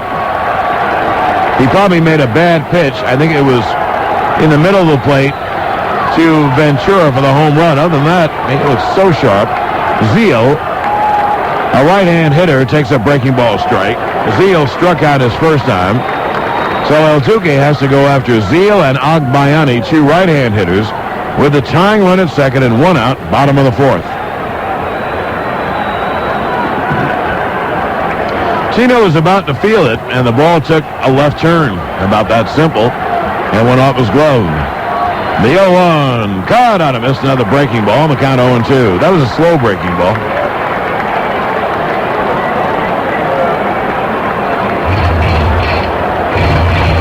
He really keeps right-handed hitters off balance. You don't have a comfortable at bat against him. No, like all pitchers, sometimes he simply makes a mistake in the middle of the plate.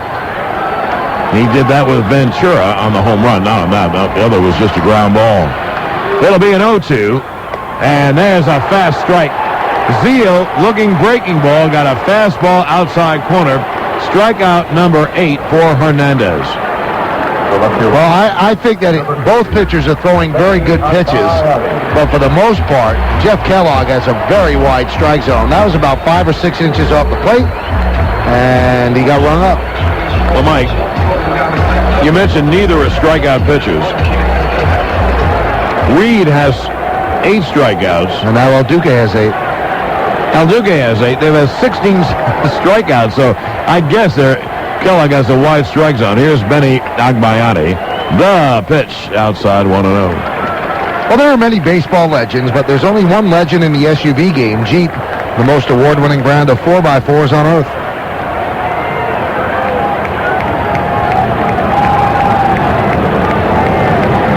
There'll be a 1-0 to Agbayani. Benny struck out his first time, but then again, everybody is striking out. The pitch is swung on, hit in the air to right field. O'Neill comes in. He's there and makes the catch, and that'll do it. 2 runs, 1 hit, and 1 left. And now at the end of 4 innings of play, it's 2-1 Yanks.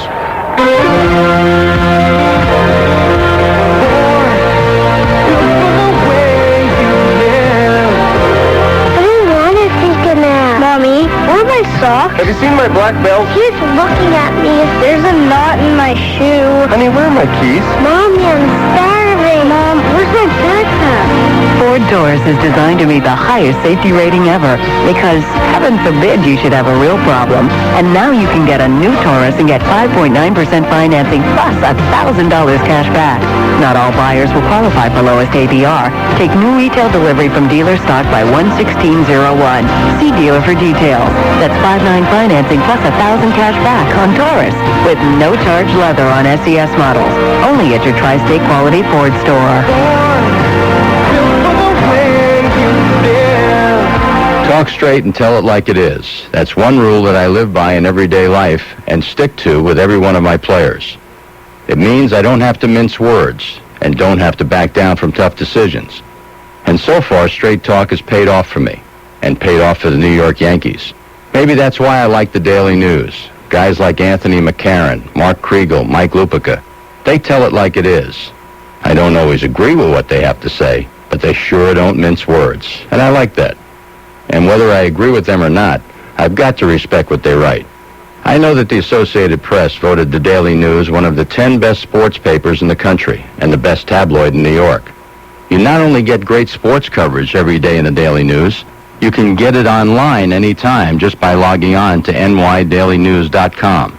If you're like me and appreciate honest, straight talk without the fluff, then you've got to like the Daily News, because nobody tells it like the Daily News. Subway Series Memories, presented by MSG Network. It's more than just a game. Joe D gets robbed in 41. Everybody sees Joe's only fit of anger that he ever showed when he kicked the dirt. He was all the way to second base when John Frito caught it. And you know how far that was out there? 465.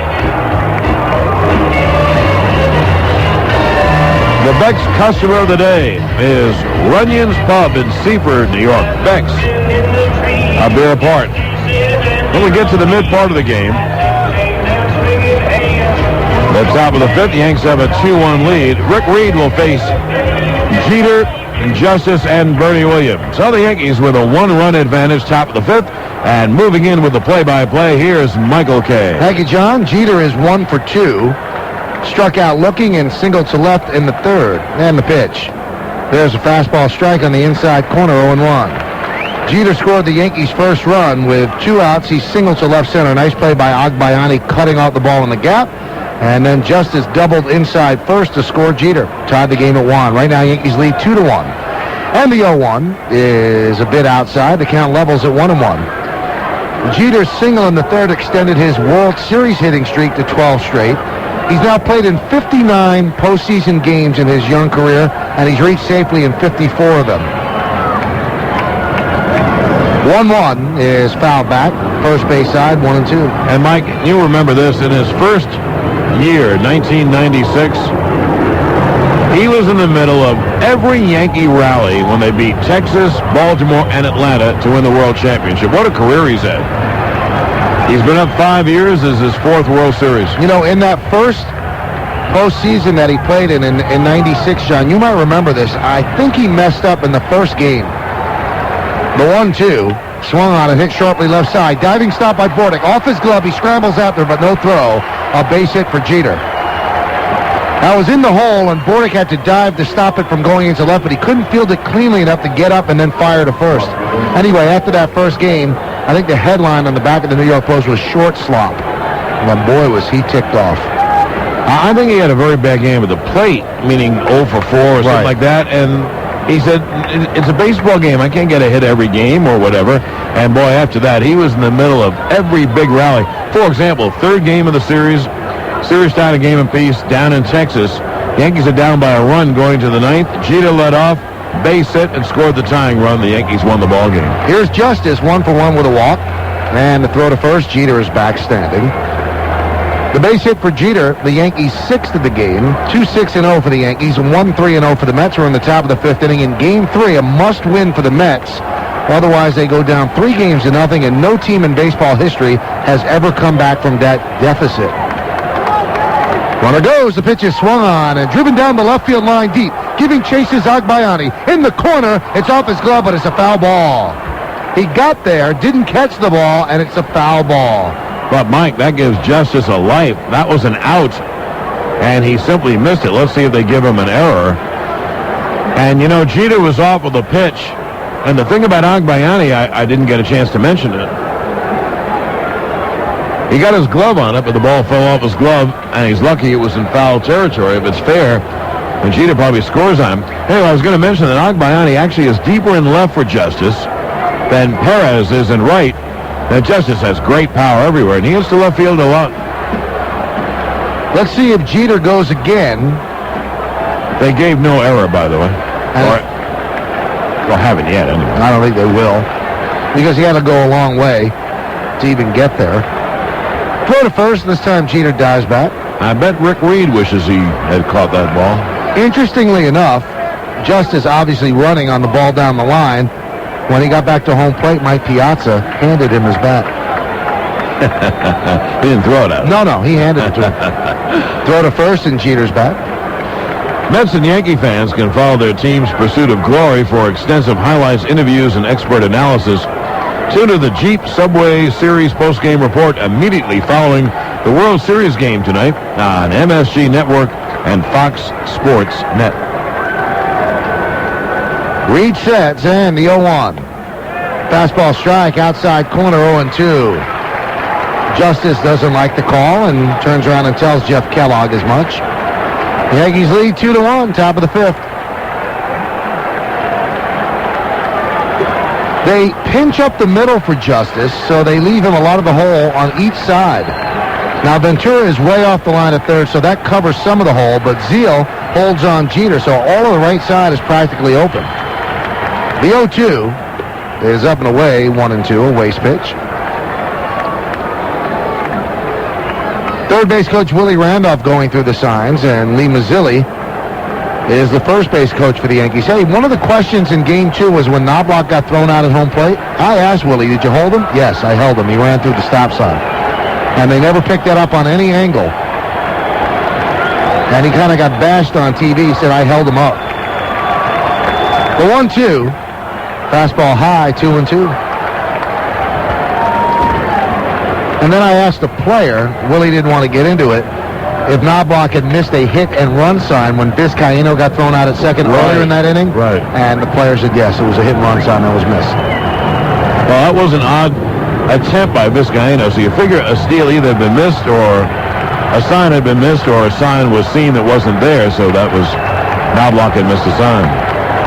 Runner goes. The 2-2 is fouled away, third base side. Still 2-2. And also, John, when you miss a sign like that, that might explain why he ran through the stop sign, because he's trying to make up for the earlier error. Absolutely. It's like when you commit a foul in basketball and then overeager you try to steal the ball. Right.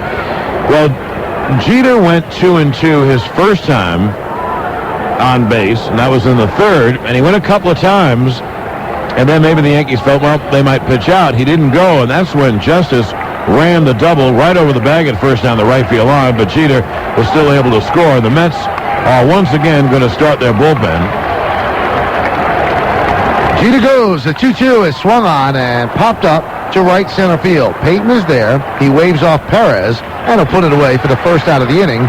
Jeter went halfway and heads back. One down. I would imagine it's Glendon Rush. A bench is right in our view, but he's a tall left-hander, and that's Rush. It's a little early for Cook and Franco, so Glendon Rush warms in the Mets bullpen. The Mets have no choice. Michael and I know, are probably beating a fallen horse. For the Mets, it's not a must game that they're eliminated, but it's an almost must game, because if they lose it, they're down 0-3 and would have to win 4 straight games, and that's never been done. Jeter leaves. Here's Bertie Williams. Throw to first. Jeter's back. John, it's been done, what, twice in basketball and twice in hockey? I know it's been done in hockey because I was with an Islander team that did it. Right. And years ago, I think Toronto against Detroit or so. I'm going to have to think about basketball. And the pitch to Bernie. Foul back to the screen, 0-1. Bernie has had a terrible World Series. He's 0-2 tonight. And he's 0-9 in the postseason. 0-9 in the World Series. Postseason not too bad. He's 15-52, which is just under 300.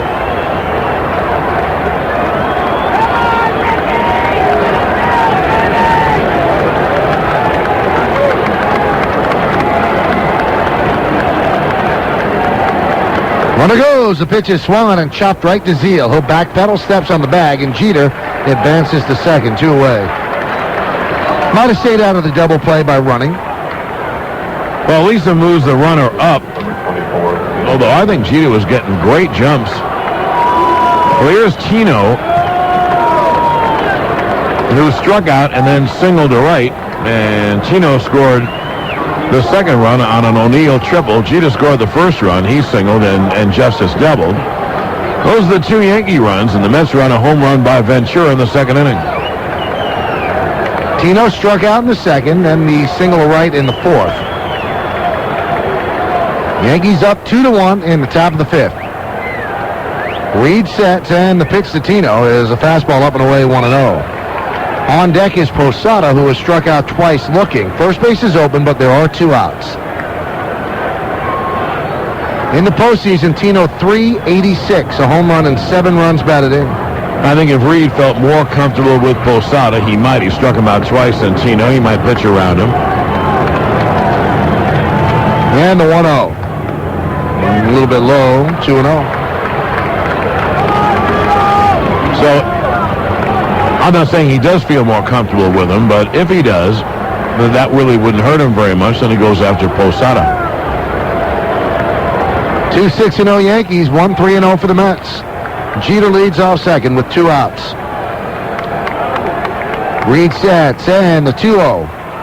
Swung on and driven out to deep center field, backing up Payton. Still backing up, he's there, and he makes the play in good fashion for the final out of the inning. No runs, a hit, and 1 man left at the end of 4.5. We're halfway through. Yankees 2, Mets 1. New extra strength Rolaids profiles superfan Tom Dolan. Baseball, it's about pacing yourself. Amateurs, after the first inning, they give out. Me, I work up to it. First inning hot dogs, second inning cheese fries, third chili dogs. By the 7th inning stretch, it's new Rolaids. extra strength. New extra strength Rolaids with even more acid neutralizing power to wipe out heartburn fast. New extra strength Rolaids starts working in less than 10 seconds. ROLAIDS spells relief. Use as directed. 8th inning, bratwurst. Children will always take risks, and parents will always worry about them. But thankfully, because of plastic safety helmets and protective gear, we can all breathe a little easier. On a bike ride or on the playing field, plastic is tough enough to absorb the shock and flexible enough to get up and try again. We can't protect our children forever, but we'll always try. How has plastic touched your life? The American Plastics Council. Plastics make it possible.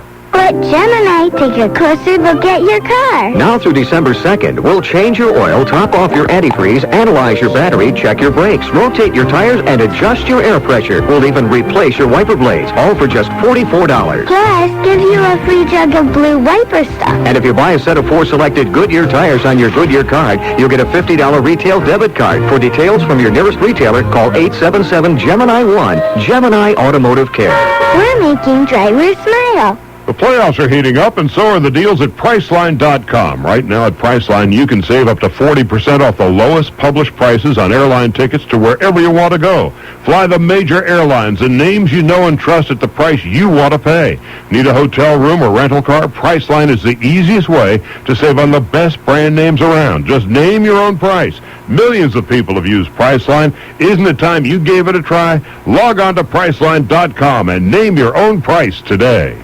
Subway Series Memories, presented by MSG Network. It's more than just a game. A near no-hitter for Bill Bevins in 47. They put in John Frito to run for Pete Weezer, who they had put in and walked. And Yogi caught their steal sign, and he pitched out. We had him by 20 feet, except he threw me a slider. You know, when Yogi first started, he had these little fingers. But he dropped everything but money. Sun America Mutual Funds, the retirement specialist. Sun America Mutual Funds is the official investment sponsor of New York Yankees Radio. Bottom third of the Met order here in the bottom of the 5th inning is Peyton Bordick and Rick Reed against El Duque, who is nursing a 2-1 lead. 2-6-0 for the Yankees, 1-3-0 for the Mets. So Peyton struck out in the second. He's 0 for 1, and in the series so far, 2 for 10. El Duque pitching a beautiful ball game. The pitch. There's a fastball up and away, 1-0. John, I just heard an unbelievable factoid. I think you'll like it. I know I will. Brocious is close to the line at third. Everybody else fairly straight away for the righty swinging Peyton and the 1-0. Fastball outside, 2-0. Matt Devlin, who does pregame interviews and a lot of postgame stuff for us during the postseason, just told me this is the first time he's been in Shea Stadium since Jets-Cowboys. And Joe Willie Namath was playing quarterback then. Matt was 7 years old. Here's the 2-0. Swung on and fouled back to the screen, 2-1. Well, let me tell you, this Shea Stadium is missing. You know how Shea is kind of cold and drafty in the summer. Well, it used to be. I used to go to Jet games. It was a very dramatic stadium, but boy, was this place cold. Whoa, the coldest I think I've ever been in my life. I went to the Jets-Kansas City playoff game the year after the Jets won the Super Bowl, and they got knocked out by Kansas City in a very close game. Well, the late Leon Hess did not like the bathrooms. The 2-1 is swung and foul tipped into the glove of Posada. The count 2-2. And that's why they're in the Meadowlands. Yeah. You know, I wondered if El Duque would have any problem with control and such, whether it was throwing balls and strikes or control in the strike zone, because he's been off for 7-8 days, but he's had no problem at all. He looks very sharp. And the 2-2. Foul back to the screen, still 2-2. Yankees looking to take a commanding 3-0 lead in the best-of-7 World Series and also win their unprecedented 15th World Series game in a row. I mean, I guess in 25 years we'll look back and did they really do that? Really? Come on. Here's the 2-2. Check swing, ground ball, foul outside of first, still 2-2. You know what is amazing about it, Mike? First of all, just winning the games is amazing against the other best team in baseball, winning 15 in a row.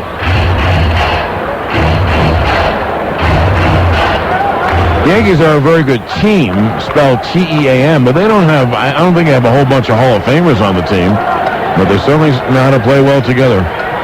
And the 2-2 swung on and fouled straight back here and under the broadcast area, and the count's still 2-2 as Peyton stays alive. Yankees are wearing their road grays, New York and Prince across the chest in midnight blue outlined in white, number on the back, same color combo, no name, of course, and a black armband on the left sleeves honor the late Bob Lemon. El Duque gets the sign, deals the 2-2, swung it and popped up right behind the plate. Posada tosses away the mask and makes the play about 10 feet behind home plate for the first out of the inning. Well, Mike, here's Mike Bordick, who really is a pretty good hitter. He's not showing it in the playoffs. He is 3 for 29 and just 2 for 15 lifetime against El Duque. But the first time up, El Duque got a pitch over the plate, and Bordick hit it to deep left, and that ball missed a home run by 2 or 3 feet. Justice caught it maybe a step away from the wall. Bordick is 0 for 4. Check that, 3 for 29 in the postseason. The pitch to Bordick is outside 1-0. And he's 0 for 4 in the World Series.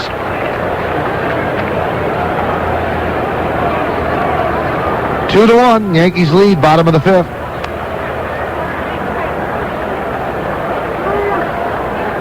And the 1-0 pitch. Fastball high, 2-0. Yankee cap is a midnight blue cap with the white interlocking NY on the front. World Series logo on the left side, over the left ear. The Mets are in their home whites. Mets in script across the chest in royal blue, outlined in black, white, and orange. Number, name, same color combination is on the back.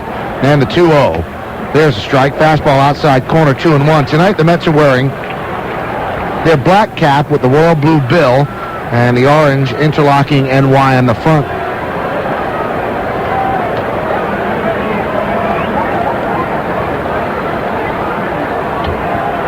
And the 2-1.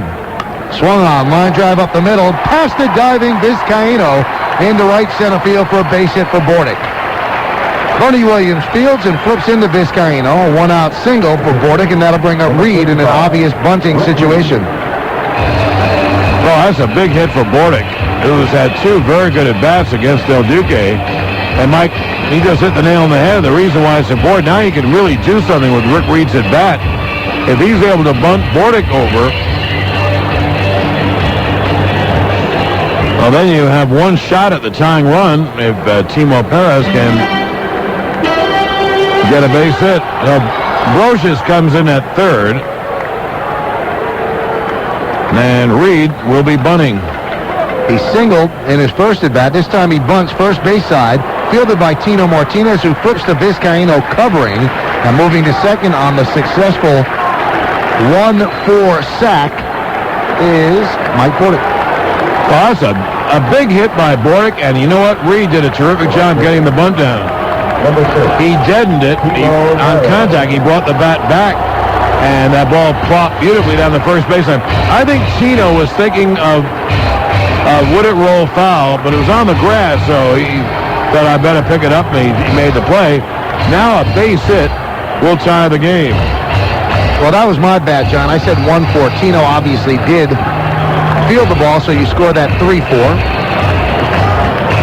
Now, Timo tonight has struck out and then hit a fly ball to shallow left. So they must have a shot at it. They got one shot at the tying run. Timo Perez is 1 for 12 in the World Series. Left-handed batter against the righty El Duque. Mike Bordick leads off second. He's the tying run. Yankees lead 2-1. And the pitch is a breaking ball strike outside corner, 0-1. And it looks like Mr. Timo Perez does not like the breaking ball.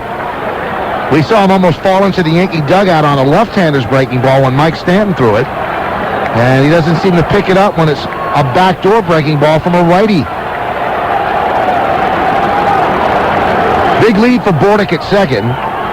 And the 0-1. Swung on a rip foul outside of first, bangs against the stands and rolls into right field, where Charlie Relaford, the right field umpire, fields and will give to a child in the stands.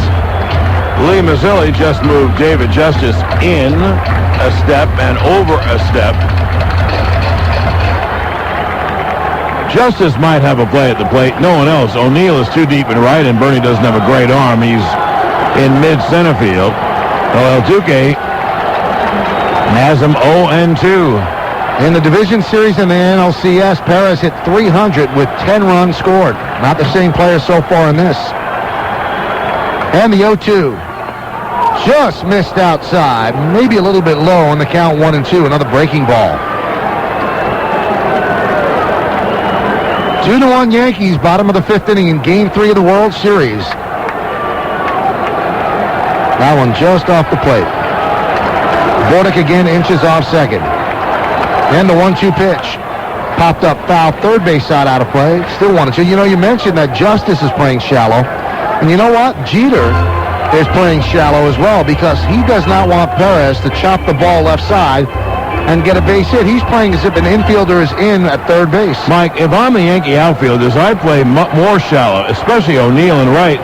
He is behind on the count. He's not going to take a big swing. 1-2. Just missed outside. Count levels at 2-2. But however, you know what? He's tried 2 backdoor breaking balls, missed. The pitcher was fouled off as a high fastball. He has to go get Timo Perez, and because they have a great hitter on deck, Edgardo Alfonso. So this is the pitch that El Duque wants to happen on. He doesn't want to have to go 3-2 and have to throw a strike. He has to go after Perez with his best pitch right now. Crowd chanting, Timo, Timo. El Duque sets right at the letters. And the 2-2. Swung on line drive down the right field line, but foul into the seats. Still 2-2. We take 15-second station ID. This is New York Yankees baseball. Curtis and Kuby, yes, they talk. You know, I wish you and my husband could get together. You would have such a great time debating each But other. they also listen. Ron, this is getting crazy. What do you say? Curtis Lewa and Ron Kuby in the morning. 77 WABC, New York. Along with John Sterling, I'm Michael Kay. You're listening to Game 3 of the World Series on this Tuesday evening. We thank you for that. Bordick leads off second. The 2-2 popped up foul. Third base side out of play. Still 2-2. Last 2 pitches, he challenged him with 2 fastballs. The one before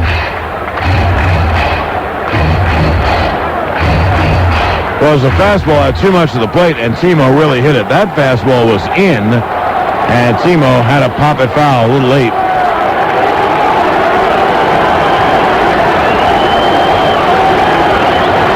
Perez battling against Hernandez. And the 2-2 pitch.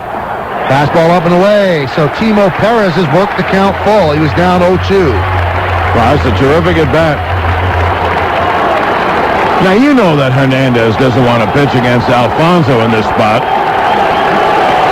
So he's going to have to throw a strike, and maybe too good a strike. And the fans here at Shea Stadium, they get up, all on their feet. Well, for the most part, most of them on their feet. Some Yankee fans in the stands.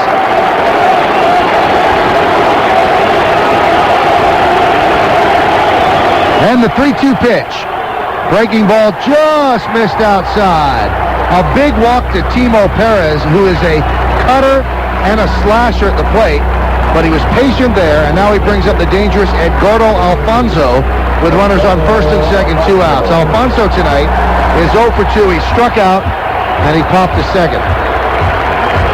That was a great at-bat by Timo Perez. It is the first walk of the game from El Duque, and now you have one of the best hitters in baseball, a fella who during the regular season hit .324 with 25 homers and 94 RBIs, a contact hitter with power. That's the best kind of hitter you can be. And Edgardo Alfonso stands in with a tying run at second and a go-ahead run at first. Alfonso, one of the best clutch players in baseball. .324 during the regular season, 25 homers, 94 ribbies. In the World Series, he's 2 for 11. El Duque sets. Checks Bordick at second in the pitch. Swung and a missed.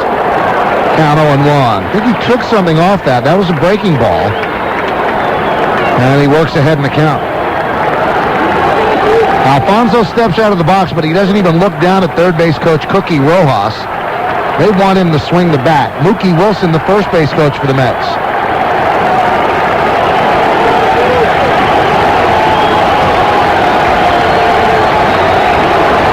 Yanks lead 2-1, bottom of the fifth. The 0-1. Swung on a miss on a breaking ball, diving down and out of the strike zone. And the count 0-2. That was a slider. That's the pitch he struck Alfonso out. His first time bat. The second time, Fonzie popped up to second. Let's see if he wastes the pitch on 0-2. Maybe pushes the envelope and throws it further outside. Bordick off second. Timo Perez at first. Anything down the line or in the gap, Timo Perez would score. And the 0-2. Popped up foul. First base side. That makes the seat still 0-2.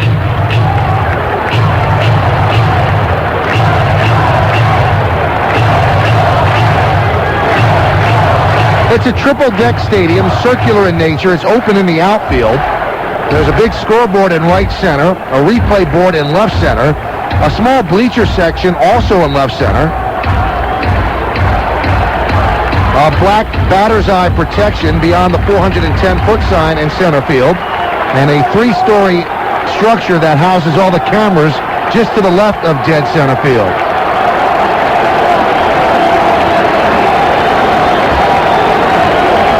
El Duque gets the sign he likes from Posada, shakes his head vigorously, now sets. And the 0-2. Swung and a miss, he struck him out. A slider down and out of the strike zone. A big strikeout for El Duque, his 9th of the game, and he works out of his first big jam. No runs, a hit, 2 men left. At the end of 5 full, Yankees 2, Mets 1. From spring to fall, it's in the air. In the minor leagues of Florida, where home runs knock coconuts off the palm trees in the parking lots. After supper in Nebraska, when kids squeeze in another inning, though it's too dark for grown-ups to see the ball. From youth leagues to the big leagues, it's allergy season. That's why there's Claritin brand of loratadine tablets. Available by prescription only, it's the #1 prescribed antihistamine in America. To learn more, talk to your doctor about Claritin. And when the up yells, "Hey, ball!" you'll be ready. Prescription Claritin, the official allergy medication of Major League Baseball. Claritin has a low occurrence of side effects such as headache, drowsiness, fatigue, and dry mouth, similar to sugar pill. For additional important information, see our ad in Health Magazine, or call 1-800-CLARITIN, or visit Claritin.com. There's only one thing better than color maps on the Palm 3C handheld, and that's getting $30 off a Kodak Palm Pix camera when you buy the Palm 3C handheld, and then marrying for love, which I guess is 2 things technically. Also, talking to animals might be better than color maps. But besides those 3 things, the $30 rebate on a Kodak Palm Pix camera, the joyful union of you to someone really phenomenal looking, and being able to gossip with squirrels and monkeys, there's really nothing better than glorious instructional full color maps on your new Palm 3C handheld. See retailers for details. Baseball. The rules are simple. 3 strikes and you're out. Each team gets 3 outs per inning. There's 9 innings per game. A lot of things have changed over the years, but baseball remains pretty much the same. Much like Jeep Cherokee Sport, an American original, there when you need it, genuine from the ground up. Which is why, much like the New York Yankees, Cherokee is a favorite of people across America. And right now, much like being a Yankee fan, it's a great time to be a Cherokee fan. That's because you can lease a Cherokee Sport for just $279 a month for 39 months with 0 down and just $1104 due at signing, plus title, tax, and license. And still get air conditioning, power windows and locks, and remote keyless entry at no extra charge. Now that's a great value. I guess some things never change. For lease example details, call 1-800-768-JEEP. Ends January 8, 2001. See the Cherokee Sport at your Tri-State Jeep dealer. Jeep is a registered trademark of Daimler Chrysler. Jeep, the most award-winning brand of 4x4s on earth. Well, we go to the 6th inning. Yankees hold a 2-1 lead here in Game 3 of the World Series. They won both games at Yankee Stadium, 4-3 and 6-5. And now trying to take this 3rd game and take what has been up to now, through 96 World Series, an insurmountable 3-0 lead. Jorge Posada has struck out twice against Reed, both times looking. He leads off. The pitch. Fastball strike outside corner, 0-1.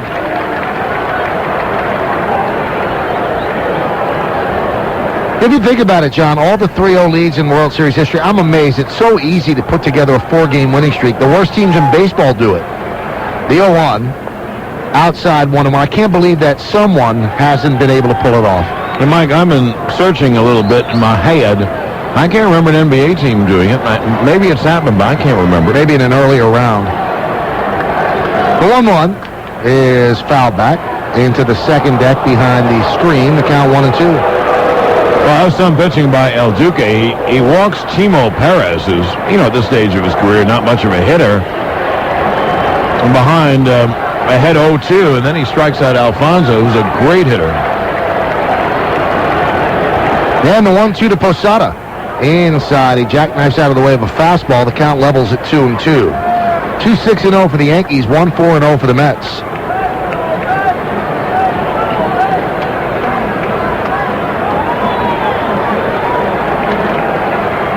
Again, the 2-2 pitch.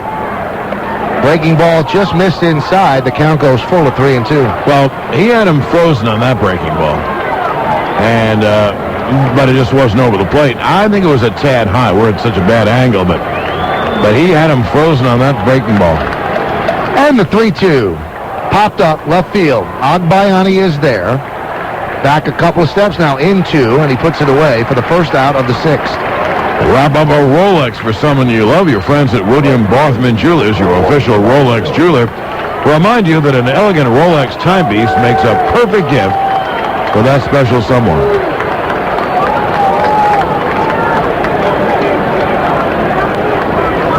Here's Paul O'Neill. He has the most difficult part of his cycle. He's picked up a triple. He's doubled and tripled in this game. Picked up an RBI as well. O'Neill has not had a home run in the postseason. The pitch is a strike on the inside corner, 0-1. With his 2 for 2 today, he is 6 for 10 so far in the series with 2 runs batted in. That has to make him feel good because he has really been lost for the entire month of September and the early part of October. And the 0-1. Fastball high, 1-1. With his 2 for 2 tonight now, he's 15 for 49. Which is over 300 for the entire postseason. And John kind of points to an at-bat against Seattle that he thought he turned it around. I think 2 at-bats in a row, and I think it was Game 3. And the 1-1. Swung and a miss on a breaking ball, diving down and in the dirt. And the count 1-2 is scooped up nicely on the backhand by Piazza. They throw that ball out. Excuse me, Michael. Yankees would love to get someone on base, O'Neill or Brocious, so they could end the inning with Hernandez and have the top of the order in the 7th.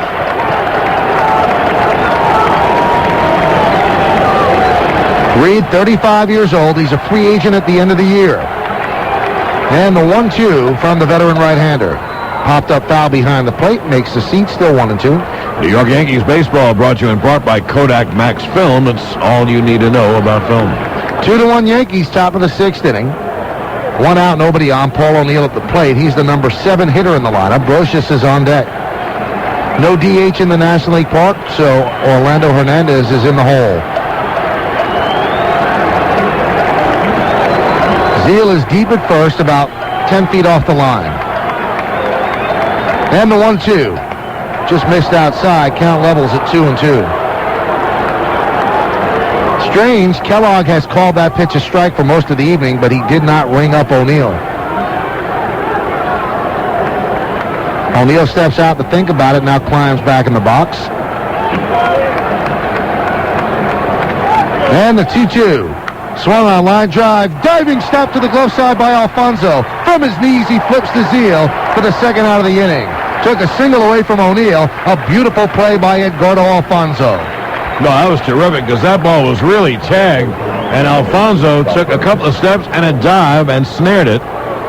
Man, that would have been the base hit. That could have gotten Hernandez up so the Yankees wouldn't have to start with the pitcher in the 7th. That was a terrific play.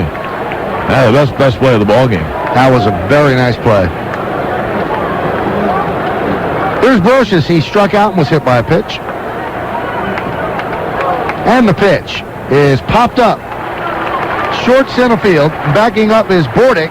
still backing up. Now called off by Alfonso, who makes the catch between Bordick and Payton for the final out of a 1-2-3 inning at the end of 5 1/2. Yankees 2, Mets 1. WABC. The Scooter says you can't always go home. The strange thing was I was born in Brooklyn, and I would come home every night from the ball game, and the kids someone would throw rocks at me because they were Dodger fans.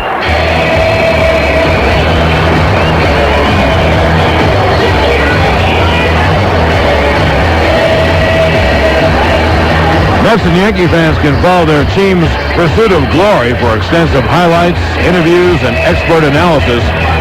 Tune to the Jeep Subway Series postgame report immediately following the World Series game tonight on MSG Network and Fox Sports Net. To the bottom of the sixth and the middle of the order against El Duque. Here's Mike Piazza, who was struck out twice against Hernandez. Brocious deep at third, close to the line. The pitch. Swung on in. Line just past Brocious and down the left field line. A fan reaches over and grabs the ball, so a ground rule double for Mike Piazza to start off the sixth. Brocious was close to the line, and you know what, John? The ball just kept slicing away from him. He thought he had a beat on it, and when it got past him, he threw up his hands. He couldn't believe it. Also, I think the ball hit the outside part of the chalk because the ball was veering, and I didn't get a good look at it myself. I think the ball must have hit the chalk down the left field line. Just got it. Here is Ventura, who is 2 for 2 against El Duque. A home run and then a double off the glove of Tino Martinez down the first base line. Tying run at second, nobody out. Jeter trying to check back Piazza, and the pitch to Ventura is up and away 1-0. How important is this game for the Mets? Well, we talked about 3-0 deficits.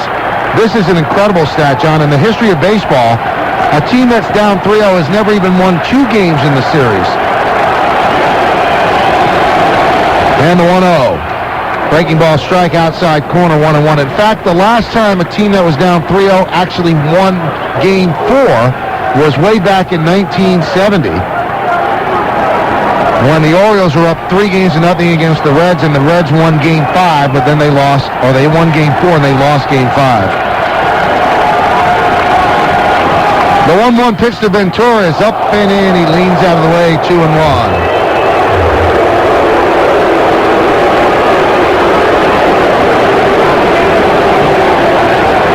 He threw it right at Ventura's right shoulder. Trying to establish the outside corner. When you throw inside, you're trying to keep the batter from diving outside. Piazza leads off second, and the pitch to Ventura. Breaking ball strike on the outside corner. The count levels at 2-2, so he goes up and in, then he drops the breaking ball away. Very classic, and that's what the inside pitch was. Wanted Ventura to stay away from the outside. And the 2-2.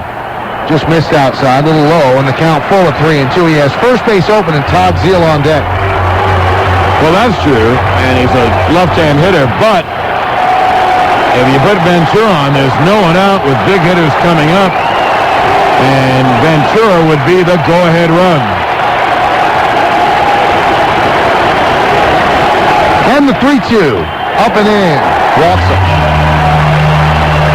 So another jam for El Duque. First and second over the out. Posada goes out and talks with him. And here's Todd Zeile. Zeile has struck out twice looking. Well, that's the second walk of El Duque. Zeile is a very good hitter who had coming into this game very good success against El Duque, 5 for 12 with a home run. He has faced him the last couple of years in the playoffs as a Texas Ranger. And of course, he had faced him during the regular season as well. Now, if you get the ground ball, you can turn to Zeile runs slowly.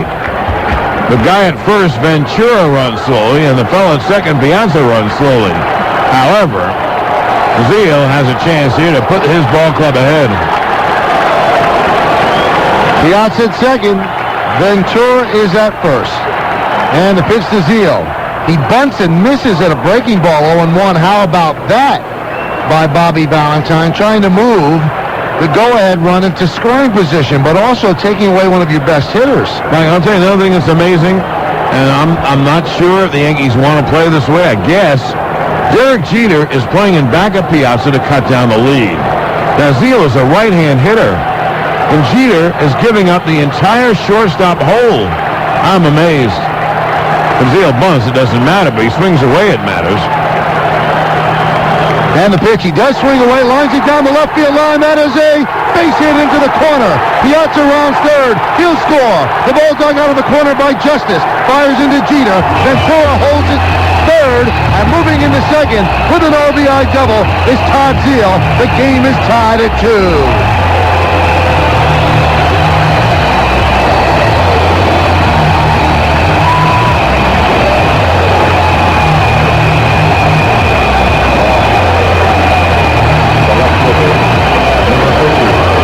Duque got a pitch on the outside part of the plate. Zeal went down and got it and lined it down the left field line and got himself a double. Let's see if the Yankees bring the infield in. They probably will not here in the bottom of the 6th inning. And here comes Billy Connors as the Yankee bullpen gets busy. Mike, I don't think I would bring the infield in. It's only the 6th inning. Although it's the bottom of the 6th. Yankees, the road team, so they only have 3 more at-bats. But boy, if you play the infield up and a hot ground ball goes through, that's 2 runs. That was a shot by Zeal. And the ball got to the left field corner and came off the wall so fast to Justice that Ventura couldn't score. So we're tied at 2.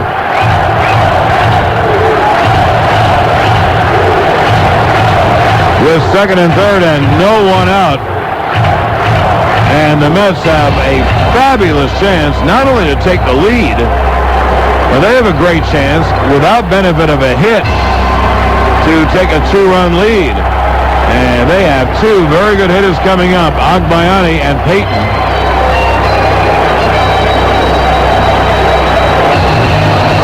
El Duque comes down to the front of the mound and motions to his infield bunt. He gives him the old bunt sign. I don't think Agbayani's bunting. Here's Agbayani, who's 0 for 2. Yankees play the infield back left side, infield in right side. The pitch. Foul back to the screen, 0-1. Not a very good base runner, or a very speedy base runner at third base in Ventura. So if the ball gets hit to Brosius, who's fairly deep at third, he can come home. Jeter, that's another story. He has a good arm, but the ball really has to be sharply hit to him for him to go home. But Vizcaíno is in, and Martinez is in. And the 0-1. Outside, 1-1. We apologize. Oh, now we can see, because the TV shows us, it's Jeff Nelson and Mike Stanton up in the Yankee bullpen here in the 6th inning. Game is tied at 2 as the Mets try to get their first victory of the 2000 World Series. El Duque works from the stretch, sets at the letters, and the 1-1. Swung on a miss. Breaking ball dropped by Posada, but he scrambles after it in the count 1-2. Boy, do they need a strikeout right here. And Mike, if they strike out, they could walk the more dangerous Payton and go after Bordick, I guess. Payton's 0 for 2 against El Duque. Bordick is 1 for 2. Ventura at third, Zeal at second. Zeal's 5th hit of the World Series. 5 for 12. Now Agbayani steps out. Agbayani 3 for 10 in the series so far. Struck out looking and fly to right tonight. Big, stocky, right-handed batter.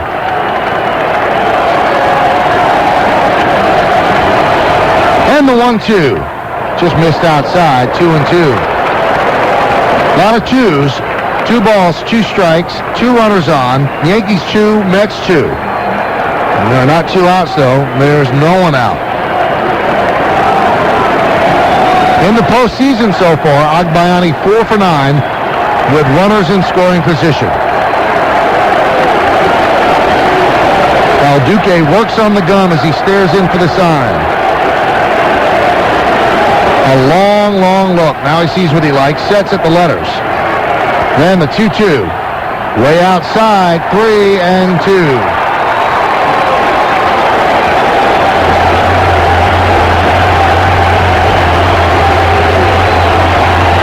Identical totals, 2-6-0 for both teams. The Mets are trying to change the run counter, though. Runners on second and third, nobody out. Right side of the infield in, left side back. Nelson and Stanton warming the Yankee bullpen in left field. Now Duque steps off the rubber.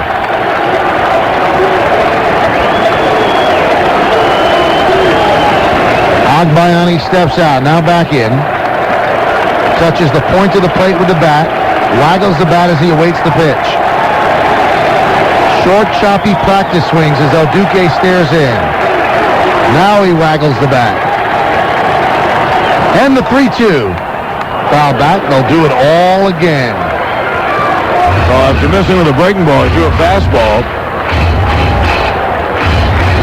And Agbayani got a piece to foul it back. Now Posada goes out to talk with El Duque.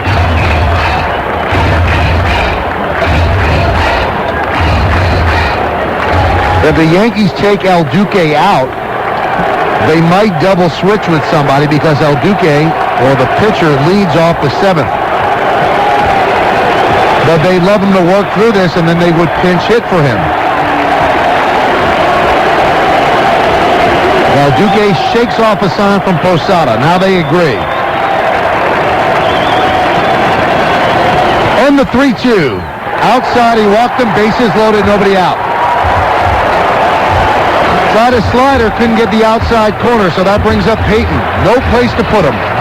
Pretty good job of hitting by Agbayani because El Duque started that slider on the outside corner. So obviously Benny was able to identify it.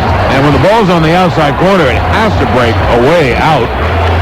So he let it break out, and now here's Payton with the bases loaded and no one out.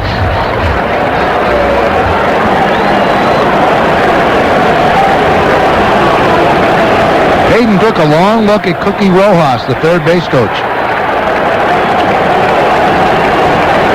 Hitting 170 in the postseason, 2 homers, 8 runs batted in. And the pitch. Fastball strike on the inside corner, 0-1. Like one thing, I don't know if the Yankees would do it, but with Ventura at third, if the infield gets a ground ball that's relatively hard, they ought to come home. You know, sometimes you go for the double play, but that would allow the lead run to score. Ventura does not run well. Martinez is right on the lip of the grass at first. Brocious about 2 feet behind the grass at third. Jeter and Vizcaino double play depth. Randy 0-1. Check swing at a high fastball, but he went around. The count 0-2.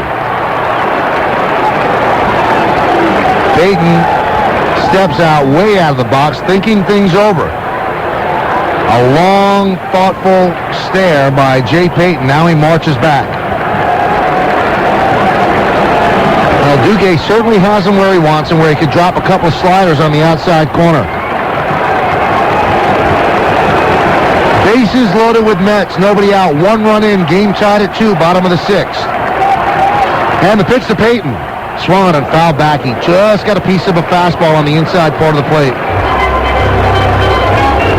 Ventura is at third, Zeal at second, and Agbayani is at first. You know, he told you that Stanton and Nelson were warming in the Yankee bullpen.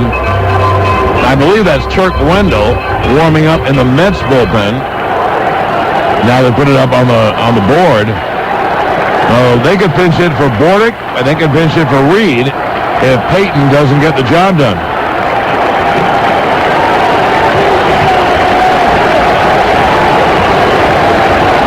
El Duque from the stretch. Now he steps off the rubber. With the bases loaded, he could elect to go from the full windup, but feeling comfortable in the stretch, he will do that.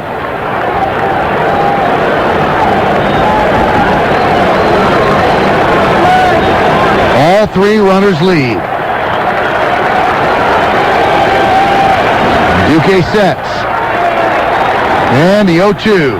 Fastball up and away. A waste pitch. The count 1-2. 15-second station ID. This is New York Yankees baseball. Maybe it's time to switch to Curtis and Kuby in the morning. It's a lot more fun, a lot more entertaining. Curtis, you're right on the money. Ron, you're a couple of fries short of a Happy Meal, but that's another story. Curtis and Kuby in the morning on 77 WABC, New York. Along with John Sterling, I'm Michael Kay. You're listening to the World Series, Yankee baseball. Bases loaded, the 1-2 to Peyton. Swung and a miss, he struck him out. Slider way outside in the left-handed batter's box, and Peyton could not help from biting, and he swings through for the first out of the inning. Well, here's Mike Bordick, and I am very surprised that they're allowing Bordick to hit. Now, Bordick's had good swings off El Duque tonight, but you have three lefty hitters on the bench, Lenny Harris, Darrell Hamilton, and Matt Franco, and El Duque is so much better against right-hand hitters. And Mike, you know what it tells me? Tells me you better watch out for the bunt, whether it's safety or suicide. Bordick handles the bat very well, and boy, I'd want to bet it sometime in this count he's going to bunt. Well, that's the 10th strikeout for El Duque, and Jeter and Posada are talking with El Duque, and they're probably going over the likelihood of a bunt and what they would do. I can't imagine he wouldn't be bunting, because I can't imagine that they're not using one of their left-hand hitters to hit for Bordick. I'm absolutely amazed. So he must be bunting the run-in, I would guess. Well, the Yankees have one advantage in that end, though. It's a force at home plate. You don't have to make the tag. They're in at the corners.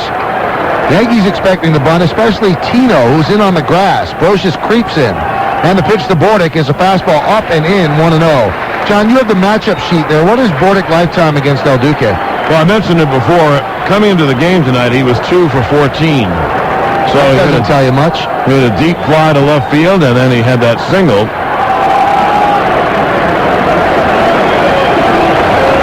Bases loaded with Mets, 1 out, bottom of the 6th. Game tied at 2. Game 3 of the World Series. Yankees up 2 games to nothing. El Duque deliberate on the mound, wanting to make sure of every single pitch, and now Bordick takes a timeout. And you know what? This is a great pitch to bunt. He can't possibly afford to go behind 2-0. So they can't pitch out.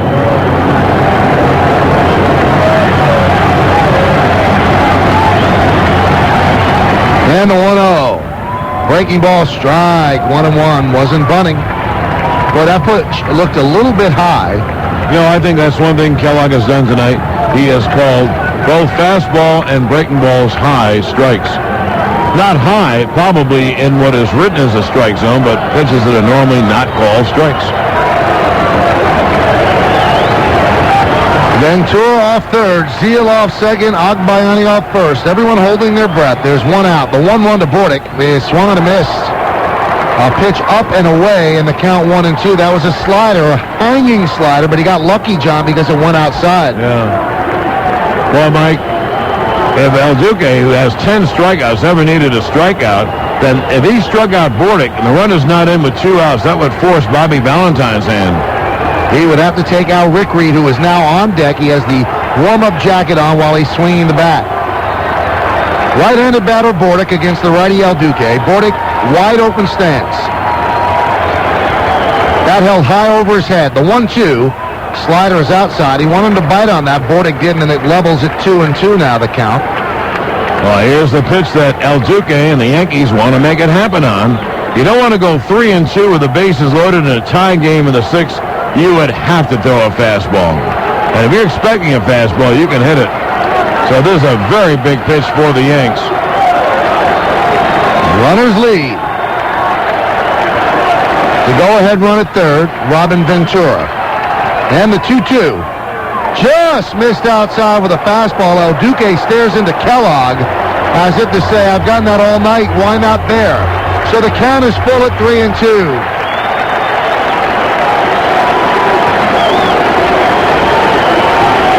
No place to put Bordick. You can't really gamble with the slider. If he takes it, it forces in the go-ahead run.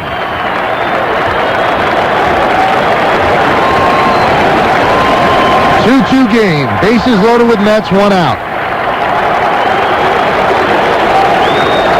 Now Duque sets. Runners lead. The 3-2. Swung and a miss. He struck him out. A fastball. He blew it right by him. And El Duque is pumping himself up between the pitcher's mound and home plate, pumping his fists together almost like a weightlifter. And now Vizcaíno will go talk with El Duque as they call back Rick Reed, and they'll send up Darryl Hamilton. Now, can you explain to me, Mike, why they didn't hit for Bordick? They not only have Abbott who can play short, but also Joe McEwing. They got the bases loaded, 1 out. El Duque has trouble against left-hand hitters. Mike, I'm amazed. I can't wait to find out why. Now, if the Mets win, it won't really be a big subject, but if they lose, it'll be a big subject. Well, here's Darryl Hamilton. I'll look up and see what Hamilton is. A line drive type lefty hitter, 2 outs and the bases loaded. But now a fly ball ends the inning. It doesn't get in a run. So Reed is out of the game. Hamilton, a left-handed batter, missed a lot of the season with a bad toe. The 11th strikeout that was for El Duque. And the pitch to Hamilton is a strike on the outside corner. Breaking ball, 0-1.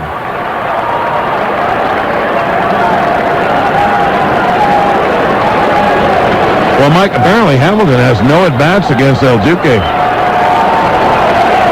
El Duque still working from the stretch. Hamilton now calls time. Hamilton, a spread stance in the left-handed batter's box. Coming out of the bench cold against El Duque. Works from the first base side of the rubber on the 0-1. Swung on a hit sharply to short. Right there is Jeter. He fires the Vizcaíno, and they get the force at second. And El Duque pumps his right fist. What a performance by the Yankee right-hander. The Mets tie the game, but they leave the bases loaded without anybody out. Amazing. 2 strikeouts and a ground ball to short. 1 run, 2 hits, and the bases are left loaded. At the end of 6, what a game. Mets 2, Yankees 2. Introducing the Coors Light Queen of Halloween, supermodel Heidi Klum. Heidi, work with me? Oh, that's great. That's the one. These Coors Light Queen of Halloween posters are going to be fantastic. Oh, that's beautiful. Okay, Heidi, snag a nice cold Coors Light out of the cooler. Open it. Now pour it in the glass. Oh, yes. I can almost taste that Coors Light. Oh, that looks refreshing. How about you set that down right here next to me? Heidi, seriously, hand me the Coors Light. Where are you going? Heidi, we're not done with the poster. That's my Coors Light. This Halloween, stock up on Coors Light and original Coors beer and pick up your free Heidi Klum Queen of Halloween poster, only while supplies last. Coors Brewing Company, Golden, Colorado. This Halloween, you can help scare away a child's worst nightmare. Pick up a pumpkin donation card wherever Coors Light is sold and help support St. Jude's Children's Research Hospital. Hey, honey! I'm in here, hon. You'll never guess what I bought. What? What? A kangaroo. A what? Oh, come on, it's okay. Look, it's okay. This is your new home. This is my home. Put it on. Get a leash. Come on. No. What are you doing? Get the tail. Get the tail out. Down, boy. What have you done? Bad kangaroo. Bad. Heel. Tools, advice, house calls, sanity. Everything you need to fix up your house or have it done for you. Ourhouse.com. We're here to help. Partnered with Ace. Subway Series Memories presented by MSG Network. It's more than just a game. The Giants' Bobby Thompson remembers Game 1 of the 51 World Series. Showed up the next day at Yankee Stadium, and, well, I never had more fun in my life. Never had a more relaxing day in my life on the ball field. The pitch to El Duque starts off the 70, swings and misses from Turk Wendell on in relief of Rick Reed. Darryl Hamilton pinch hit and grounded into the 6-4-4. So they let El Duque hit. And the 0-1. He runs the hands up the bunt, punches at the ball, and misses the count 0-2. Well, that is one of the great exhibitions of pitching. Bases loaded, no one out. He struck out Peyton. He struck out Bordick. He got Hamilton on the ground ball, and a run that could have scored on a fly ball, never scored, and the Yankees are even here in the 7th. That was something. And the 0-2. Swung and a miss. He struck him out. One away. John, you wonder. I mean, again, we always try to read something psychological into all these things. How much does that slay the Mets mentally? Well, I don't know how it does in this game, but I'm amazed that Valentine did not hit for Bordick with a lefty hitter to get the lead. And getting the lead in the 6th inning, and he's got a very deep bullpen. Anyway, maybe it will. It was a great job of pitching by El Duque. Here's Vizcaíno, and the pitch is low and inside from Wendell, 1-0. And obviously Joe Torre feels that he has enough left.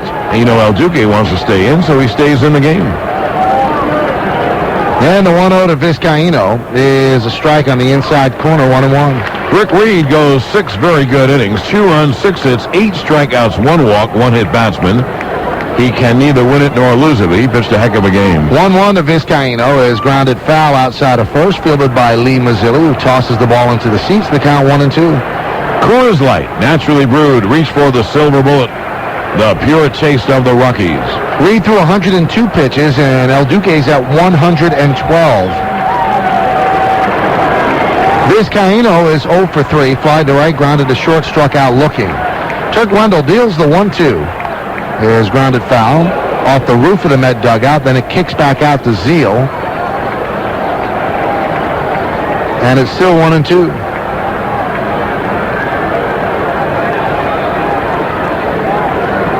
A 2-2 game. Game 3 of the World Series. We're in the top of the 7th. Dennis Cook is warming for the Mets.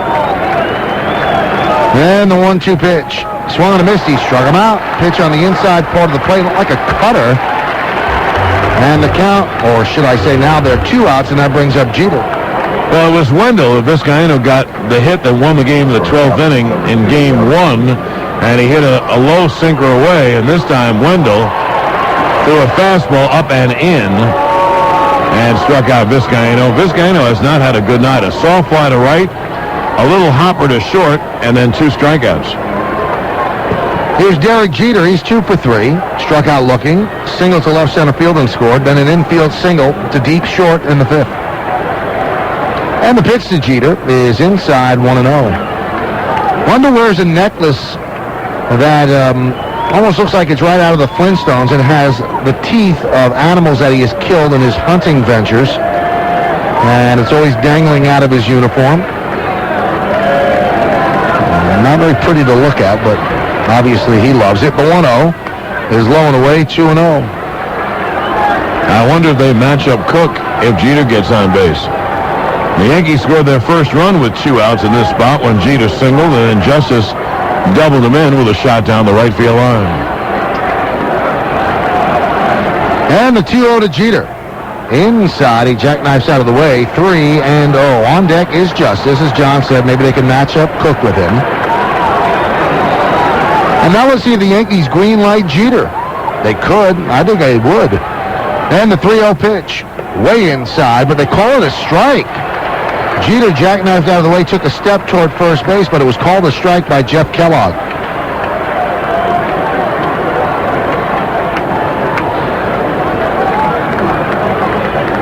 Jeter back in the box. Wendell work from the line. And the 3-1. Low. This time Jeter does walk. He tosses away the bat, and that will bring up Justice.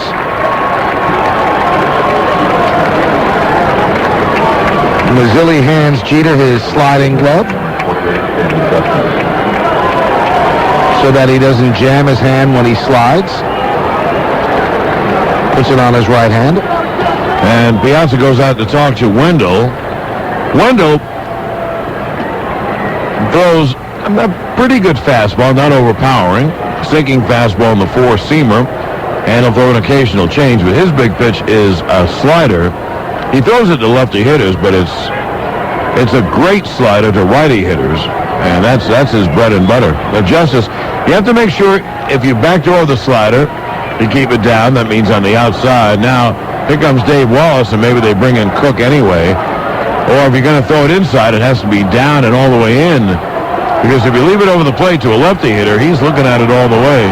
And they are going to go to the bullpen and match up Cook against Justice. So it doesn't matter where he throws his slider now. Turk is out of the game. This pitching change sponsored by Geico. One 15-minute phone call can save you 15% on car insurance. And this is New York Yankees baseball.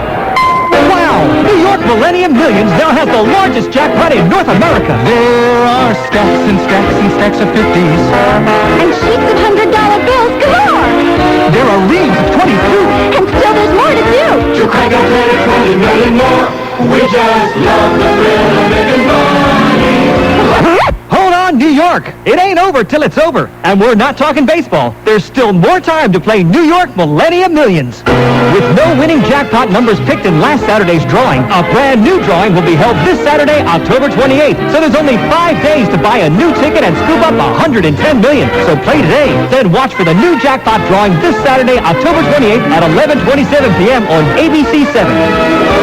You could be brilliant, counting a million, suck it up to reach the sky. Hurry! Just 5 days to the New York Millennium Millions jackpot drawing of $110 million. So get your new tickets now.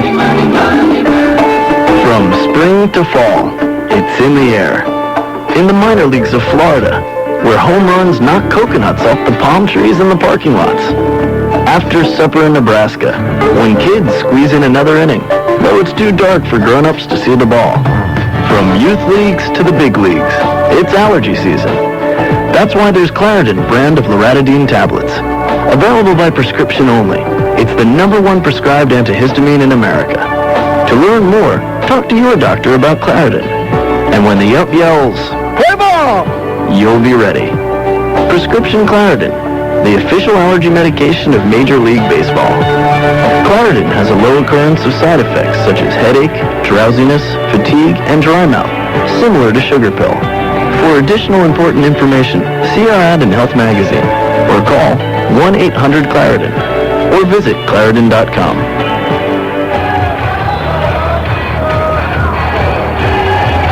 New York Yankees baseball brought to you by DMR Consulting. The results people. They make IT investments pay off. Well, here's lefty Dennis Cook, who will pitch against Justice with Jeter at first base. And let's look at the matchup between Cook and Justice. It's not a very severe history there. They faced each other 4 times, and David has 1 hit, and that hit was a double. 2 walks and no strikeouts.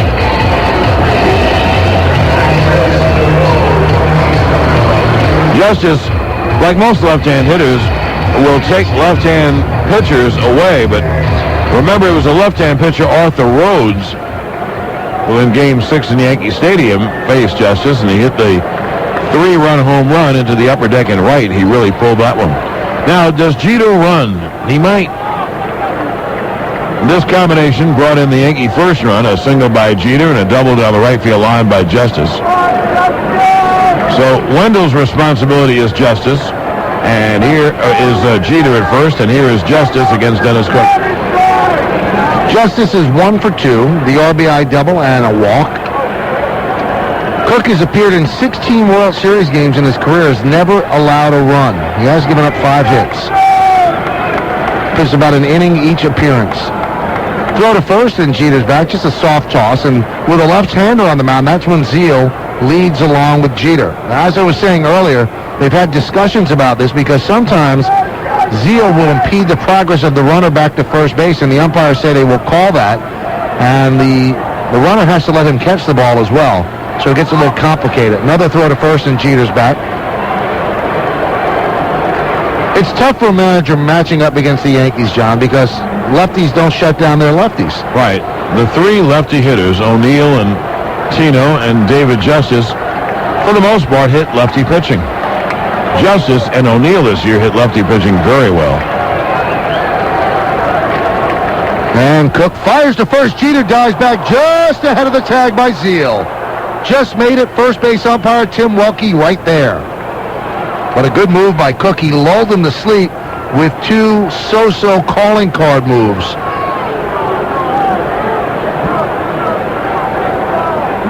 That's a case, John, where if Zeal is a lefty first baseman, Jeter's out. But as a righty first baseman, he has to swing that glove all the way around his body.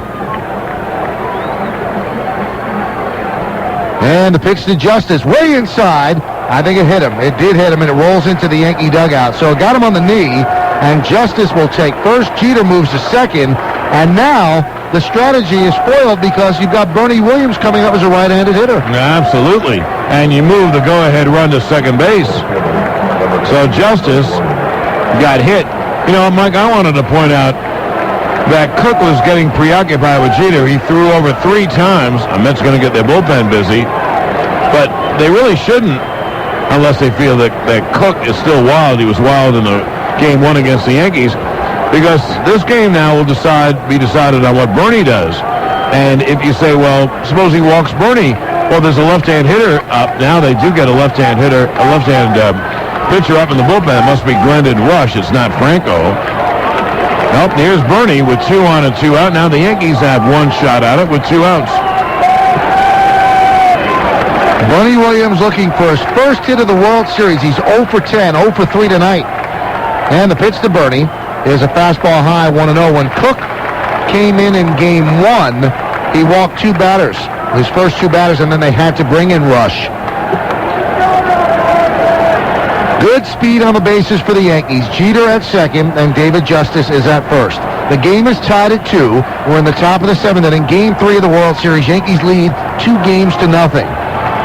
The totals are identical, 2-6-0 Yanks, 2-6-0 Mets. Bernie, a switch hitter, bats from the right side. Good power from the right side. Spread stance, deep in the box, bent at the knees. And the 1-0. Swan missed. Fastball outside part of the plate, 1-1. And the Mets are taking nothing for granted. They have both of their left-handers up, Franco and Glendon Rush, in the bullpen. Bernie is struck out looking, grounded to second, grounded to first.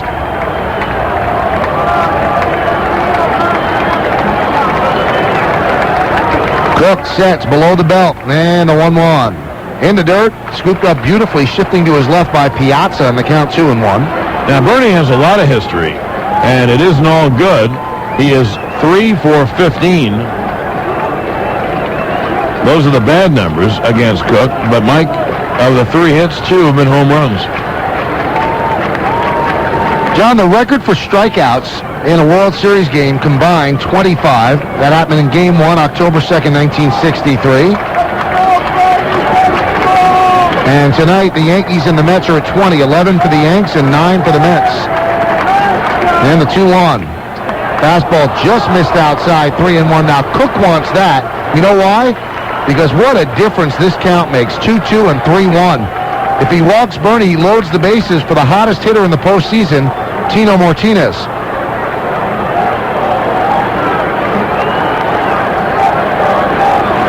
Well, you know, Cook doesn't want to have the bases loaded, but he also doesn't want to throw a pitch over the plate for Bernie. He wants to make a tough pitch, and I think that's what he'll try to do, make a nasty pitch. If he walks him, they'll go after the lefty hitter, Tino. Cook sets. And the 3-1. Strike on the outside corner, 3-2. He gave him a pitch there that looked up and away. Now this helps out the Yankees a little bit because Jeter will go from second. Justice will go from first. Lee Mazzilli motions down to Bernie Williams, putting his palms toward the grass. Okay, stay calm, stay within yourself. The game is tied at 2. A Game 7 for the Mets here in the 3rd game of the World Series. The Yankees have some of the house's money to play with, but they would love to take this one.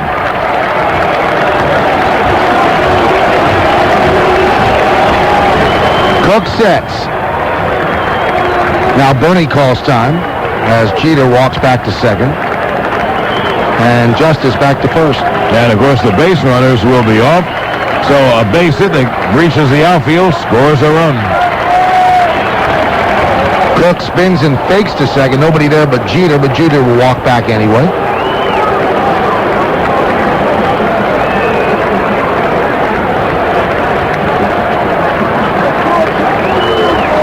The first 2 games have been 1-run affairs. 4-3 game 1, 6-5 game 2. This one's 2-2, top of the 7th. Runners lead. Runners go. 3-2. Swung on a missed. He struck him out. Either a changeup or a curveball. Probably a change.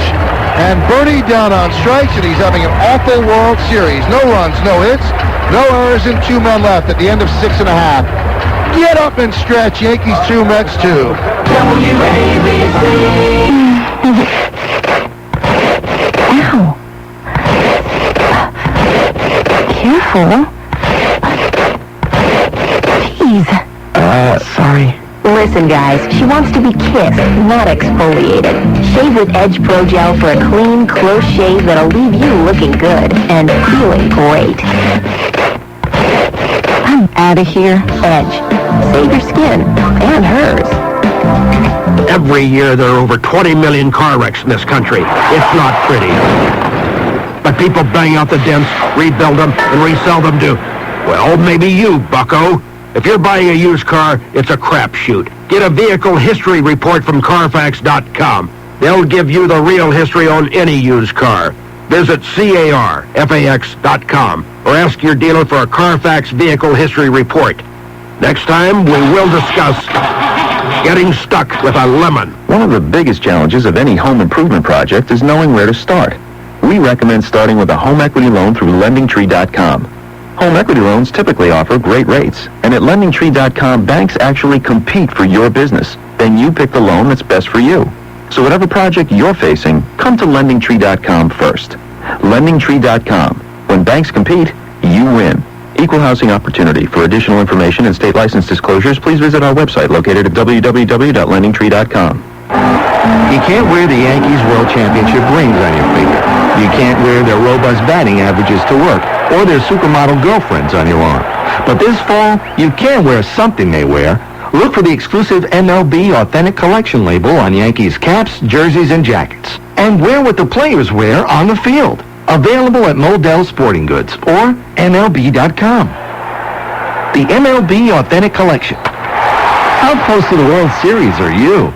Hey, John, isn't it true that peak performance requires concentration and focus? It sure is, Mike. That's why Sun America Mutual Funds developed the Focus Portfolio. Its stunning success is a testament to their approach. 3 world-class managers, Marsico, Sagalis, and Alger, each select their 10 favorite stocks in one fund. Visit SunAmericaFunds.com. Call 800-858-8850, extension 5660 for more information. Past performance is no guarantee of future results. For more information, including an explanation of investment risks, please read the prospectus. Funds' daily net asset value may fluctuate or are not guaranteed. Funds by Bank or FDIC insured. Shares distributed. Sun America Capital Services.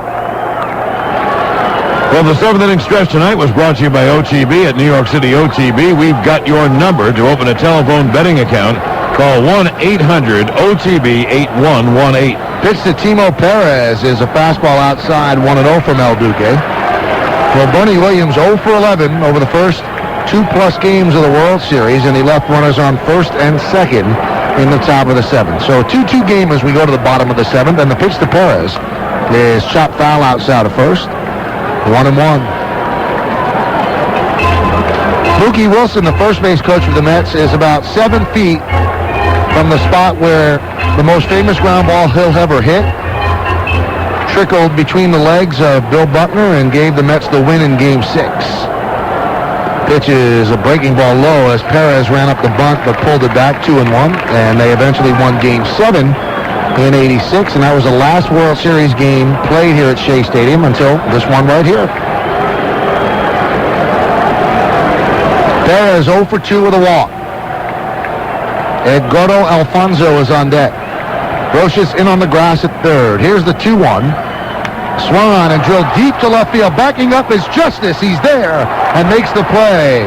A beautiful play by Justice. Remember, he's playing shallow for Perez and really had to backtrack and then reach up and made the play. And Perez was rounding first and kind of arched his back in disgust. He could not believe that the play was made by Justice. Justice gave a little leap and got the glove way up to make the catch, and David is about 6'5". And if that's over his head or off his glove, that's at least a double, if not a triple, with Alfonso and Piazza coming up. And here is Alfonso, 0 for 3. And the pitch is a fastball strike. Outside corner, 0-1. What a game. 2-6-0 Yankees, 2-6-0 Mets. Yankees with a run in the third, a run in the fourth, the Mets with a run in the second, and a run in the sixth. And the 0-1 to Alfonso. There's a breaking ball grounded deep to third. Backhanded there by Brocious. Sets, fires, got him. Tino stretches toward home plate to haul it in for the second out of the inning. Well, Mike, the Yankees wanted El Duque to go deep in the game, and he's 1 out away from getting the Yanks to the 8th inning, giving up just 2 runs. And the Mets pitching has been exactly as good. Well, we're tied at 2. Panasonic, leading the way in digital technology for the latest HD TV, DVD, digital imaging, and networking products. Look to Panasonic, just slightly ahead of our time. There's Mike Piazza. He is 1 for 3. And the pitch. Breaking ball outside. Check swing by Piazza, 1-0. Piazza struck out in the first, struck out in the fourth, but then started the 6th inning with a ground rule double just inside the line in left, and then came around to score the tying run. That's where we stand right now. Mets 2, Yankees 2. And the 1-0. Swung and a missed. He blew a fastball by him up and in, and the count levels at 1-1. You can throw him a fastball, it better be right there. If it's not, it's over the wall. Absolutely. And that's great location by El Duque. Piazza so far in this World Series is 3 for 12, and he's 13 for 43 in the postseason. 3 home runs, 6 runs batted in. El Duque from the first base side of the rubber deals the 1-1, swung on and popped up, sky high pop up, right side of the infield. Right there is Tino Martinez. Pounds the glove and makes the catch about 15 feet off the line for the final out of a 1-2-3 7th inning for El Duque. Subway Series Memories presented by MSG Network. It's more than just a game. The Giants' Bobby Thompson remembers Game 1 of the 51 World Series. We won the first game.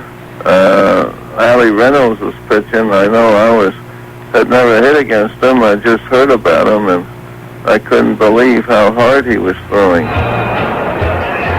New York Yankees baseball is brought to you in part by the History Channel, where the past comes alive. Well, the present's pretty darn good as well. 2-2, Yankees-Mets, Game 3 of the World Series. Almost a must-win other than an elimination game for the Mets. We go to the 8th inning. It's Dennis Cook against Tino Martinez, then Jorge Posada and Paul O'Neill. And here's our left-hander, John Sterling, with the play-by-play. Okay, Michael, lefty to lefty, fastball inside 1-0.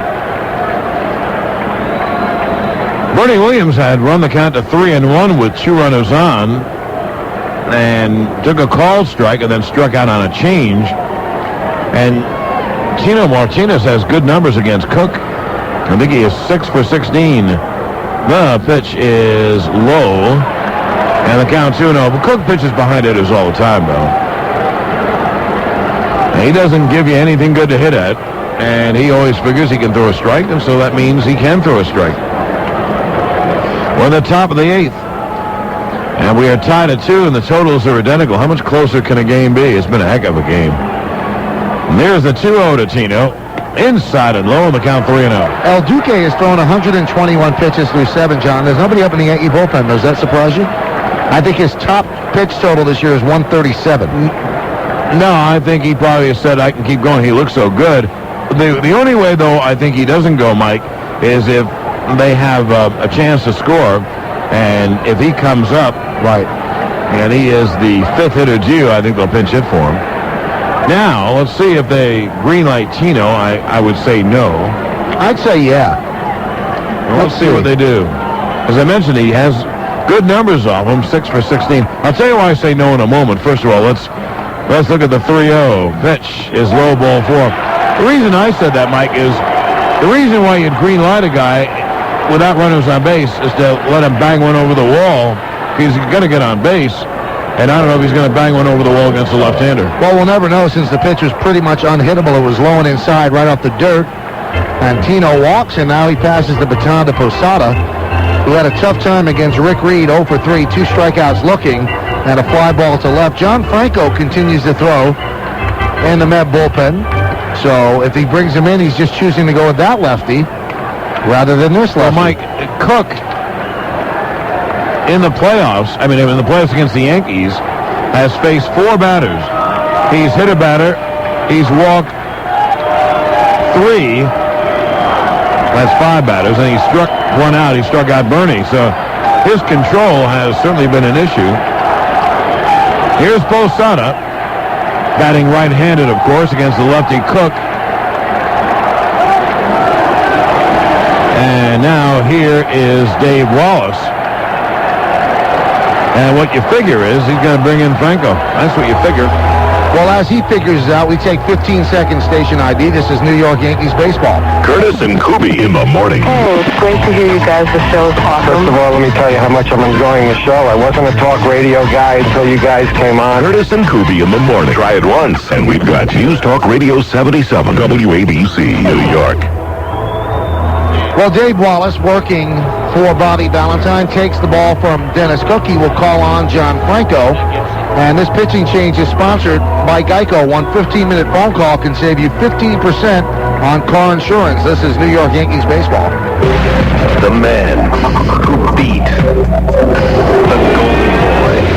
World welterweight champion Sugar Shane Mosley makes his triumphant return to HBO, this time against top contender Antonio Diaz. Plus, the exciting electric Hector Camacho Jr. makes his HBO debut against rugged former champion Goyo Vargas. It all happens live from Madison Square Garden, Saturday, November 4th on HBO. The heart and soul of boxing. If you have something to sell, here's some really big news from the Bargain News. Introducing Bargain News Power Ads. Now, you can use the power of the Internet without even being online, plus the power of print with ads that have been working for people in the Bargain News for years. Power Ads. The power of the Internet. When you call 1-800-288-4226 with information about what you're selling, almost immediately your ad appears on the Internet. People from all over the Northeast will be able to see it. And you could begin getting calls about what you're selling that night. Power Ads. The power of print. When you call 1-800-288-4226, in addition to your ad appearing on the Internet, it will also be printed in the next edition of Bargain News, available at newsstands all over Connecticut. So remember, when you have something to sell and you need immediate results, call 1-800-288-4226 for the power of Bargain News. Power Ads. There's only one thing better than color maps on the Palm 3C handheld, and that's getting $30 off a Kodak Palm Pix camera when you buy the Palm 3C handheld. And then marrying for love, which I guess is two things technically. Also, talking to animals might be better than color maps. But besides those three things, the $30 rebate on a Kodak Palm Pix camera, the joyful union of you to someone really phenomenal looking, and being able to gossip with squirrels and monkeys, there's really nothing better than glorious instructional full color maps on your new Palm 3C handheld. See retailers for details.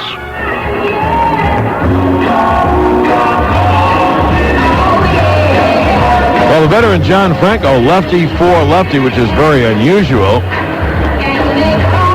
But he comes on because Dennis Cook just couldn't throw strikes. Cook hit a batter and then struck out Bernie on a 3-2 and then walked Tino on 4 straight. So Franco comes in to face Posada. Now, Johnny Franco made one appearance in this series in the first game, and he gave up a base hit to Jeter. It was in the 8th. He gave up a base hit to Jeter, and then he retired Justice, Bernie Williams, and Tino, and he looked very sharp in doing it. The ball game is tied at 2. We're in the 8th. So Posada will dig in, and I don't think he has any at-bats against Franco. Franco has not pitched against the Yankees much in the interleague games, and Posada's had one at-bat 0 for 1 against Franco, not exactly very detailed history. Tino leads, no threat to go, and the pitch is strike on the inside corner of the knees. Good pitch. Posada has struck out twice and fly to left. How about this stat, John? The walk to Martinez, the Yankees' 17th of the series. And the Mets, they've walked twice. That's why the Yankees are up 2-0.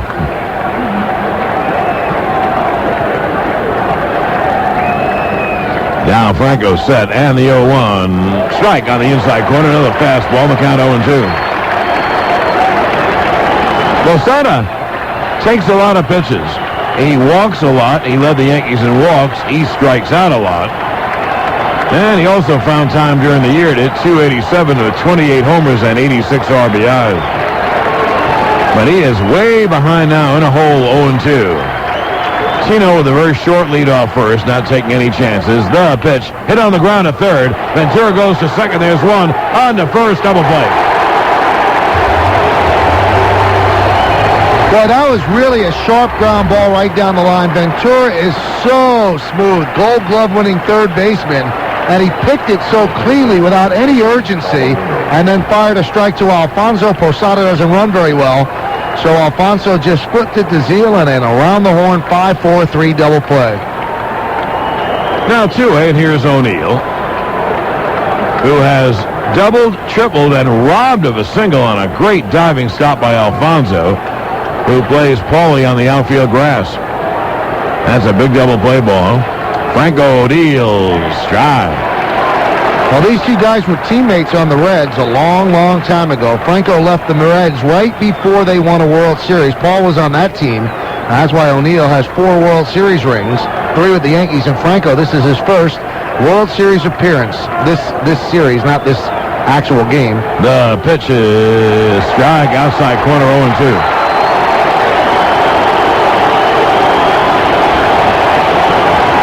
O'Neill takes a moment out of the box.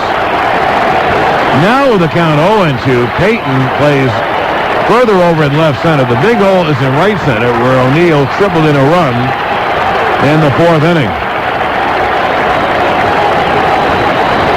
And it'll be an 0-2. Hit on the ground up the middle. There's a base hit center field. So O'Neill singles to center, and the only thing stopping O'Neill from 4 hits was the diving stop by Alfonso a couple of innings ago. Now Brocious is called back, and here is Glenn Allen Hill to hit against Franco. And Mike is going to look at the list, and I believe Hill has great numbers against Franco. Well, let's see. Yep, 6 for 12, John, with 3 home runs. So Joe's going for it right here. Now, Hill has had a very bad postseason. I believe he is 1 for 14. He's hitting .067. He has 2 RBIs. That on 1 single against the Oakland A's on a hanging slider. John, if you could hand me that under your sweater, I'll tell you exactly what he is in the postseason. Right. So Joe goes for it with 2 outs. Boy, that was a big double play with O'Neill. Now, that's the kind of base hit that almost anyone goes to third. The ball was a hot shot, but on the ground. And that's going to take a lot of hops to get to the center field, who's deep for a guy like O'Neill. 1 for 15 in the postseason. That 1 hit against the A's.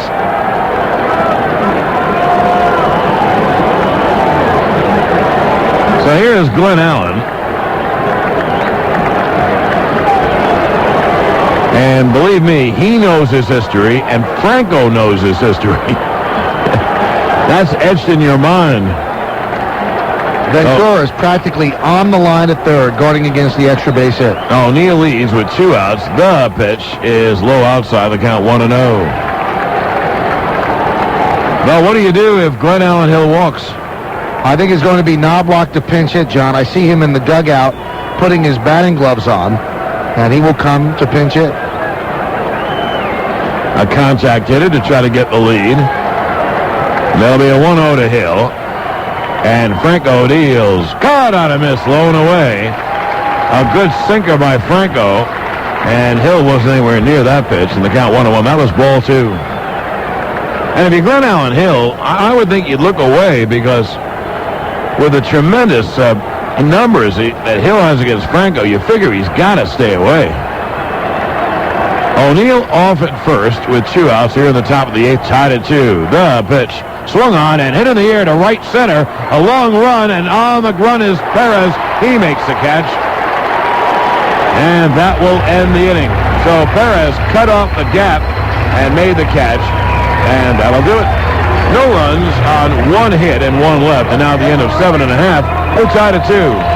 Okay, right into the camera. Give me the love. Give it to me. You are listening to famed photographer Auguste French as he photographs the image that will go on the label of Mystic Cliffs wine, the flavorful wines made primarily from the premium grapes of California's coastal region. Hold that right there. Yes. On the label is a picture of a lone tree on a cliff. Auguste is talking to a tree. You're beautiful. You're magic. You're Mystic Cliffs, the delightful wine with the tree on the label. Yes. Mystic Cliffs Vineyards, Monterey, California. Hello from Husqvarna. Today we're standing in the middle of the Autobahn where there is no speed limit to see if the lightweight Husqvarna 346 XP is the world's fastest chainsaw. This saw has professional features like air injection and a magnesium crankcase. Look, 14,700 RPMs. Oh, the Husqvarna 346 XP. You can try this at home. Husqvarna, tough name, tough equipment. To locate the Husqvarna dealer near you, dial 1-800-HUSKY-62. Well, you better hope I don't catch you, Michael. You can't stop me anyway. Oh, you better believe I can. Right. This man is desperate to keep his son off drugs. You know what your problem is? You're reckless. I know what I'm doing. Yeah, well, you better watch it. You're gonna wind up dead. Whatever. So desperate, he's trying a new approach to reach him. All right? Fine, then. No, Dad,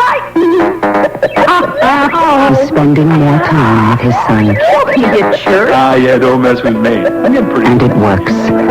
Parents who stay involved give their kids a fighting chance to stay off drugs and out of trouble. For more information, call 1-800-788-2800 or visit our website at www.drugfree.org. Sponsored by ONDCP and the Partnership for a Drug-Free America. New York Yankees baseball is brought to you in part by the Chase Manhattan Bank, the leading bank for business. Chase, the right relationship is everything.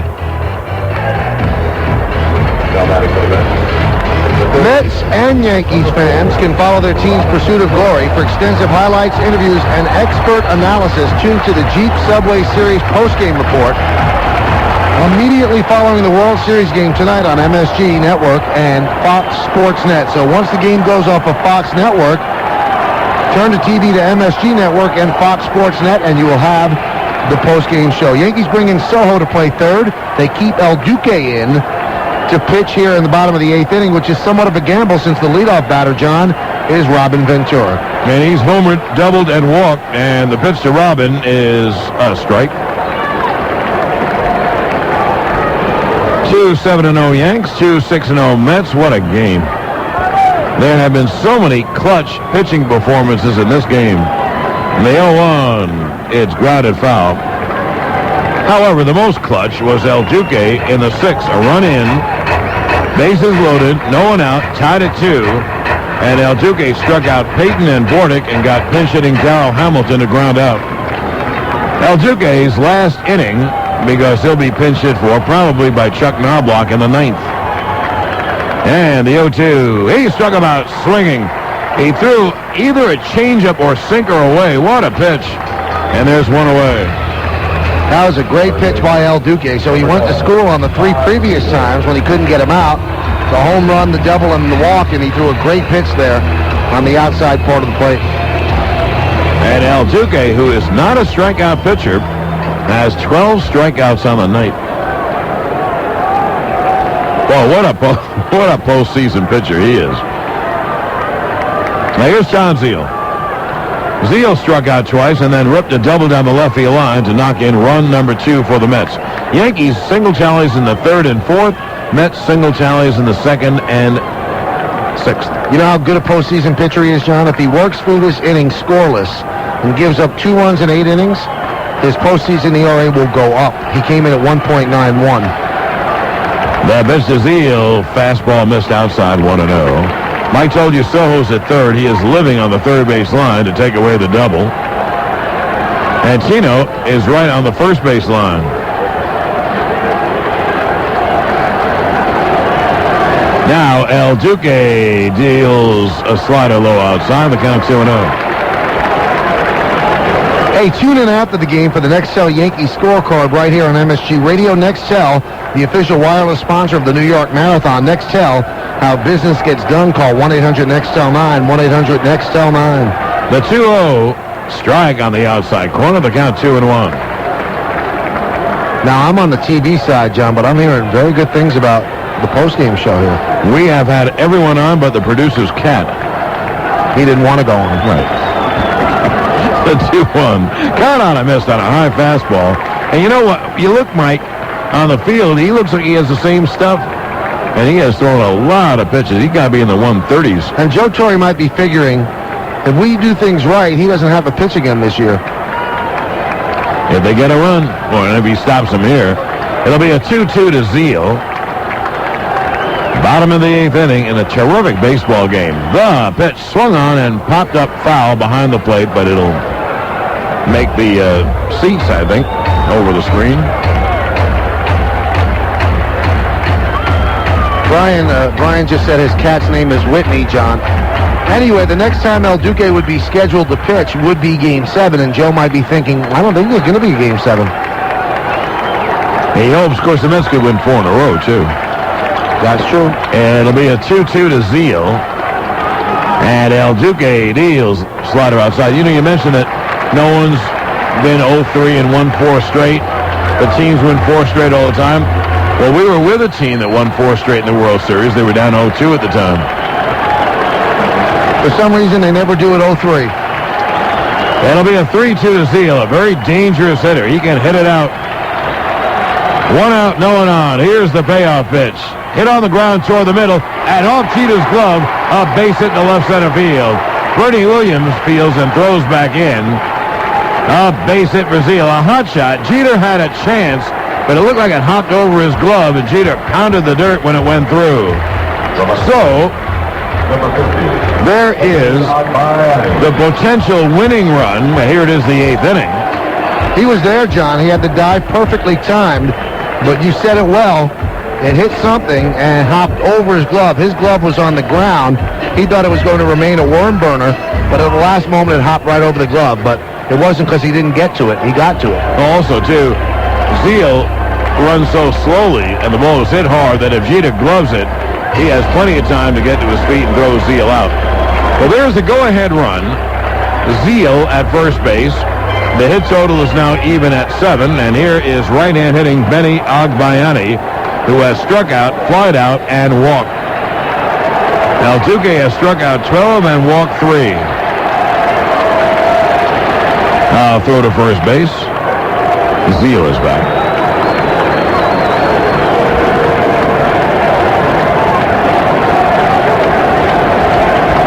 Agbayani looks down at Cookie Rojas, who is not giving any signs.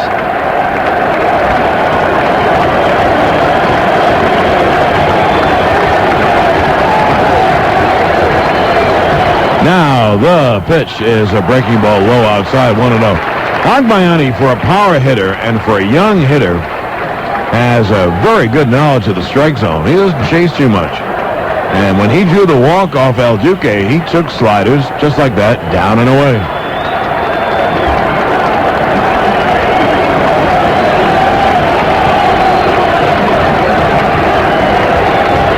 Now the pitch swung on in line. There's a base hit toward left center, toward the gap.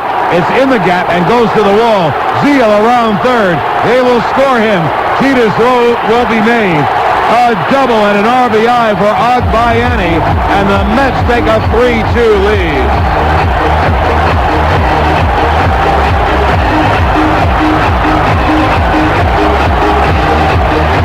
Well, that was a rocket into the left center field gap. Hit so hard that although they were playing fairly deep, they could not cut it off. And once it got to the wall, between the 371-foot sign and the 396-foot sign. Well, by that time, Zeal was motoring around third base, and he scored without a throw. So a big base hit for Agbayani, who picks up his 5th RBI of the postseason. Now, Posada goes out to talk to El Duque. The Yankees will start someone in the bullpen.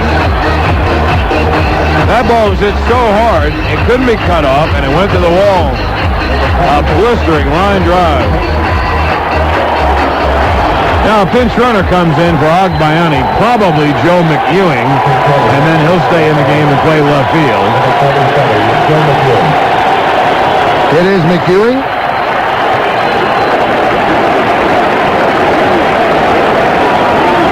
Now a signal from the bench to Jeter, or maybe to Vizcaino, to check back the runner at second base.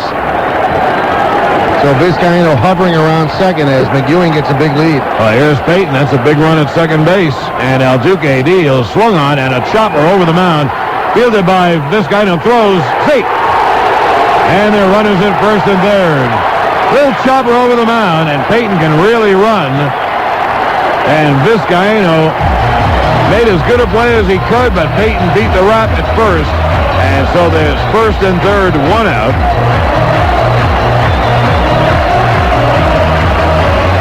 And now Lenny Harris, a left-hand hitter, will hit for Bordick. Boy, was Peyton flying down the line. I mean, he really got down the line because Vizcaíno made that play as quickly as he could, charging and firing across the body, and Peyton's foot came down on the bag just as the ball entered Tino Martinez's glove. New York Mets, number 19, Lenny Harris. Well, Harris is introduced, and now Joe Torre out of the dugout will take the ball from El Duque, and Joe will go for Stanton.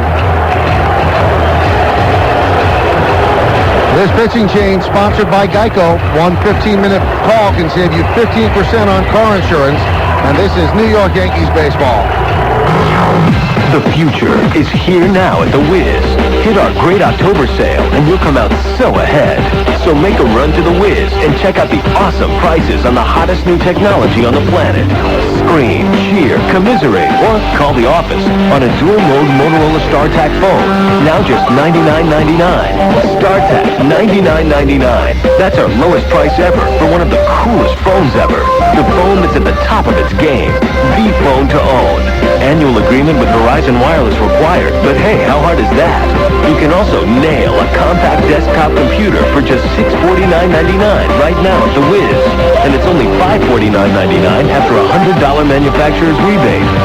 For what's hot, what's cool, what's new, whatever's winning in the techno world, you'll finish first at the Wiz Great October Sale. Your technology destination and your ticket to entertainment. 12 months financing available. See store for details. The playoffs are heating up, and so are the deals at Priceline.com. Right now at Priceline, you can save up to 40% off the lowest published prices on airline tickets to wherever you want to go. Fly the major airlines and names you know and trust at the price you want to pay. Need a hotel room or rental car? Priceline is the easiest way to save on the best brand names around. Just name your own price. Millions of people have used Priceline. Isn't it time you gave it a try? Log on to Priceline.com and name your own price today. What can you get at the ballpark for under $9,000 these days? Not much. One bat from a shortstop, the bat boy's worn sweatbands, half a right fielder's arm. But at your local Kia dealer, you'll find the all-new long-haul warranty program with limited powertrain coverage for 10 years or 100,000 miles. It's one less bump in the road, and it smells a whole lot better than those sweatbands. Visit Action Kia in Danbury, Connecticut, and Kia of Middletown and New Hampton, New York today. For details including specific coverages, limitations, terms, conditions, and restrictions, visit your Kia dealer or Kia.com. I predict, Ron and Curtis, that you are going to be the number one show. Curtis and Kubi in the morning. Good morning. On 77 WABC, New York. WABC, we always broadcast Curtis. It's a New York thing. Well, the Yankees bring in Mike Stanton, and Bobby Valentine will counter with Bubba Trammell to pinch hit for Lenny Harris. So as Stanton warms up, we take 15 seconds station ID. This is New York Yankees baseball. You could wake up with those other guys. Yuck. The end is in the morning. Or wake up with Curtis and Kubi. It's a New York thing. Curtis and Kubi. Good morning. In the morning, Talk Radio 77 WABC, New York. Well, Bubba Trammell got a big pinch hit, two-run single in Game 1 that put the Mets ahead temporarily. And then the Yankees came back to tie it in the ninth inning. But now he has a chance to extend the Mets lead. They lead 3-2 with runners on the corners and one out. Now on deck is Kurt Abbott. And he will pinch hit for the pitcher, John Franco, if Franco gets up. But as of this point, there is nobody warming in the Mets bullpen. Yeah, no, now it's Benitez. I see him behind the bench. Okay. Yeah, he's getting ready. Benitez. So Trammell hits for Harris, who is hitting for Bordick in a righty-lefty switch. Let me give you a question. Let's say Trammell hits into a double play. Does Valentine leave Franco in the pitch? Well, I didn't see Benitez either because of that bench. So I thought he was going to leave Franco in because he's pitched so well, but he's not. He's going to go. I'm sure he's going to go to Benitez. As There's a big run at third base. McEwing. Peyton at first. First and third, one out, one in. The pitch is a breaking ball outside, 1-0. You know, this doesn't bother the Yankees at all, bringing in a right-handed hitter to face Stanton, because Stanton is more effective against righties this year than he has been against lefties. Indeed. The Yankees play the infield back, of course, looking for two. Although Ginu's up a few steps in case it's a slow ground ball, and he'll try to come home. Stanton throws to first, and on the bag is Peyton. That was a very important play by Peyton. Out of the box, running as hard as he can, because that would have been 2 outs and a runner at third. Very different. So first and third, 1 out, 1 in. The Mets have a 3-2 lead. Bubba Trammell lifetime 0 for 3 against Stanton. And the pitch is foul back. That was a fastball, and he just missed it. Fouled it straight back.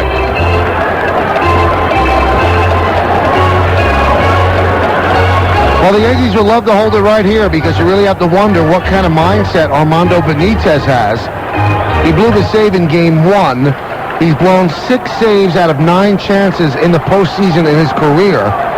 And he's the Met closer with 41 saves, so what does he bring to the party tonight? The Yankees would like to really put heat on him, and a 1-run lead is a lot tougher than 2 or 3, obviously. The 1-1 breaking ball strike on the count 1-2. Mike, I agree with you. I don't know. And the first guy is going to face is Knobloch. Right. And then he might have to face Polonia or even Canseco if Knobloch gets on. Be a 1-2 to Trammell. So, now the Mets, they hoping that Trammell would give them the fly ball. McEwing is very speedy at third. He'll score on a fly ball of any distance. A throw to first, and Peyton is on the bag.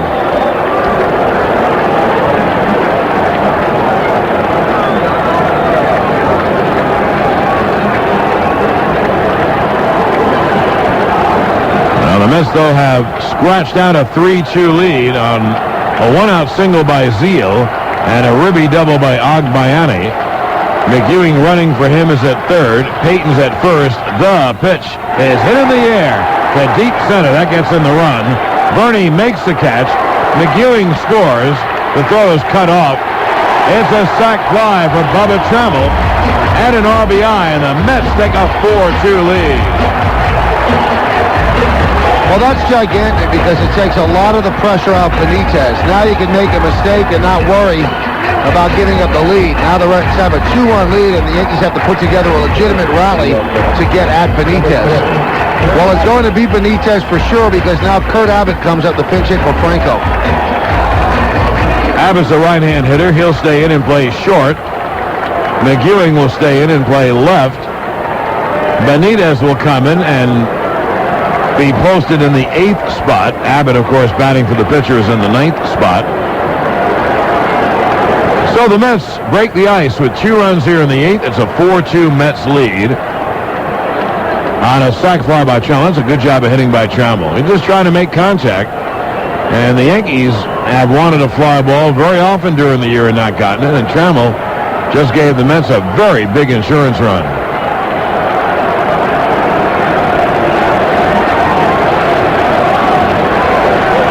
Now the pitch to Abbott is a strike and the count 0-1. 2-7-0 Yanks, 4-9-0 Mets. So the Mets are 3 outs away from winning the game they had to win, and if they do it, it's anybody's series. And tomorrow night they go for the equalizer with Bobby Jones against Denny Nagel. The pitch is pop foul straight back, and the count 0-2. In the 9th inning, the Yankees will have Knobloch hit for the pitcher. And that's a pretty obvious thing because you want, especially now that you're down by 2, you can't challenge until you get someone on base. So they hope Knobloch can get on base and then the top of the order, and then we'll see how Joe decides to play it. He could hit Vizcaino, who is the leadoff hitter. It'll be an 0-2 to Abbott, and the pitch. He struck him out swinging fastball. However, the Mets get 2 runs on 3 hits and leave 1. And now at the end of 8 innings of play, it is 4-2 Mets. WABC. Boy, look for the way you live. You feel it, come on, man. It's real, it's a driving experience. Go!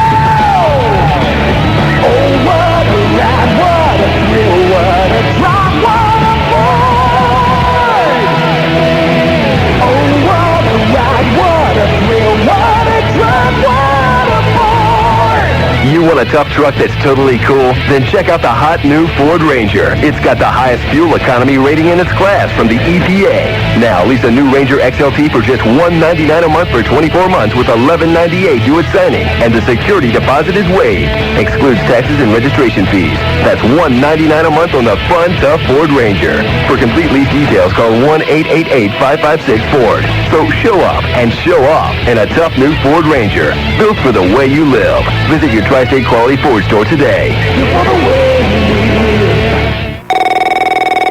Accounting, this is Phil. Yes, Mr. Sims? Have you heard about this Nextel thing going on? Yes, I've heard about the Nextel promotion. Buy one i550 Plus internet-ready digital cellular phone, get the second one free. We should buy this bill on the horse show. Oh, I think so, too. Phil, give me $5 copies of this sucker. You want 5,000? You bet I do. They got one bells and whistles. Lots of innovative features, yes, but... They're the best deal since Carter's Little Red Bell. It's a great deal, yes, but we're just a two-man operation, sir. Now when you buy one i550 Plus digital cellular phone for $99.99, you'll get a second one totally free. To order, call 1-800-NEXTEL-9. Nextel, how business gets done. Phones by Motorola. Offer ends October 31st, 2000. New activation required and subject to terms of a 1-year promotional agreement. Now through October 31st, 2000, get 300 cellular minutes for $39.99 per month and choose from one of the following free options. Basic internet service, 1,000 night and weekend minutes or long distance. Call 1-800-NEXTEL-9. Nextel, the official wireless sponsor of the New York City Marathon. Today's game is brought to you by OurHouse.com. They can tell you what sort of wood to use, how to keep the grass green, and how to construct a sturdy fence.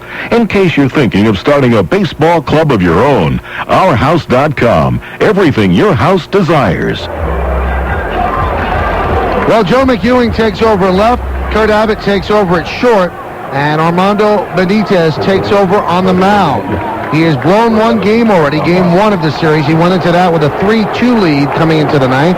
And now he has a 4-2 lead. The Yankees will send up Knobloch to pinch hit for Stanton, and back to the top of the order, Vizcaíno and Jeter. And if they get on, anybody gets on, David Justice. Well, this is the big batter in the innings. It would put a lot of pressure on Benitez if Knobloch gets on. The Yankees trail by 2, 4-2. Benitez, fastball, splitter, slider. He throws very hard and deals a strike. I think he'll be helped by Jeff Kellogg's strike zone. He'll be helped a lot.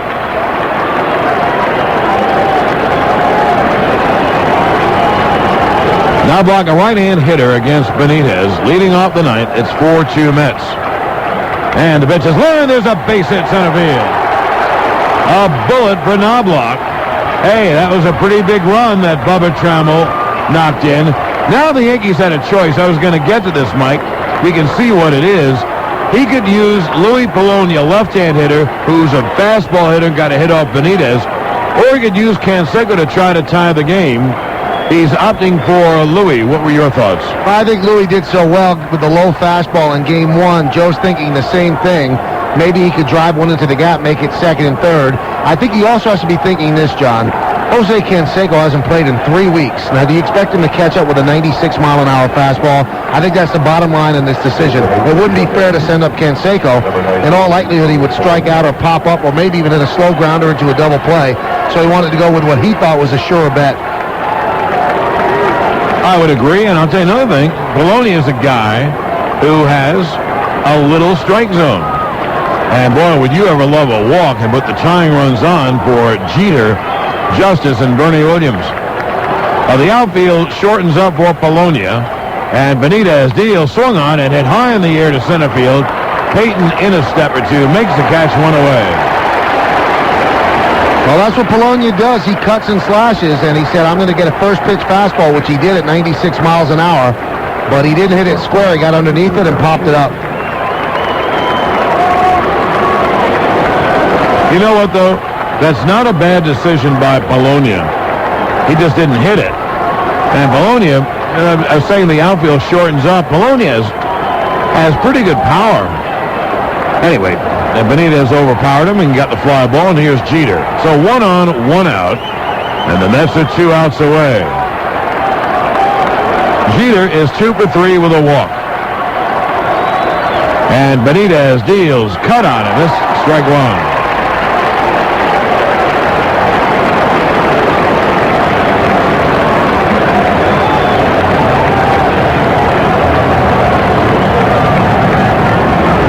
David Justice awaits on deck.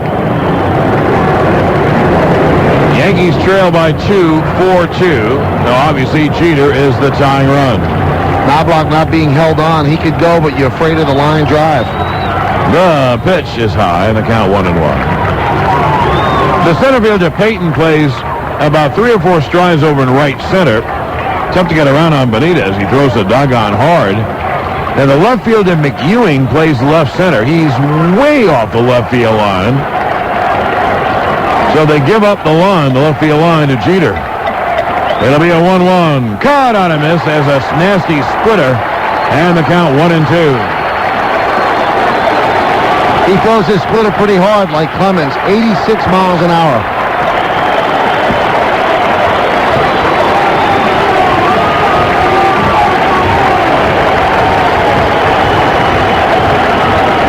Knobloch at first, 1 out, top of the ninth, 4-2 Mets.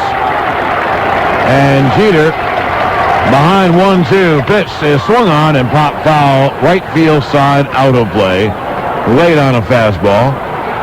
And Mike, that was measured at 95. You know, we say, you don't know if you believe the guns. Well, let's say it's 94. As they say, that's fast enough.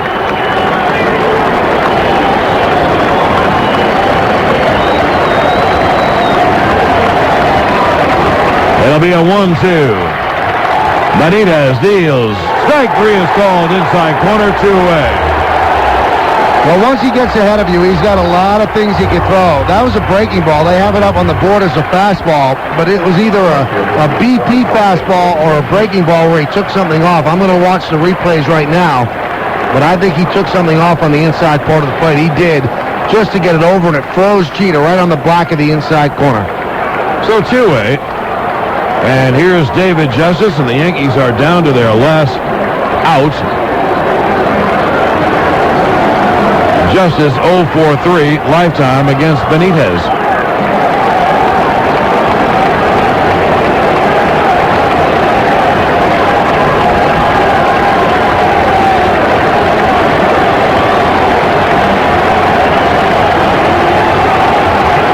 Justice, a lefty hitter with power. He's the tying run. Benitez deals high. Man, the count 1-0. Now, the guy on deck has unusually great numbers against Benitez. That's Bernie Williams. Why is Knobloch taking second, John? Take away the force at second. It'll be a 1-0 to Justice.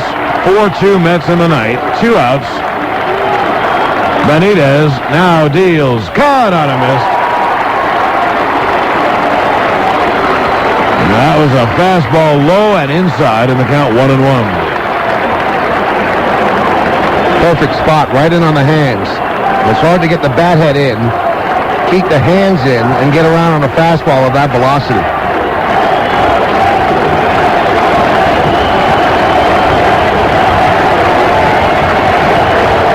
It'll be a 1-1. Knobloch off first. And the pitch is high outside. Knobloch takes second. That's defensive indifference. All that does is that there's a weak ground ball up the middle, and you can't get the runner at first. You might be able to get the force at second. Now there's no force at second.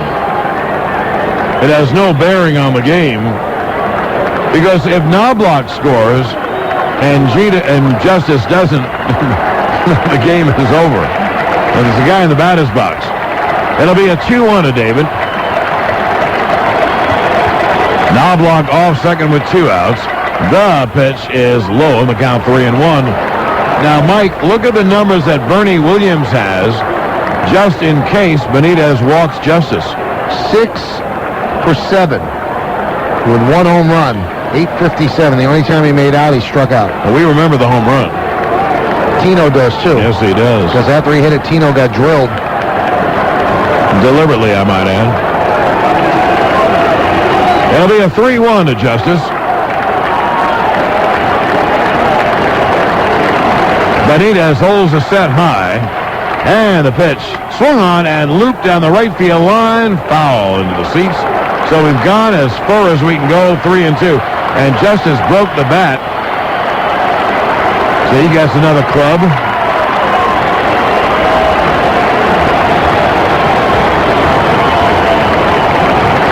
It'll be a 3-2 with 2 outs, a runner on, Knobloch at second, top of the ninth. And the Mets holding a 4-2 lead. One more strike. And the Mets will have won the third game. And the series will be 2-1 Yanks. And you know what? It'll be a dogfight from there.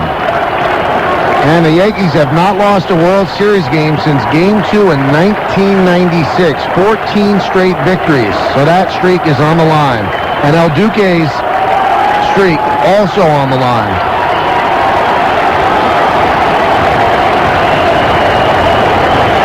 It'll be a 3-2 to Justice. Benitez deals, swung on, and popped up toward right field. Alfonso on the outfield grass makes the catch.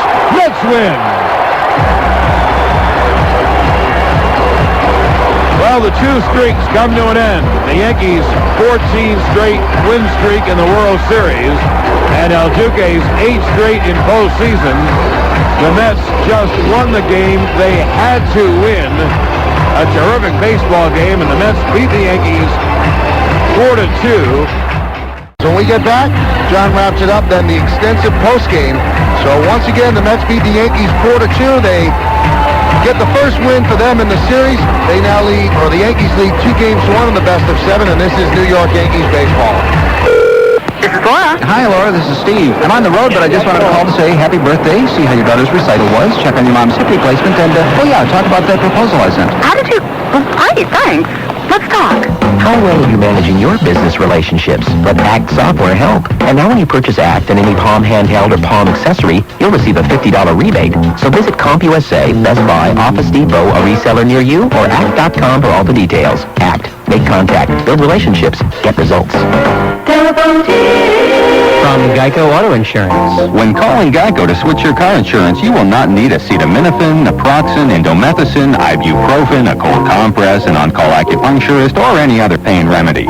In 15 minutes, you could save 15% or more. If it were any more painless, you could do it in your sleep, which is theoretically possible since we offer complete 24-hour service. Call 1-800-947-AUTO, 1-800-947-AUTO. Geico Direct, the sensible alternative. Do your worn-out wipers wheeze and chug flaccidly back and forth as if to say, "You're so stupid, you're so stupid, you're so stupid." Because the thought of changing them makes your brain hurt? We feel your pain. That's why we make exact fit wiper blades. No confusing parts to assemble, no threat to your self-esteem. Just click them on and go. After all, wouldn't you rather hear your wipers say, "You're smart, you're smart, you're smart"? Exact fit wiper blades from Trico. Easy to find, easier to install. Let Jen and I take a closer look at your car. Now through the...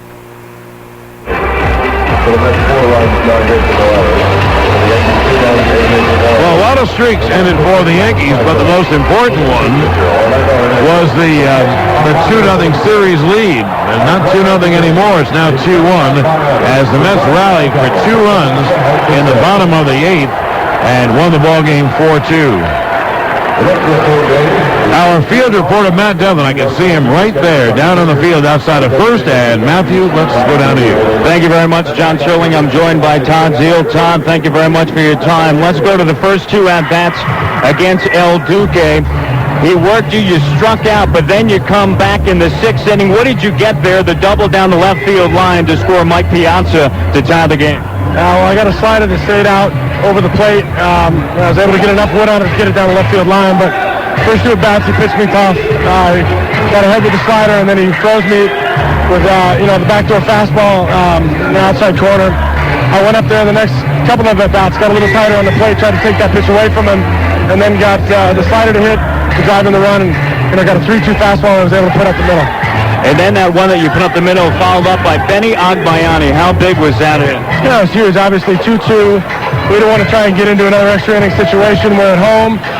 8.5 innings is all we want to play here. So, we've had a very good success rate when we can keep the game close and get into the 7th, 8th, and 9th. We seem to get that big hit, and our bullpen seems to do the job. And, it was a vintage Mets win here at Shea Stadium, and hopefully that'll be something to build on. And Rick Reed's effort tonight? Great, because especially, he got into some difficulties not very often, but when he did, he was able to pitch out of it. They got a couple of runs against him, but he didn't surrender anymore, kept us in the ball game. We obviously had a big opportunity with bases loaded, nobody out, weren't able to push anybody across, but didn't give up at that point. And your thoughts on facing Denny Nagel tomorrow? Denny Nagel's had success against me, I'll be honest with you. I think we're in for a battle, always in for a battle when a guy like that goes to the mound, but hopefully we can build off the win tonight, come out confident tomorrow, and try it again. Thank you for your time. Thanks. Todd Zeile of the New York Mets and John Sterling, you talk about having a fantastic World Series. How about this? 6 for 11 with an RBI. Let's go back upstairs. Right, Matt, and one ball caught at the wall by Bellinger the other night. Zeile has hit the ball very, very well. Well, that was a terrific game, a pulsating game, and then you put that together with a pounding noise in this ballpark. and the spirited fans, I thought that was great. That was a great night. We will get back. This is just the beginning of our Yankee post-game coverage, and we'll get back with more in a moment on New York Yankees baseball. New York Yankee baseball is brought to you by AT&T Wireless and by Kia. Everybody needs a well-made car. Let Gemini take a closer look at your car. Now through December 2nd, we'll change your oil, top off your antifreeze, analyze your battery, check your brakes, rotate your tires, and adjust your air pressure. We'll even replace your wiper blades, all for just $44. Plus, give you a free jug of blue wiper stuff. And if you buy a set of 4 selected Goodyear tires on your Goodyear card, you'll get a $50 retail debit card. For details from your nearest retailer, call 877-GEMINI-1, Gemini Automotive Care. We're making drivers smile. Joyce Mills. What? You are now the most powerful insurance shopper in the universe. I am. You have web access, right? Right. Okay. Go to quotesmith.com. Okay. Omnipotent authority to choose the best deal on auto, health, and life insurance from more than 300 top-rated insurance companies. Wow. Instant quotes, no commission salesman. I'm all powerful. Insurance-wise. Thank you. Quotesmith.com makes everybody an insurance genius.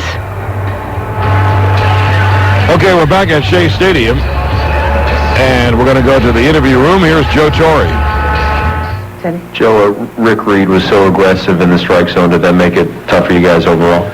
No, not really. I mean, he did a great job. He had a great moving fastball, and we knew that we know that he throws strikes. But he made quality pitches. There was no question. We broke through a little bit. We had some opportunities to add on, but he got the outs. You really have to give him all the credit for that. What was the decision process in leaving Hernandez in to pitch the 8th, even though he had a high pitch count? I think it might have been over 120 pitches. To pitch to who? To pitch in the 8th inning. Well, we talked about it, and he was pumped. And what he has done for us postseason, it was really tough for me to deny him what he really wanted very badly. And then when he struck out Robin, I felt very comfortable with it. And Todd swinging the bat real well. It was basically a ground ball, not that it wasn't a base hit. So I thought he was fine. He just probably made a mistake to Agbayani, but they're good players, good hitters. Joe, what was the situation with El Duque not feeling well, and how was he feeling at game time? You answer that one. If he's not feeling well, I'm going to have everybody catch what he has. He was good. He was strong. He felt real good. And I think, it sort of put to rest his being ill when he went so deep into the game and threw as many pitches as he did. He was fine.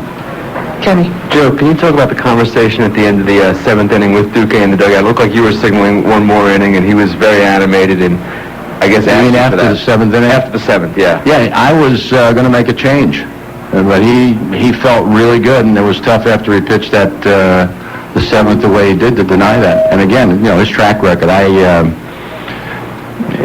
he wasn't wishy-washy about it. And he was very, very animated, felt very good, and as I say, he struck Robin out, and he's the one that probably gave him the most trouble all night, and made a hell of a pitch on him on two. Over there? But Joe, you were thinking of taking him out. Was that based on the fact that all things considered, you thought maybe I've got enough out of him and I shouldn't push it? Well, pitch count, you pretty much, he and Pettit probably are the two guys that can run the pitch count up pretty good. And when he went out there in the seventh, I just made an assumption to be ready to go with somebody. It's not that I wanted to do it, but I was making the assumption because of the pitch count. But when he came back at me the way he did, that was an easy choice for me. Barry? Joe, two-part question. Will you go back to Knobloch tomorrow? And secondly, how much would you like to see O'Neill back next year? No. O'Neill, hopefully he wants to come back, and certainly he'd be missed if he wasn't here. And Knobloch, I don't know. I really haven't thought about tomorrow, but I doubt that he'll play second base. I'm not sure if Jose will or Louis, but I'll think about it and come up with something tomorrow. Mark?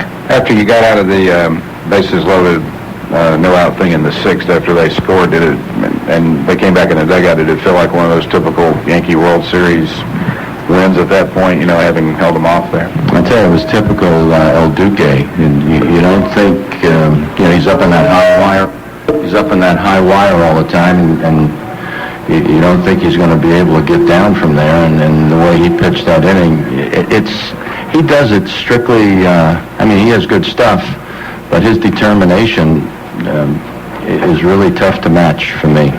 He's really special when it comes to big games.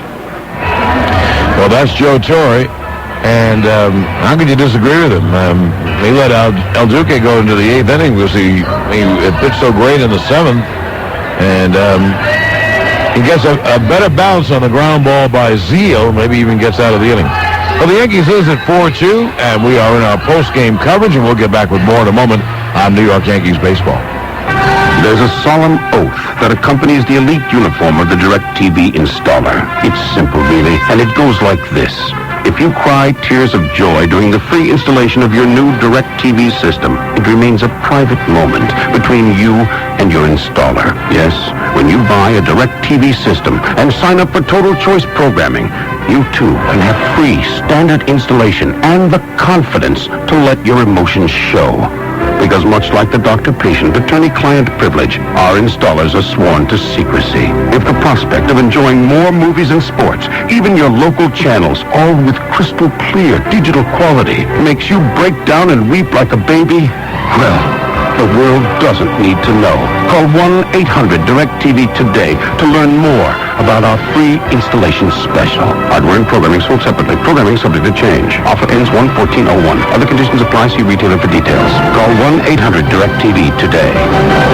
Parrots aren't all that smart. They just repeat words. One time in the animal kingdom, an explorer wanted Dish Network. The popular satellite TV system. And his parrot says, "It's free, it's free." So the explorer says, "Okay, but what about installation?" And the parrot repeats, "It's free, it's free." So then the explorer says, "Okay, smarty parrot, what about premium movie packages?" To which the parrot replies, "It's free, it's free." The moral of the story? Parrots aren't so dumb, because right now you really can get a free Dish Network system after a $199 rebate, plus free basic professional installation, plus premium movie packages from Showtime, Stars Encore, HBO, and Cinemax, free for the first 3 months. Of course, maybe the it's free thing was a coincidence. Either way, to get your free Dish Network system, call 1-888-441-DISH or see a Dish Network retailer, 1-888-441-DISH. Offers apply to new customers only and expire January 31st, 2001. 12-month qualifying programming commitment of at least $39.90. Craig and Irene have chosen to write each other's vows. Do you, Craig, promise to wear jersey sweats, to take out the trash in comfort, to look so good in jerseys you'll actually be allowed outside, to choose your wardrobe effortlessly and focus on the more important things, like back rubs and bargain shopping, forever? Do you? Could you repeat the question? At least the sweats will be easy to commit to. Another reason you can count on jerseys. Joyce Mills. What? You are now the most powerful insurance shopper in the universe. I am. You have web access, right? Right. Okay. Go to quotesmith.com. Okay. Omnipotent authority to choose the best deal on auto, health, and life insurance from more than 300 top-rated insurance companies. Wow. Instant quotes, no commission salesman. I'm all powerful. Insurance-wise. Thank you. Quotesmith.com makes everybody an insurance genius. Mornings of Chicago, the Steakhouse, featuring its renowned USDA prime aged beef with 2 Manhattan locations and in Stamford, Connecticut. And coming soon, Great Neck, Long Island, Morton's, the world's premier steakhouse. Okay, recorded just a couple of moments ago. Obviously, the game hasn't been over very long. There's the fellow who got the big hit, the game-winning hit, Benny Agbayani, as interviewed by field reporter Matt Devlin. I'm joined now by Benny Agbayani, who drove in the big hit back in the 8th inning. But prior to that, let's go to the 6th inning. Bases loaded. You walked to load the bases. A sense of desperation on the team when you were unable to get a run there? Oh, yeah, you got to execute it when you're playing the Yankees. You got to get that run in, because they're going to come right back, and you got to get all the runs you can get. Talk about your at-bat then in the 8th inning. I went up there. I was looking for something where I can drive. First pitch was a slider, then he came down in with that fastball, and I drove it to left center. Rick Reed, phenomenal early on. The ability with Robin Ventura to go deep in that home run. What did that do for this team? It started us up. We got into that mood. But El Duque came back, shut us out. And then the 8th inning, where I had to get a pitch where I can drive, and I just was going, come on, Zio, let's go. How about Armando Benitez to close it out? Obviously, the last time he was in that situation, he gave it up, and now he comes back tonight and nails down the save. Yeah, that's all it's all about. You got to come back the next day and do your job. I mean, you can't just shut him out. He's the closer, and we got to stick with him. Thank you for your time. All right. Benny Agbayani of the New York Mets, and let's go back upstairs to John Sterling. Okay, I thank you. We will continue with our post-game coverage in a moment. We're just beginning. As you've heard from Todd Zeile and Benny Agbayani, 2 of the Met stars, and the Yankee manager Joe Torre. Yankees' 14-game win streak in the World Series comes to an end. You knew it would end sooner or later. Well, it ended sooner. I'll take 14 straight in the World Series anytime. And El Duque loses his first postseason game, but he was brilliant. And he went 7 1/3, 4 runs, 9 hits, 12 strikeouts for El Duque and 3 walks. And he's a batter. He could pitch for you any time in the postseason. Well, let's say we'll drop out for a break. And then when we come back, we'll start the formal Yankee postgame program, and you'll hear from everyone who had anything to do with this Mets 4-2 victory tonight. So we'll get back in a moment. From Shea Stadium, this is New York Yankees baseball. Do you like to watch? Or would you rather be part of the excitement? If you're looking for an experience where the action is all centered around you, where everything is built around what you want and how you want it, take a look at the Claridge Casino Hotel. The smaller, friendlier atmosphere of the Claridge is just more inviting. With so much going on all around you, you can't help getting caught up in the excitement, the action, the entertainment. In the smaller, friendlier showrooms, you can practically reach out and touch the stars. And the Claridge has the entertainment you want. Everything from classic rock, Broadway reviews, jazz, R&B, country, comedy, to the most spectacular magic and grand illusions. So don't get lost in the crowd somewhere else. Come on down to the Claridge, where you're the center of everything. The Claridge Casino Hotel. Manly, friendly, and so much more. Let's go right down to the interview room. Here's the winning manager, Bobby Valentine. Well, I'm trying to think about taking Rick out. Yeah, I thought he was pitching really well too. But at the time, that seemed like the move to make, and he'll be plenty rested in case we need him to pitch again this series.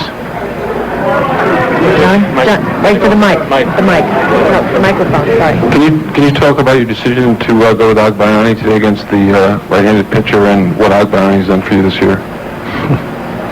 I'd love to talk about Agbayani because we're here because of him. You know, he's been one of many key players on our team, but he's been key. And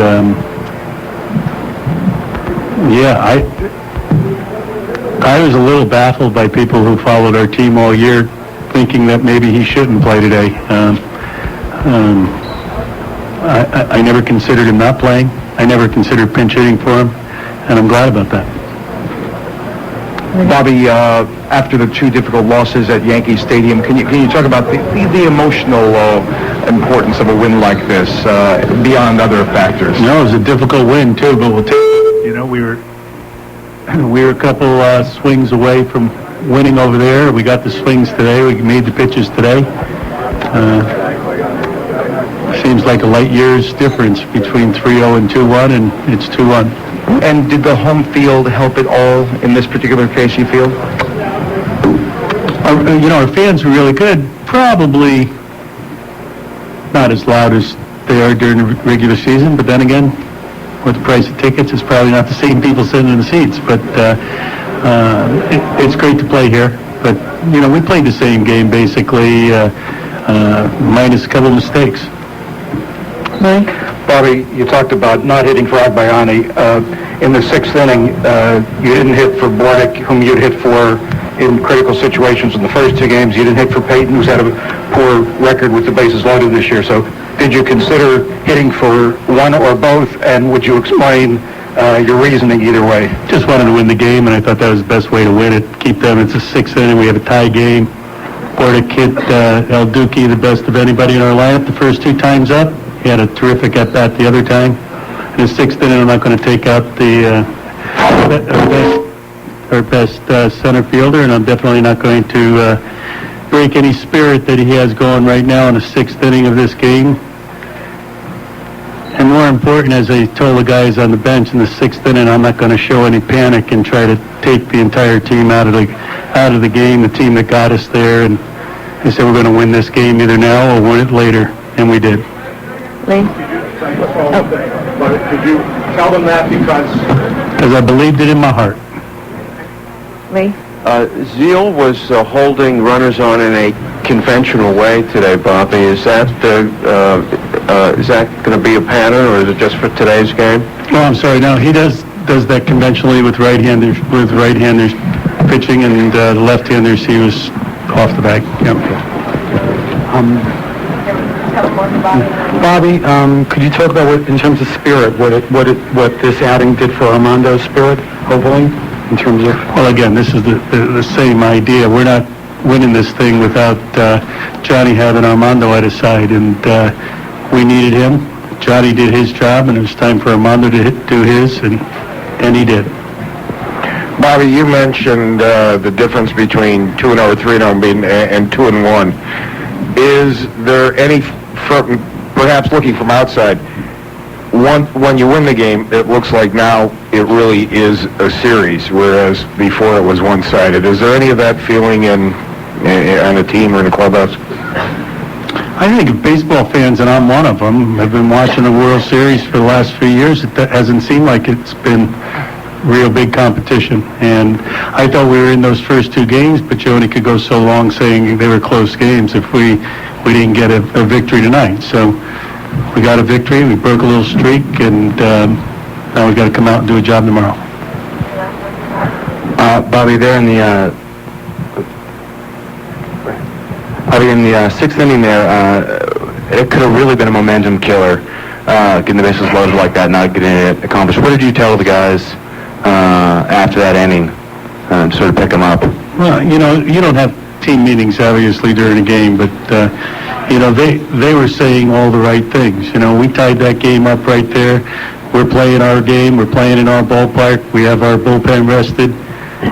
Once we got 2-2, we felt we had a good chance of winning. Bobby, when Zeal hit that double down the line, he tried to bunt on the first pitch, and then it didn't look like a very good bunt attempt. Is that why you took that off, or why did you decide not to have him bunt? after the first. Actually, I thought incorrectly that I'd show bunt on the first one and get a fastball on the second pitch that he could drive, and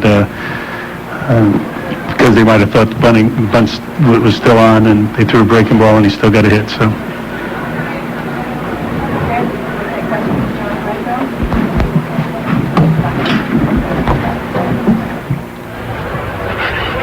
Well, that was Bobby Valentine.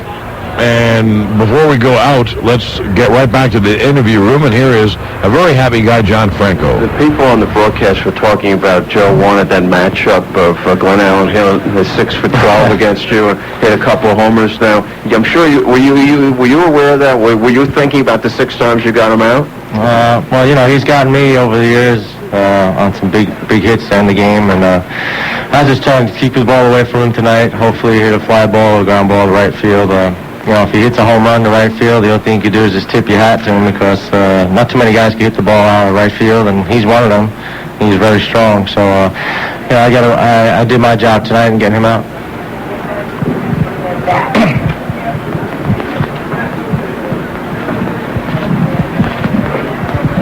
John, your first World Series win. How do you feel about that? I'm ecstatic, but the more important that we won the ball game. I told guys inside, it doesn't matter who got the win or who got the save, as long as we won the ball game.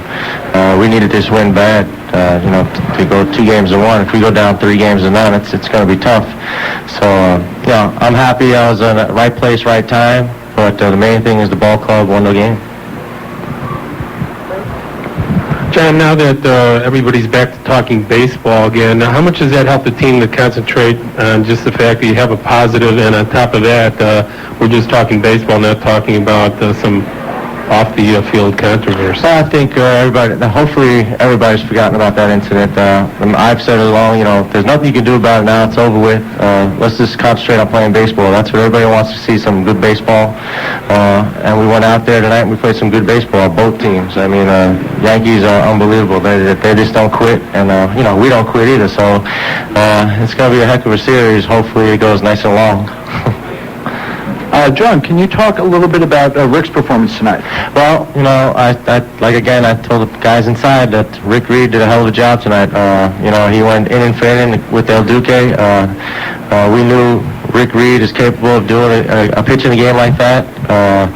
He kept us in the game, gave our guys a chance to score the runs. That's what we ask of him, and hopefully Bobby Jones will come out tomorrow and do the same.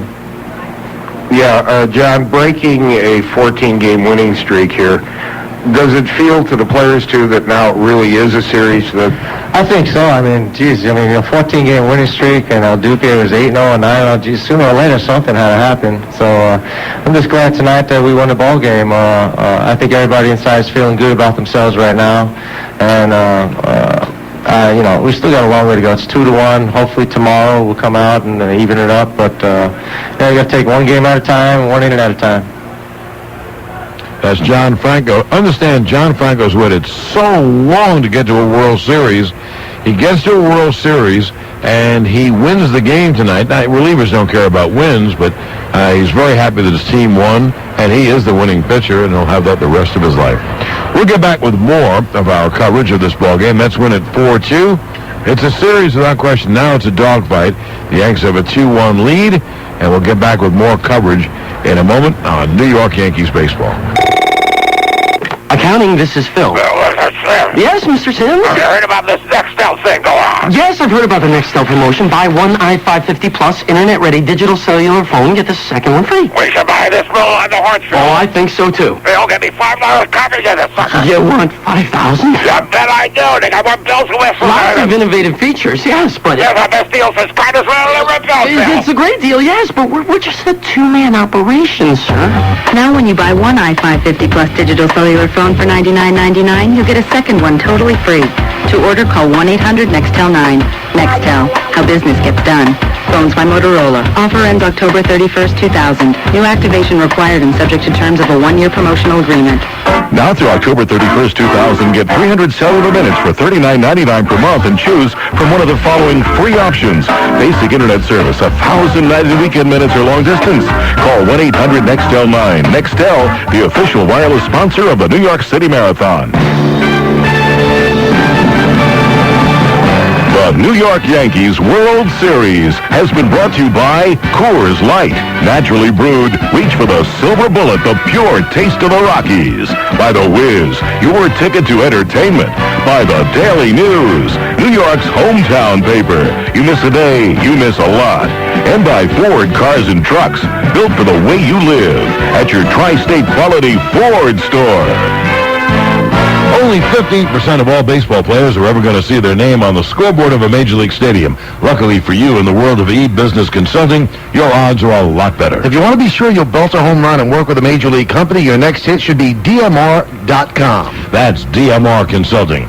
DMR Consulting is a global IT firm that creates integrated e-solutions for companies ranging from Fortune 1000 to startups. DMR Consulting is a leader in providing quality jobs to individuals in the emerging field of e-business. By signing with DMR Consulting, you'll get all the benefits of playing with a Major League team. Challenging projects, excellent benefits, and the training and continuing education you need to be an all-star player in today's job market. If you have web development, web architecture skills, or e-commerce experience and would like to explore career opportunities with a terrific company, visit www.dmr.com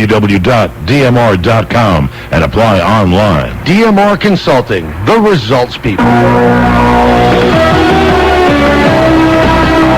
This is the Nextel New York Yankees World Series post-game report. Nextel, how business gets done. Call 1-800-NEXTEL-9. Brought to you in part by Emigrant Savings Bank. You do better at Emigrant. Our formal post-game coverage, but informally, we have about 30 minutes of many of the people involved in the game. Joe Torre, Bobby Valentine, Todd Zeal, Benny Agbayani. Now here's Roberto Clemente Jr., and he has the fellow who picked up the save tonight, a very important save for him, Armando Benitez. Armando, second game number 2. Your team is down 6-0. You come back, you score 5 runs. How much of confidence booster that was for the team coming back here to Shea for game number 3? Well, this is like everybody.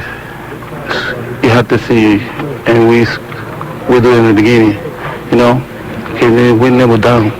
Every time we have to continue to compete. And what I do, what we do, we believe in the hitter. We had a great hitter like the Yankees, And like you say, one mistake make it, you cross the run. Now, tonight, you come in, you're at Shea, you're at home, the crowd's going crazy. How much confidence do you have that you're going to be able to do the job after game number 1? One reason when I come in the game, I don't think about the fans. I don't think about trying to make it the first guy out. If I don't make it, I try to make it the other. After the hit, did now block, anyone said anything to you? Yeah, I come and see and Alfonso talked to me. He said, "Don't worry about it. You have a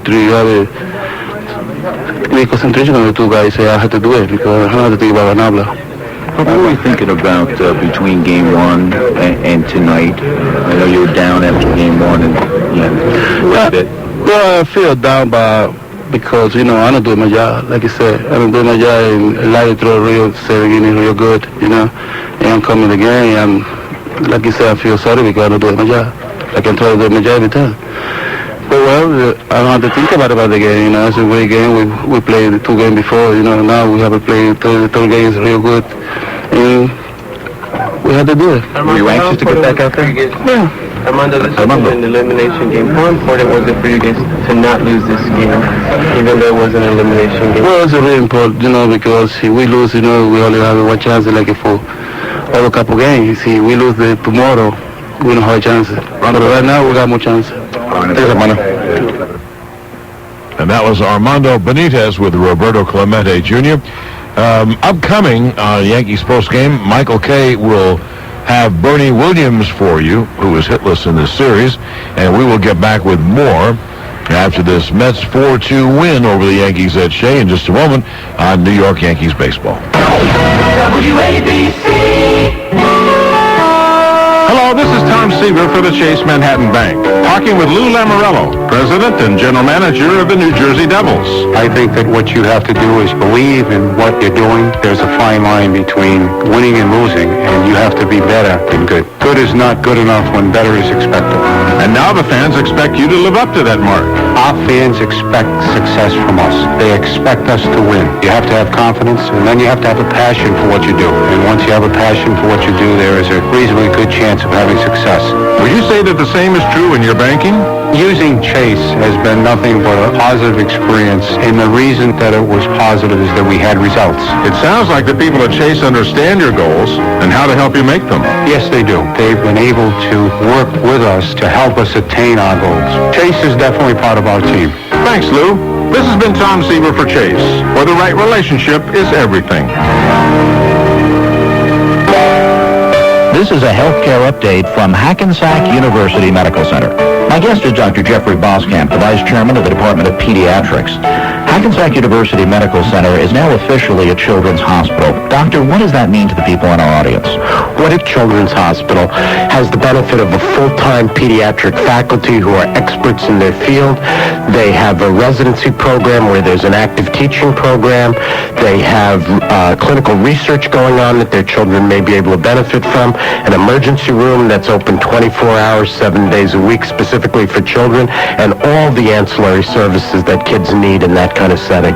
For more information about the Children's Hospital at Hackensack University Medical Center, call 201-996-2020. This has been a healthcare update from Hackensack University Medical Center. We're with you for life.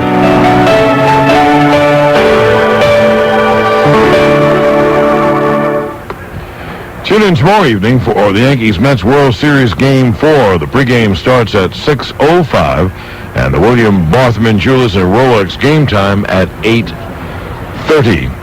Here's Michael Kay, my compatriot, with the Yankee center fielder Bernie Williams.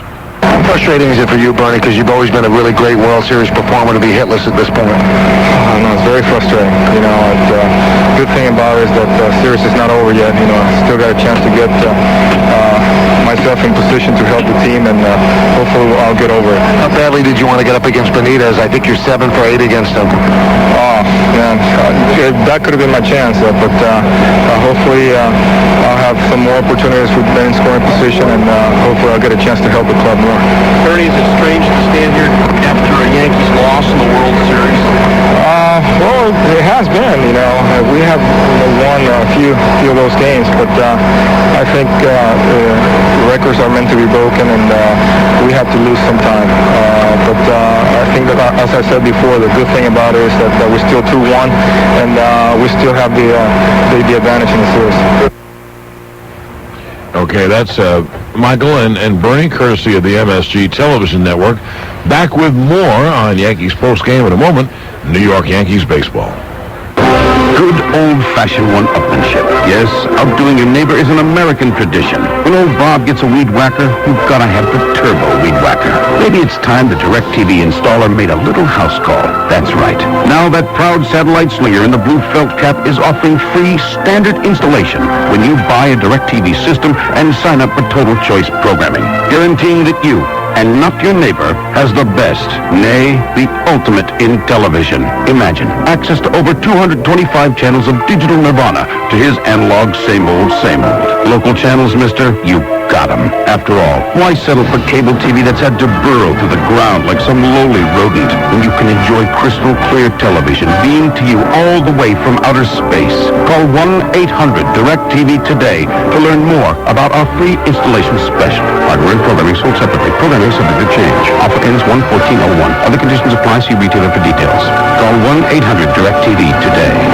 Hey, Sean Hannity here. Did you know that your dishwasher doesn't clean itself? Well, we clean everything in our house, but if you're like me, you probably never give a second thought to cleaning your dishwasher. But every time you use it, lime scale, soap scum, food oils, they're all building up, robbing your dishwasher of its power to clean your family's dishes. Now, don't reach for the phone to call a repairman. Instead, call the folks, my friends at Dishwasher Magic. Their toll-free number, 888-818-MAGIC. Dishwasher Magic. It's a new, safe, all-natural product. I use it at my house. house, it automatically cleans your dishwasher. And use monthly Dishwasher Magic can keep your dishwasher looking and performing just like it did when it was new. Call 888-818-MAGIC, and that puts the power of Dishwasher Magic in your kitchen. And pick up the phone, give the folks at Dishwasher Magic a call, toll-free, 888-818-MAGIC, 818-MAGIC, 888-818-MAGIC. They're on the web, dishwashermagic.com. Please look for Dishwasher Magic at Maywood Hardware in Maywood, New Jersey, Oakland Hardware and Supply in Oakland, New Jersey, and Ramsey Hardware in Peyton, Ramsey, New Jersey. Let's go to the interview room where Mets starting pitcher Rick Reed is holding forth. Well, I'm sure he's been in that situation before. I'm not a strikeout pitcher, but I just found out that I had 8, and that's I'm usually hoping to get a lot of ground balls instead of strikeouts. But early in the game, I was noticing that a lot of balls weren't being hit on both sides. So it was we knew we were in a battle. We knew that we were going up against a tough pitcher. We knew his track record in postseason, so we just clawed, scratched, and finally got some runs and come away with a win. Albert? In the 6th inning when bases are loaded and there's 2 outs and you're pitched 8 strikeouts and only got in 2 runs, but you're getting ready to come out the game. I mean, what do you go through at that time? Well, I was trying to hide. I was trying to hide around that little section that they've added on those seats, but I guess I didn't do a very good job of hiding. I understand the game. I know right there that, maybe if we would have got a base hit and got a couple runs, I might still be in the game, but it didn't happen, and, we've got to try to get some runs out of that situation, and, unfortunately we didn't, but, I understand the game. I understand the move. It was the right move. If I'm the manager, I'd have done the same thing. Over here? Rick, can you talk about, what it's like, being on the mound, first pitch, your first World Series game? What's the feeling about? And, just kind of take us through the first at bat a little bit. Well, actually, this is why you play in the minor leagues, you ride the buses at 4 in the morning, get up at 3 in the morning to catch a bus at 4.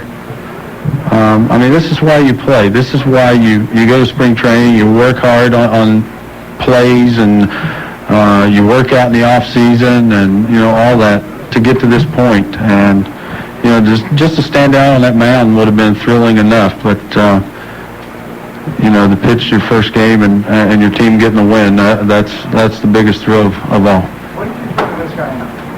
First pitch? Fastball. Yeah. Strike 1. Over here? I remember that one. Rick, we were talking about 11 of the first 12 outs of strikeouts, better than that 5 of your first 6 were strikeouts. A point where you're feeling like you're in a zone or something there the first couple of innings? I felt pretty good. When I went out to warm up, I felt really good.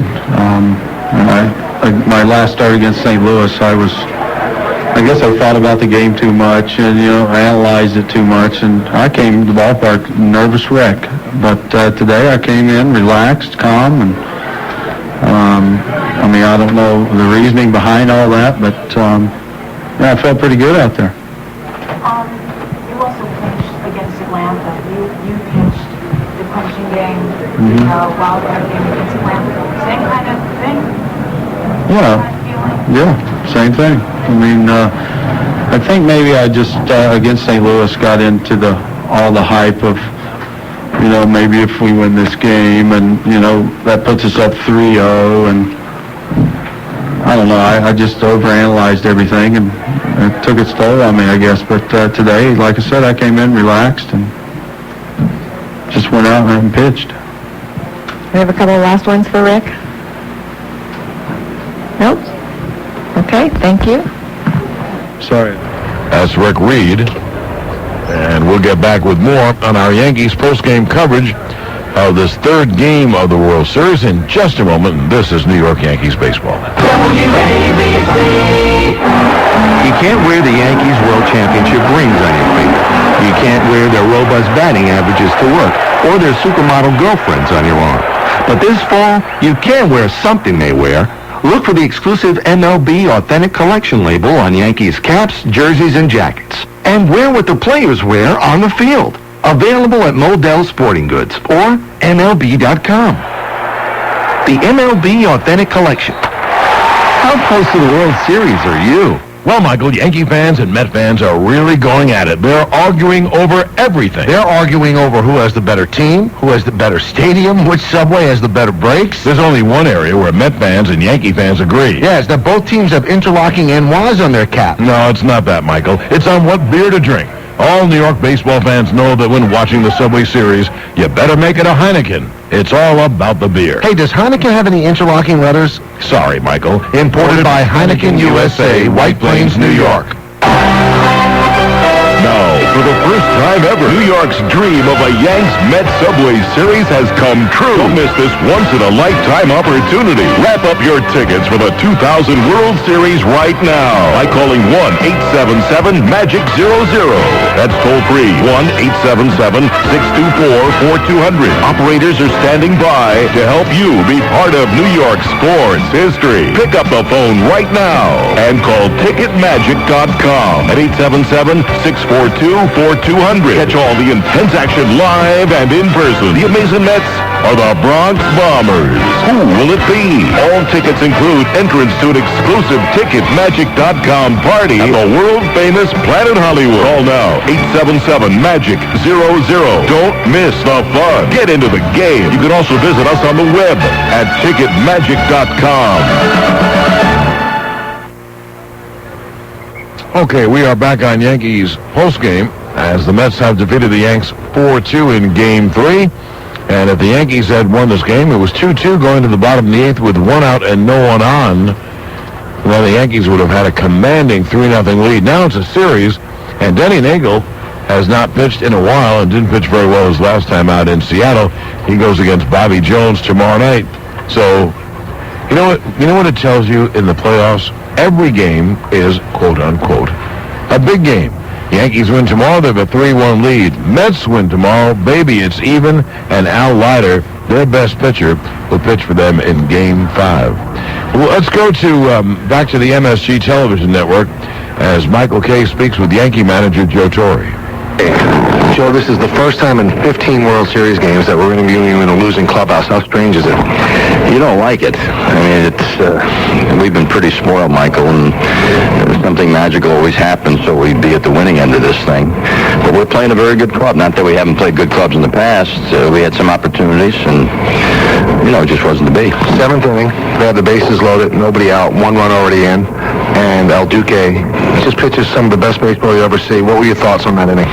Well, to me, Michael, as well as he's pitched for us, especially in postseason, he deserves the right to win or lose the thing himself. And I almost took him out. I mean, I was thinking of taking him out after the 7th because I'm just assuming that that's been enough. And boy, he was fired up to go out there in the 8th, and then when he struck out Robin, he's something. He's got a great will, and I'm just glad he pitched as well as he did tonight. He's got 121 pitches going into the 8th inning. Does he sell you on that? I mean, you have so much respect for him that you let him make that call? Oh, there's no question what he's done for us. And as I say, I wasn't taking him out,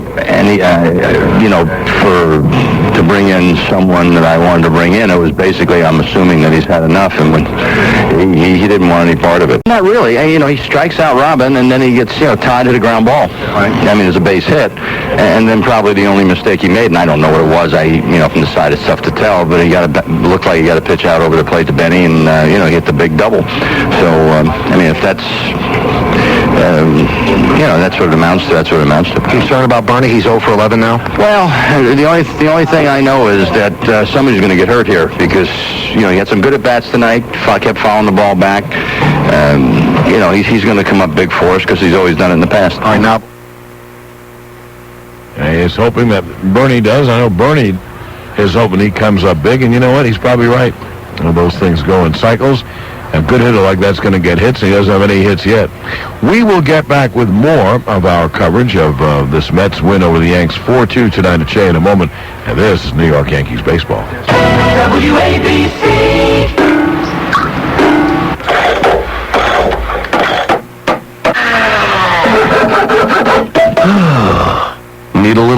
around the house? Everyone does sometime, which is why now there's myhomekey.com, the complete home management website from Keyspan, with maintenance and repair, appliance purchase, energy management, and more. So if you could use a hand with your home, thanks. Visit ours, myhomekey.com. Manage your home, live your life. And check this out. Simply register at myhomekey.com, and we'll send you a free pair of tickets to one of over 25 different tri-state area attractions, including zoos, museums, and shows like the Radio City Christmas Spectacular. Supplies are limited and available on a first-come, first-served basis. Offer ends November 15th, 2000, while supplies last. Must be 18 years of age to be eligible. Limit one pair of tickets per household. Event, show, and other restrictions may apply. Log on to myhomekey.com for details. In a hurry. Check out the Army's new 2-year enlistment option. That's right, just 2 years, and you still get the training, confidence, and self-discipline that'll help you in everything you do. Plus, an enlistment bonus of up to $6,000, and as much as $26,500 for college. Visit us at GoArmy.com or call 1-800-USA-ARMY and find out about the new 2-year enlistment option. Be all you can be. Paid for by the U.S. Army. Hi, welcome to Yahoo Auction School. A lot of people still haven't tried online auctions, so today we brought in Stella and Esther to demonstrate how easy it is. Welcome, ladies. Hi. Hello. All right, well, let's get started. Today we're going to be bidding on a hand-stitched quilt from the 1890s. Who'd like to start? I will. Okay, Stella, just enter how much you'd be willing to pay. $15. Great. Now it's your turn, Esther. I'll bid $40. You guys are pros already. Stella, do you want to bid again? Esther? Hey! What are you doing? She unplugged my computer. Esther, you can't do that. Hey, I win. But I was going to bid again. Stella, don't worry. You still have 2 more days to bid. Oh, get her off me. Get off her, Esther. You can't hold her down for 2 days. Okay, well, I want to thank Stella and Esther for coming, and good luck on Yahoo Auctions. Hey, ladies. Do you, Yahoo? Now live on the field from Fox is Steve Lyons, and well, Steve, the Mets jump right back in the series. This was a tremendous win for them.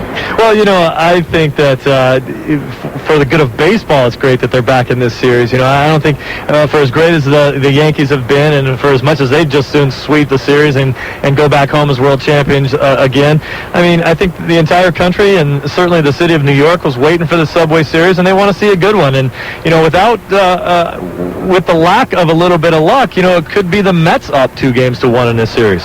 Absolutely, because they certainly could have won Game 1. It's very good for Fox Television, I might add. Yeah, it certainly helps us if we go a few more games, no question about it. To go 6 or 7, actually it'd be great for baseball.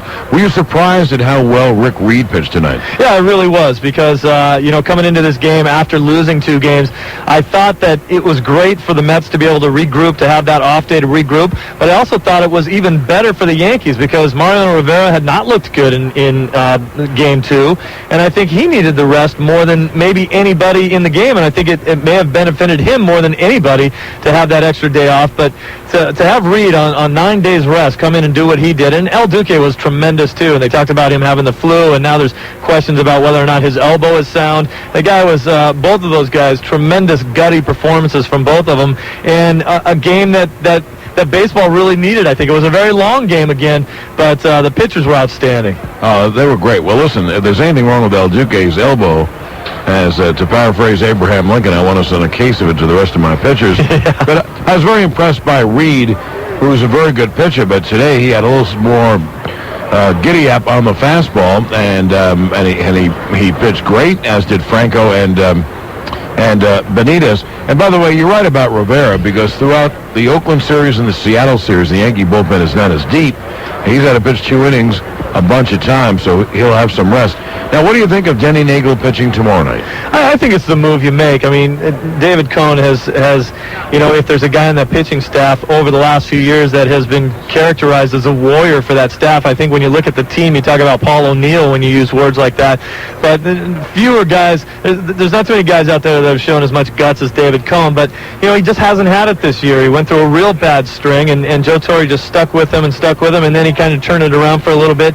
But, I don't think he's the guy that you want starting right now in a Game 4 situation. Nagel has scuffled as well, but I think he's the better option at this point. If Nagel struggles a little bit, I'm sure Coney will be there to pick him up, and I'm pretty sure that's probably what the plan would be.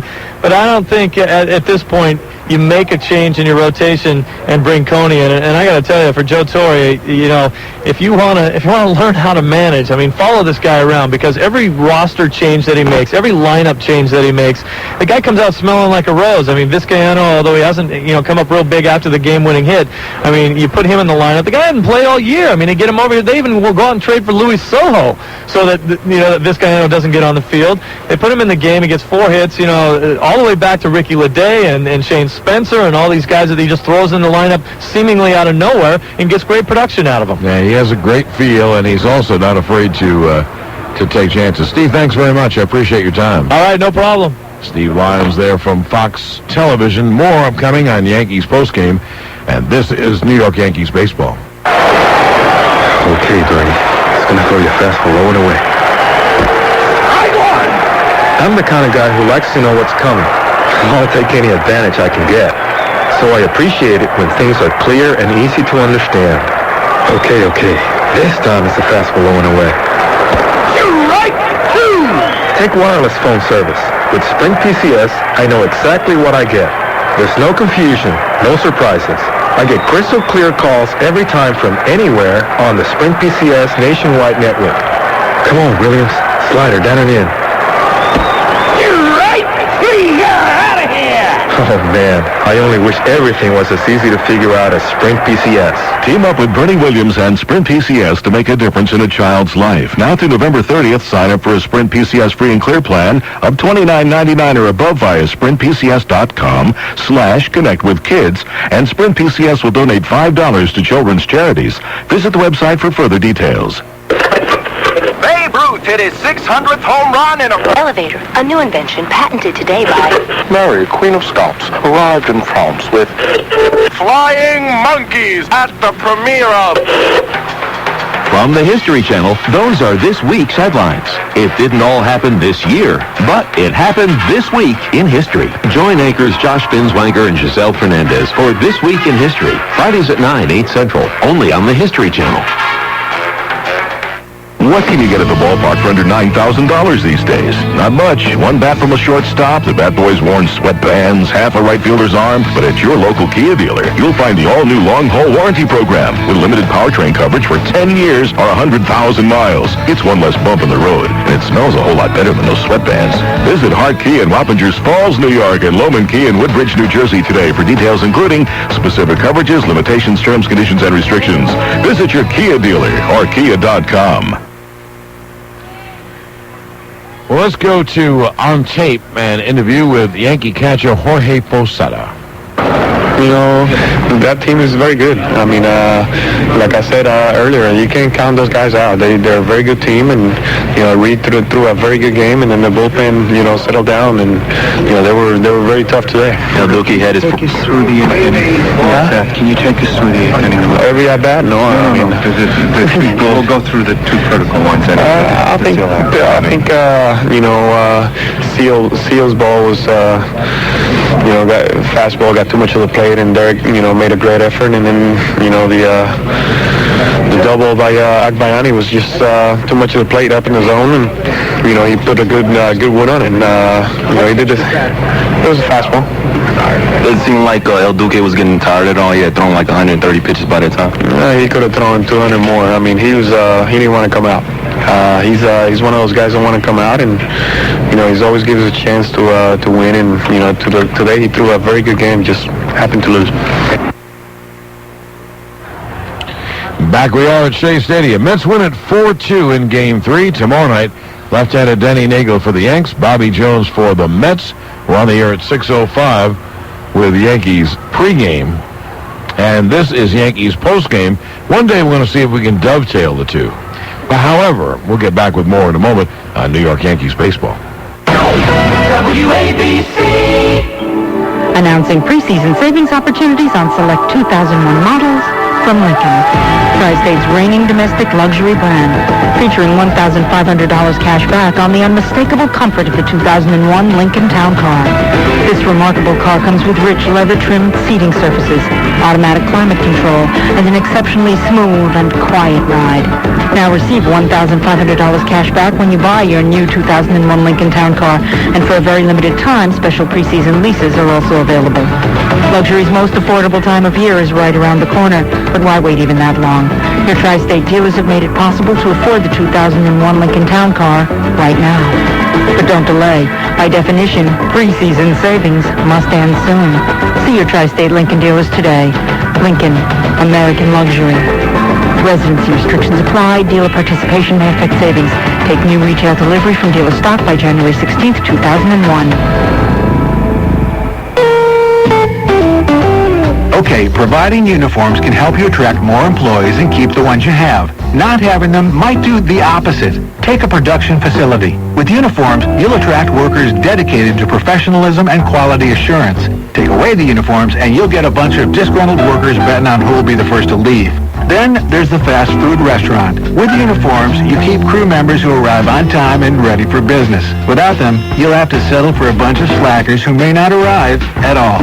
So call Cintas, the uniform people. Uniforms from Cintas will make sure your staff looks professional, feels comfortable, and performs better, which will really say good things about your business. You can even set up a uniform program that includes our flawless pickup, cleaning, and delivery. For a free catalog, call 1-800-CINTAS-1 or visit Cintas.com.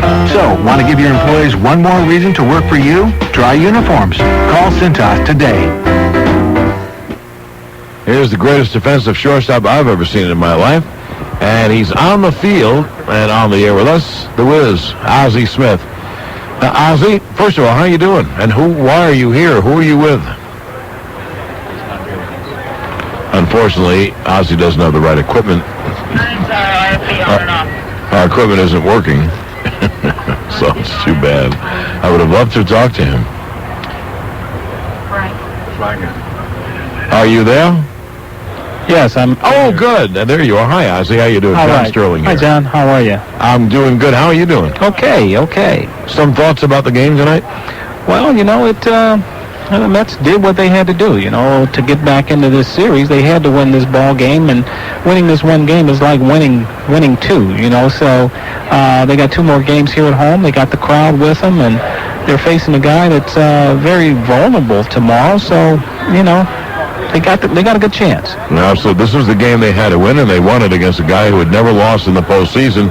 And after all, El Duque really did pitch a terrific game till maybe he got a little tired in the eighth. Yeah, I think so. Sometimes I think as a manager, you get so used to going to guys, and when you have a guy like El Duque who has been just unbelievable, just when you think you got him on the ropes, somehow he wiggles out of it, and he's done it so much that it forces a manager sometime to go a little bit longer with him than he should. And tonight was probably one of those nights. And the more you win, the closer you are to a loss. And he had a great record coming in, being 8-0 in postseason, which didn't look too well for the Mets. But they stayed close. They got a great pitching performance from Rick Reed. Their bullpen was outstanding, and they got the timely hitting that they need. They got two guys in the lineup that have been swinging the bat good, and they put something together tonight and were able to win this ball game. Before I let you go, I'd like to talk shortstops with you. If you didn't hear my intro, you're the best defensive shortstop I've ever seen in my life. Well, thank you, John. And even though Omar Vizquel is great, there's only one Ozzie Smith. What are your thoughts about, though, the shortstops who are reigning in the American League with all the power? Jeter, Garcia power, Rodriguez, and the youngster in Oakland, Miguel Tejada. Well, I think that we've seen a real change in the position. They've been able to blend the great offense and power now with great defensive players, too. As I've been watching and going from, I went to Seattle and I had a chance to watch Alex a little bit closer, and I watched him a little bit closer this year. I think he's emerging as the best, not only shortstop, but the best all-around player in the game. I think this year he only had 10 errors and ranked only second to Omar Vizquel as far as defense was concerned. And his power is just phenomenal. He's going to be the next shortstop to hit 500 home runs. He had 40 home runs this year and 137 RBIs, and Get a shortstop putting up numbers like that, you're going to make a lot of money. You know, I was just about to say I'd like to be his agent. Oh, yeah. I'd like to be his agent, too. Okay. Ozzie, thanks very much. All right, John. Thank you. Appreciate your time. All right. We'll get back with more from Shea Stadium on New York Yankees baseball. The outlook wasn't brilliant for the skipper's squad that day. The home team trailed the contest with a single out to play. Then Tank McGee connected with a triple to the wall. And when Walker walked, the skipper made the gutsiest of calls. Searching the wireless internet, the final flashed upon his phone. The team could win the East if Tank McGee could just steal home. With great deliberation, he called the double steal at last. For McGee was mighty as a tank, but wasn't quite as fast. The double steal was on, and Tank broke headlong for the plate. As he rumbled down the baseline, he prayed the throw would be too late.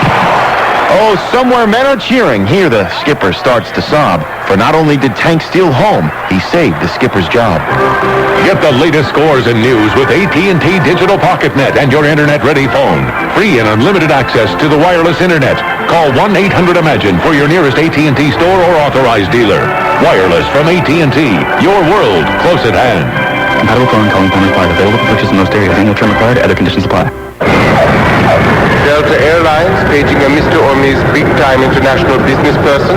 A Mr. or Ms. Big-Time International Business Person, would you please report to the nearest Delta Business Elite flight where you'll get a whopping 5 feet of stretch-out room, a power-adjustable near-flat sleeper seat with lumbar supports and oversized pillows, 5 courses of gourmet dining, your own personal video system, a laptop power port, and other neat things big-time international business people need to feel good. That is all. Delta Airlines is paging Mr. I don't want anybody touching me.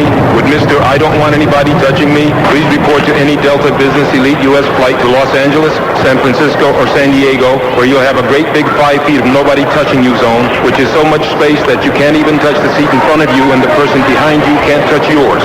Not even if they flail about ridiculously while all stretched out in their near-flat sleeper seat. Thank you. And enjoy all that space you won't find on any other business class but Delta's.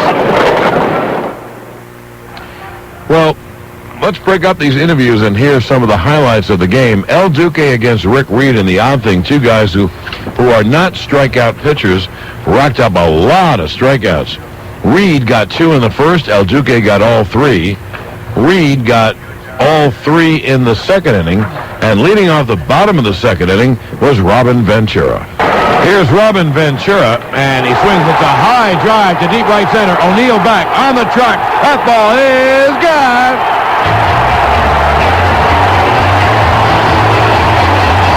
Robin Ventura, the only lefty power hitter in the lineup, hit a first ball fastball over the right center field wall, and the Mets take a 1-0 lead. Now the Yankees tied it in the second inning with 2 outs and no one on. Jeter singled to left, and that brought up David Justice.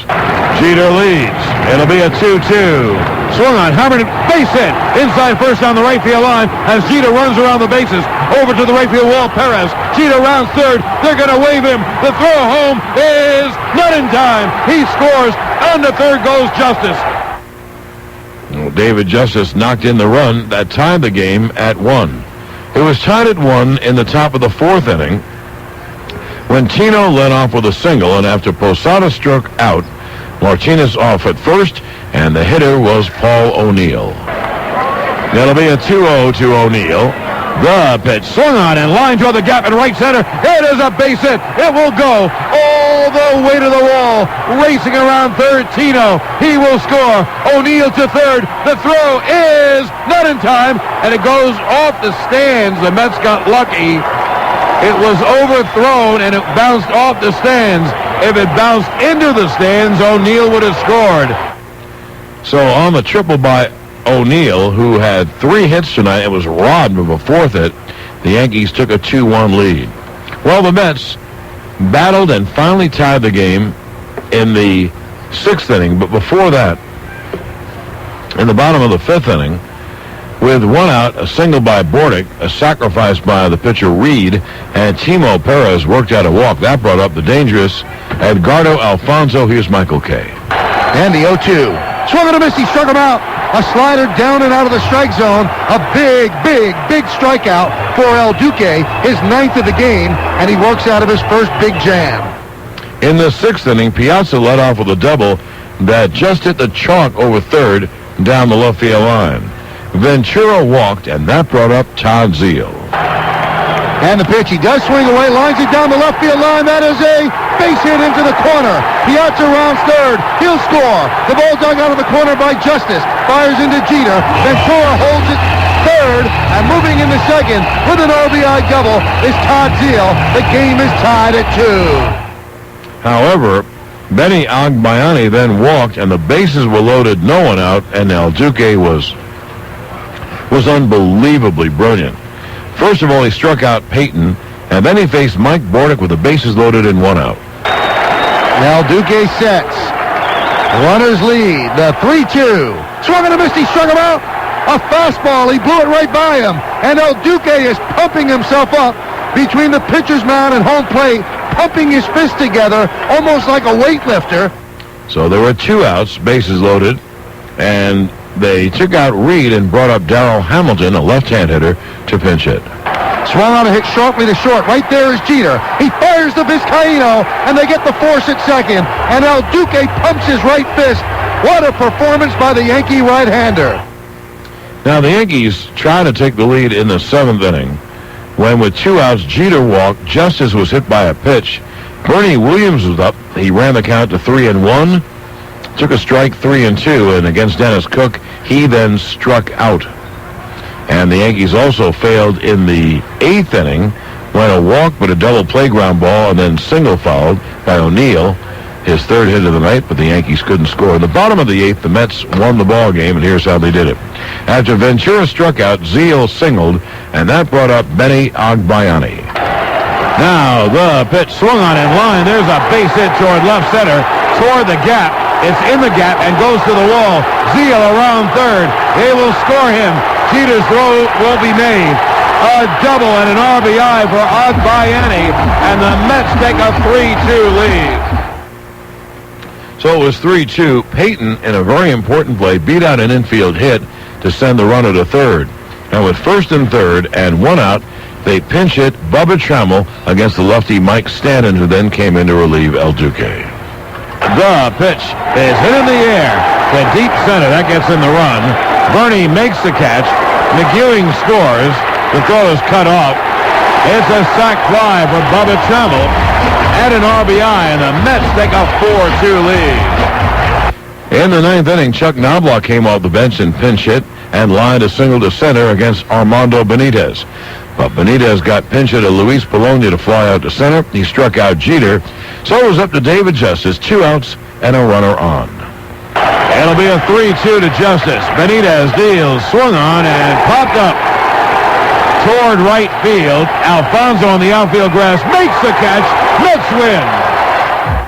And the Mets have gotten their first win of the series. They trail 2-1 as they defeat the Yankees by the score of 4-2. For the Yanks, 2 runs, 8 hits, no errors. They left 10. For the Mets, 4 runs, 9 hits, no errors. They left 8.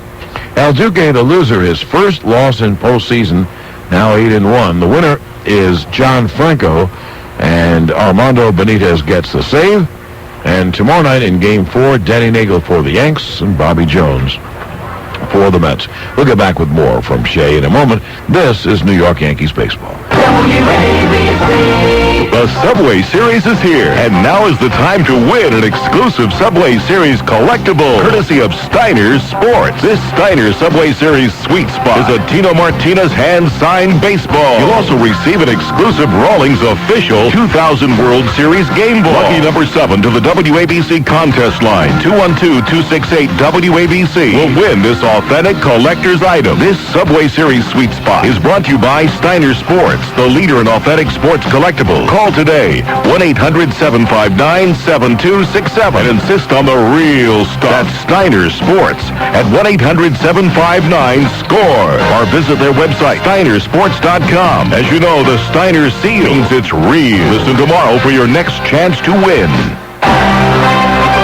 Now, for the first time ever, New York's dream of a Yanks-Mets Subway Series has come true. Don't miss this once-in-a-lifetime opportunity. Wrap up your tickets for the 2000 World Series right now by calling 1-877-MAGIC-00.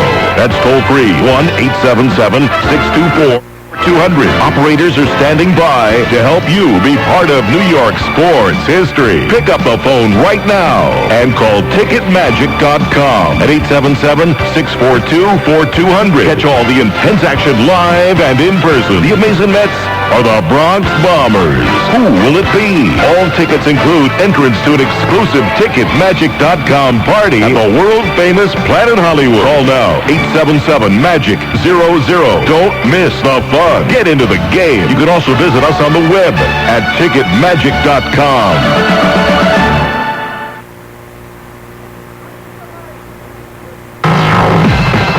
The future is here now at The Wiz, and your DVD future can be so much cooler if you hit the great October sale at The Wiz.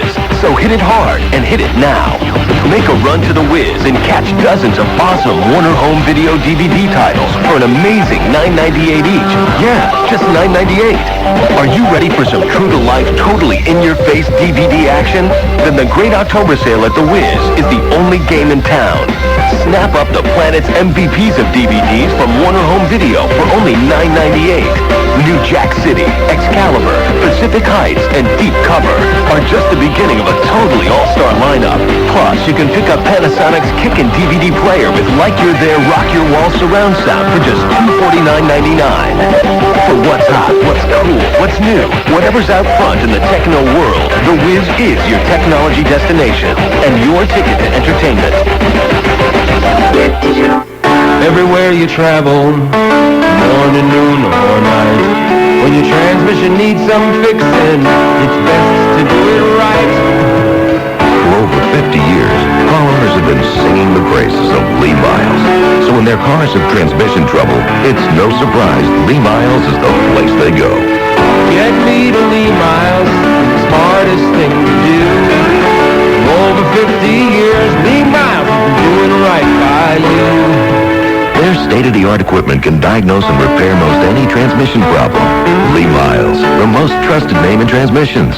Not because we say so, but because our customers do. Get me to Lee Miles, everything's gonna be fine. The most trusted name in transmissions. Get me to Lee Miles. For the independently owned and operated Lee Miles Transmission Center nearest you, check the yellow pages or call 1-800-LEE-MILES. Well, the OurHouse.com tape measure was not taken out tonight. No Yankee home runs. OurHouse.com, the official home improvement website of the MSG Yankees radio network. We're here to help.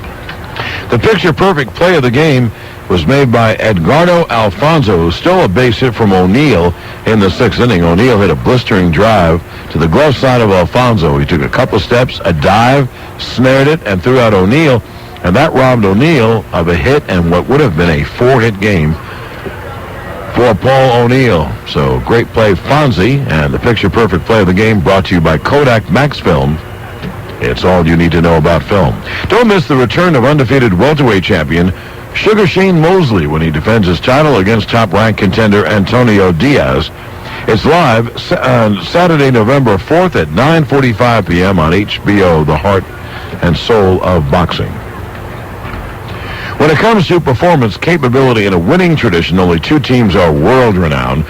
The New York Yankees and the legendary team of Jeep vehicles. Jeep, the most award-winning brand of 4x4s on earth.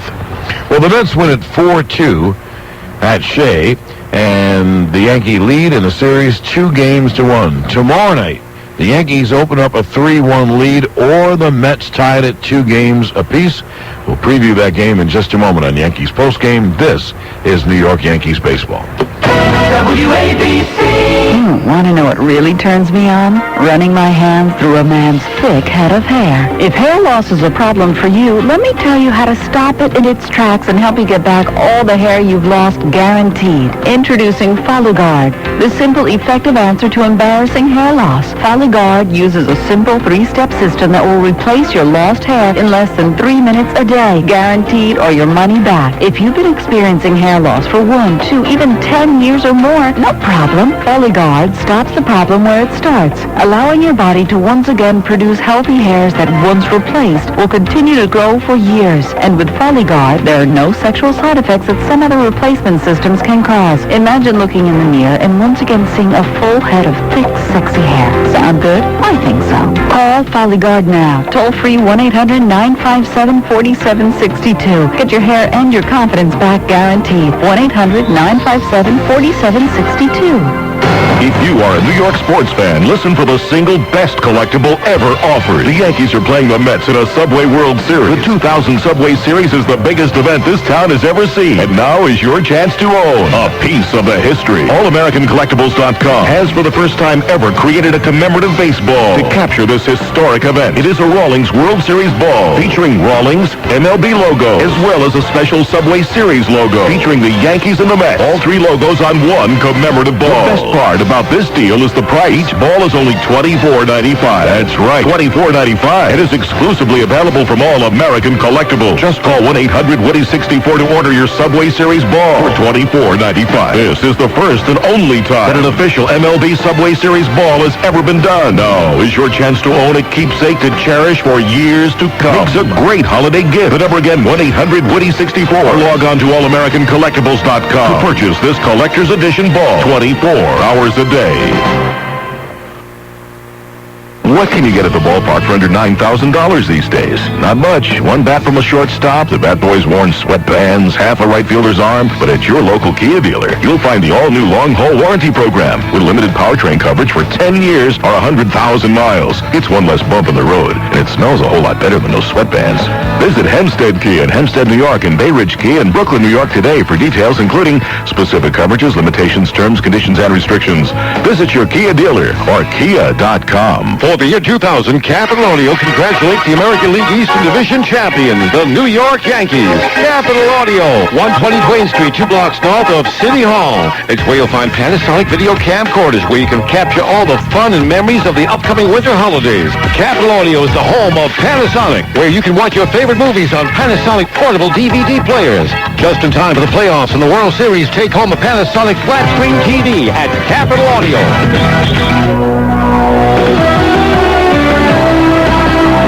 This is the Nextel New York Yankees World Series post-game report.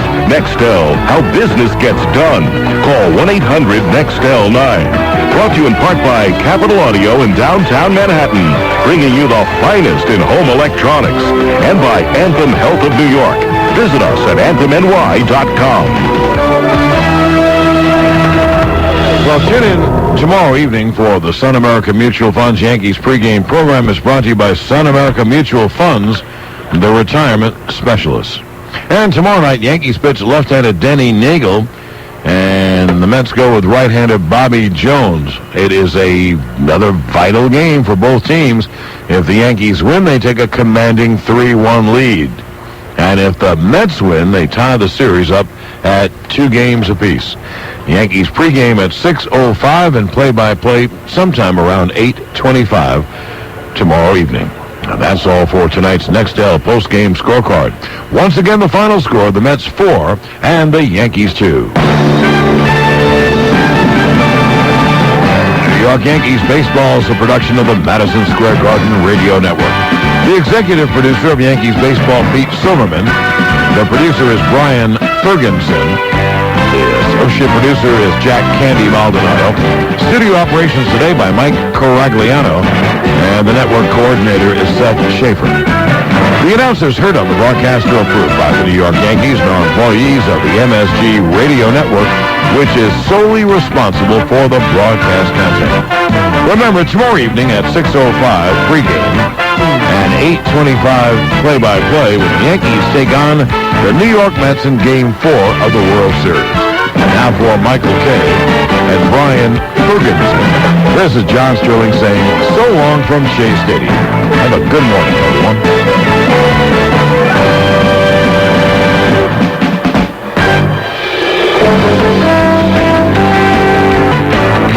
Catch every hit and every pitch right here. The Yankees and the Mets in the Subway World Series. Oh, man, it doesn't get better than this. WABC, New York City. New windows? Oh, you know you need them. Your energy bills are high and your home isn't comfortable when your windows are drafty and noisy. So who can you count on for energy-efficient windows at a fair price? Sears Home Central. Just call 1-800-762-7000 for a free in-home estimate. Call now and save $500 on select styles. Sears vinyl framed windows glide smoothly. The double-paned extra-strength glass may help reduce your energy costs. Plus, you get a limited warranty that covers all materials. So call Sears at 1-800-762-7000 and save $500 on select styles. Offer ends October 31st. Minimum purchase, 5 windows. Not available in all areas. Ask your representative for offer details and written warranty. Services and materials provided by Bill Ray, a Sears authorized contractor. License number available on request. So if it's time to replace your old windows, call Sears Home Central now. 1-800-762-7000. You've been misled. You've been had. You've been took by your political leadership in this country. Politicians like my Republican opponent Bob Franks are mainly concerned with keeping their job, not doing their job, and they provide no true leadership, nor do they reflect the will of the people. We call these individuals career politicians.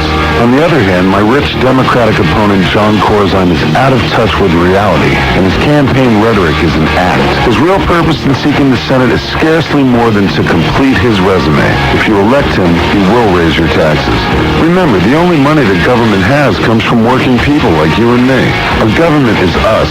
We're one people and we have to begin thinking and acting like it. I stand for a government of the people and not the special interests. Don't let your opinions die in your head. On election day, don't you dare vote for any political party. You vote for yourselves, you vote for your interests, and you vote for the individual. My name is Pat Denizio and I am running for U.S. Senate. Paid for by Denizio 2000. Want to know what really turns me on?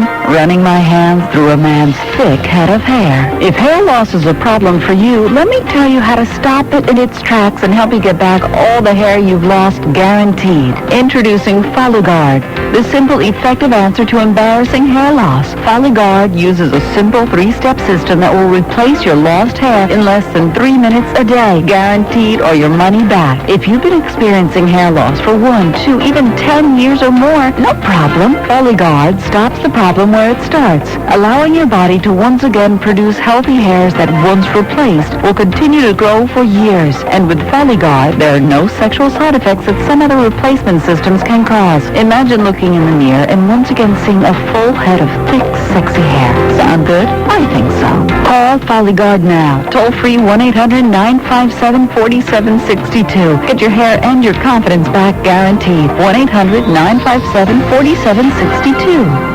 It's just plain dumb the way so many companies shout .com and then hit a flat note when it comes to price and service. Hello, I'm Ryan Hermes, president of TonerWorld.com. We offer the largest selection of OEM and compatible toner cartridges for a song, up to 70% off. That's right, up to 70% off on Epson, Canon, HP, Xerox. We've got them all, including free shipping for orders over $50, all at the click of your mouse. So if you've been stuck by a giant staple, or if office superstores strike a sour note with your cash flow, buy smart. Switch to Toner World. Not dumb. For a limited time, buy 1 inkjet cartridge, get 1 free. Buy 10, 20, even 1,000 inkjets and get 10, 20, even 1,000 free. That's 2 for 1 inkjets at TonerWorld.com. For details, visit our website. And remember, don't call us, .com us at TonerWorld.com. Look, Eddie, that's Sheila and Peter outside. What brings them here? Oh, I invited them for dinner. What? You always knew Campbell's was good. You just didn't know how good. I've got to delay them. This couch ought to barricade the door. Relax, I'm cooking. Now make a meal with Campbell's in less than 20 minutes. I brown chicken, add Campbell's cream of mushroom soup, water, and bingo, a delicious dinner. Get more recipes on CampbellSoup.com. Dinner was such a surprise. Sheila, you have no idea. Campbell's. Good. Commercials are more believable if you get to know real customers. So on the line with me is Michael Weisbrod, a Geico Auto Insurance customer. Michael, tell us about the real you. Well, I'm 5'11", 170 pounds. My turn-ons are sunsets, honest people, walks on the beach, puppies, and low-cost car insurance. It doesn't get any more real than that. To join sensitive people like Michael, call 1-800-947-AUTO. You could save 15% or more. 1-800-947-AUTO. Geico Direct, the sensible alternative. WABC, Steve Malzberg. Well, here we are. Big show tonight, folks. We're here for the next 16 minutes or so. Obviously, we're going to keep it to baseball. I mean, there's a lot going on, an awful lot going on. But there's really not a lot of time to talk about it. So I want to just talk about the series, which, this was a game the Mets had to win. I pretty much feel they have to win tomorrow also, or later tonight. Because just like it's now as if they split at Shea and the Yankees won the first game here, today, or tomorrow rather, if the Mets lose, it's kind of like the Yankees won tonight, made it 3-0, and the Mets won at 3-1. So you can look at it you could rack your brain, but if the Mets go down 3-1, they're not coming back, just like they weren't coming back down 3-0. So I believe they have to really win tomorrow too. Otherwise, you're down 3-1. And then even if you win the next one, you're back at Yankee Stadium, where I really think that the Yankees. It's going to be hard to beat the Yankees at the stadium. But what do I know? I went into this saying the Mets were the team of destiny, and I still believe it. I think that Bobby Valentine made a couple of gutsy calls, including going to Benitez again. I mean, Benitez lost them the first game. A lot of things lost them the first game, but Benitez was one of the contributing factors for that loss. Here's what bothers me a little bit. I was watching the Fox, when Fox went on the air, and they were talking about, who was it? Was it McCarver? Gee whiz. No, Steve Lyons, and I don't even know who it was anymore, but one of the three guys. They're talking about how people are now saying that the media focusing on the feud between Clemens and Piazza, it's going to make it so that the fans are going to lose control, and the fans are going to do something. Speculating on some kind of riotous situation, and I think it was Lyons or one of them said, yeah, and I agree with that.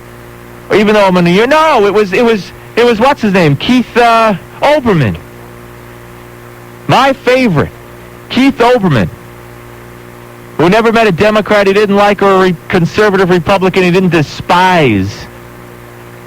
He said, even though I'm from New York, I agree with that. Now what, is talking about an issue is going to make the fans riot or the fans lose control? That's ridiculous, if you ask me. I was offended by that, and I think any fan should be offended by what Keith Olbermann said. But what do I know? And there was another issue that upset me on the Fox pregame. I don't know. They kind of Joe Torre's whole stance on this whole thing. A man who's been treated so well by the media for 5 years. I mean, the media's never had a bad word to say about Joe Torre. And in the press conference after the game on Sunday, he faces a little bit of tough questioning on this. He gets mad. He says a no word. He shouts and asks, throws the question back at the media. Then he gets up and walks out. I mean, please, Roger Clemens did what Roger Clemens has always done, and I'm glad he got fined $50,000. But he should have been thrown out of that game. And Joe Torre would be the first to say that if the guy was on the other team doing it to his guys. When Benitez beat Tino Martinez, all hell broke loose. And when Clemens beaned, who was it? Who did Clemens bean when he was with Toronto against the Yankees? He had Brocious, right. Brocious and Jeter. What do you think the Yankees and Joe Torre felt about him then? It's unlike Joe. Joe says, well, you put on that Yankee uniform and you fit in right away no matter what. Well, okay, that's the typical sports logic, But you know what? That's not what we've always been led Joe Torre was all about. In fact, Joe Torre wrote a book, from what I understand. I haven't read it. In the book, he says he never reads the newspapers, the sports pages.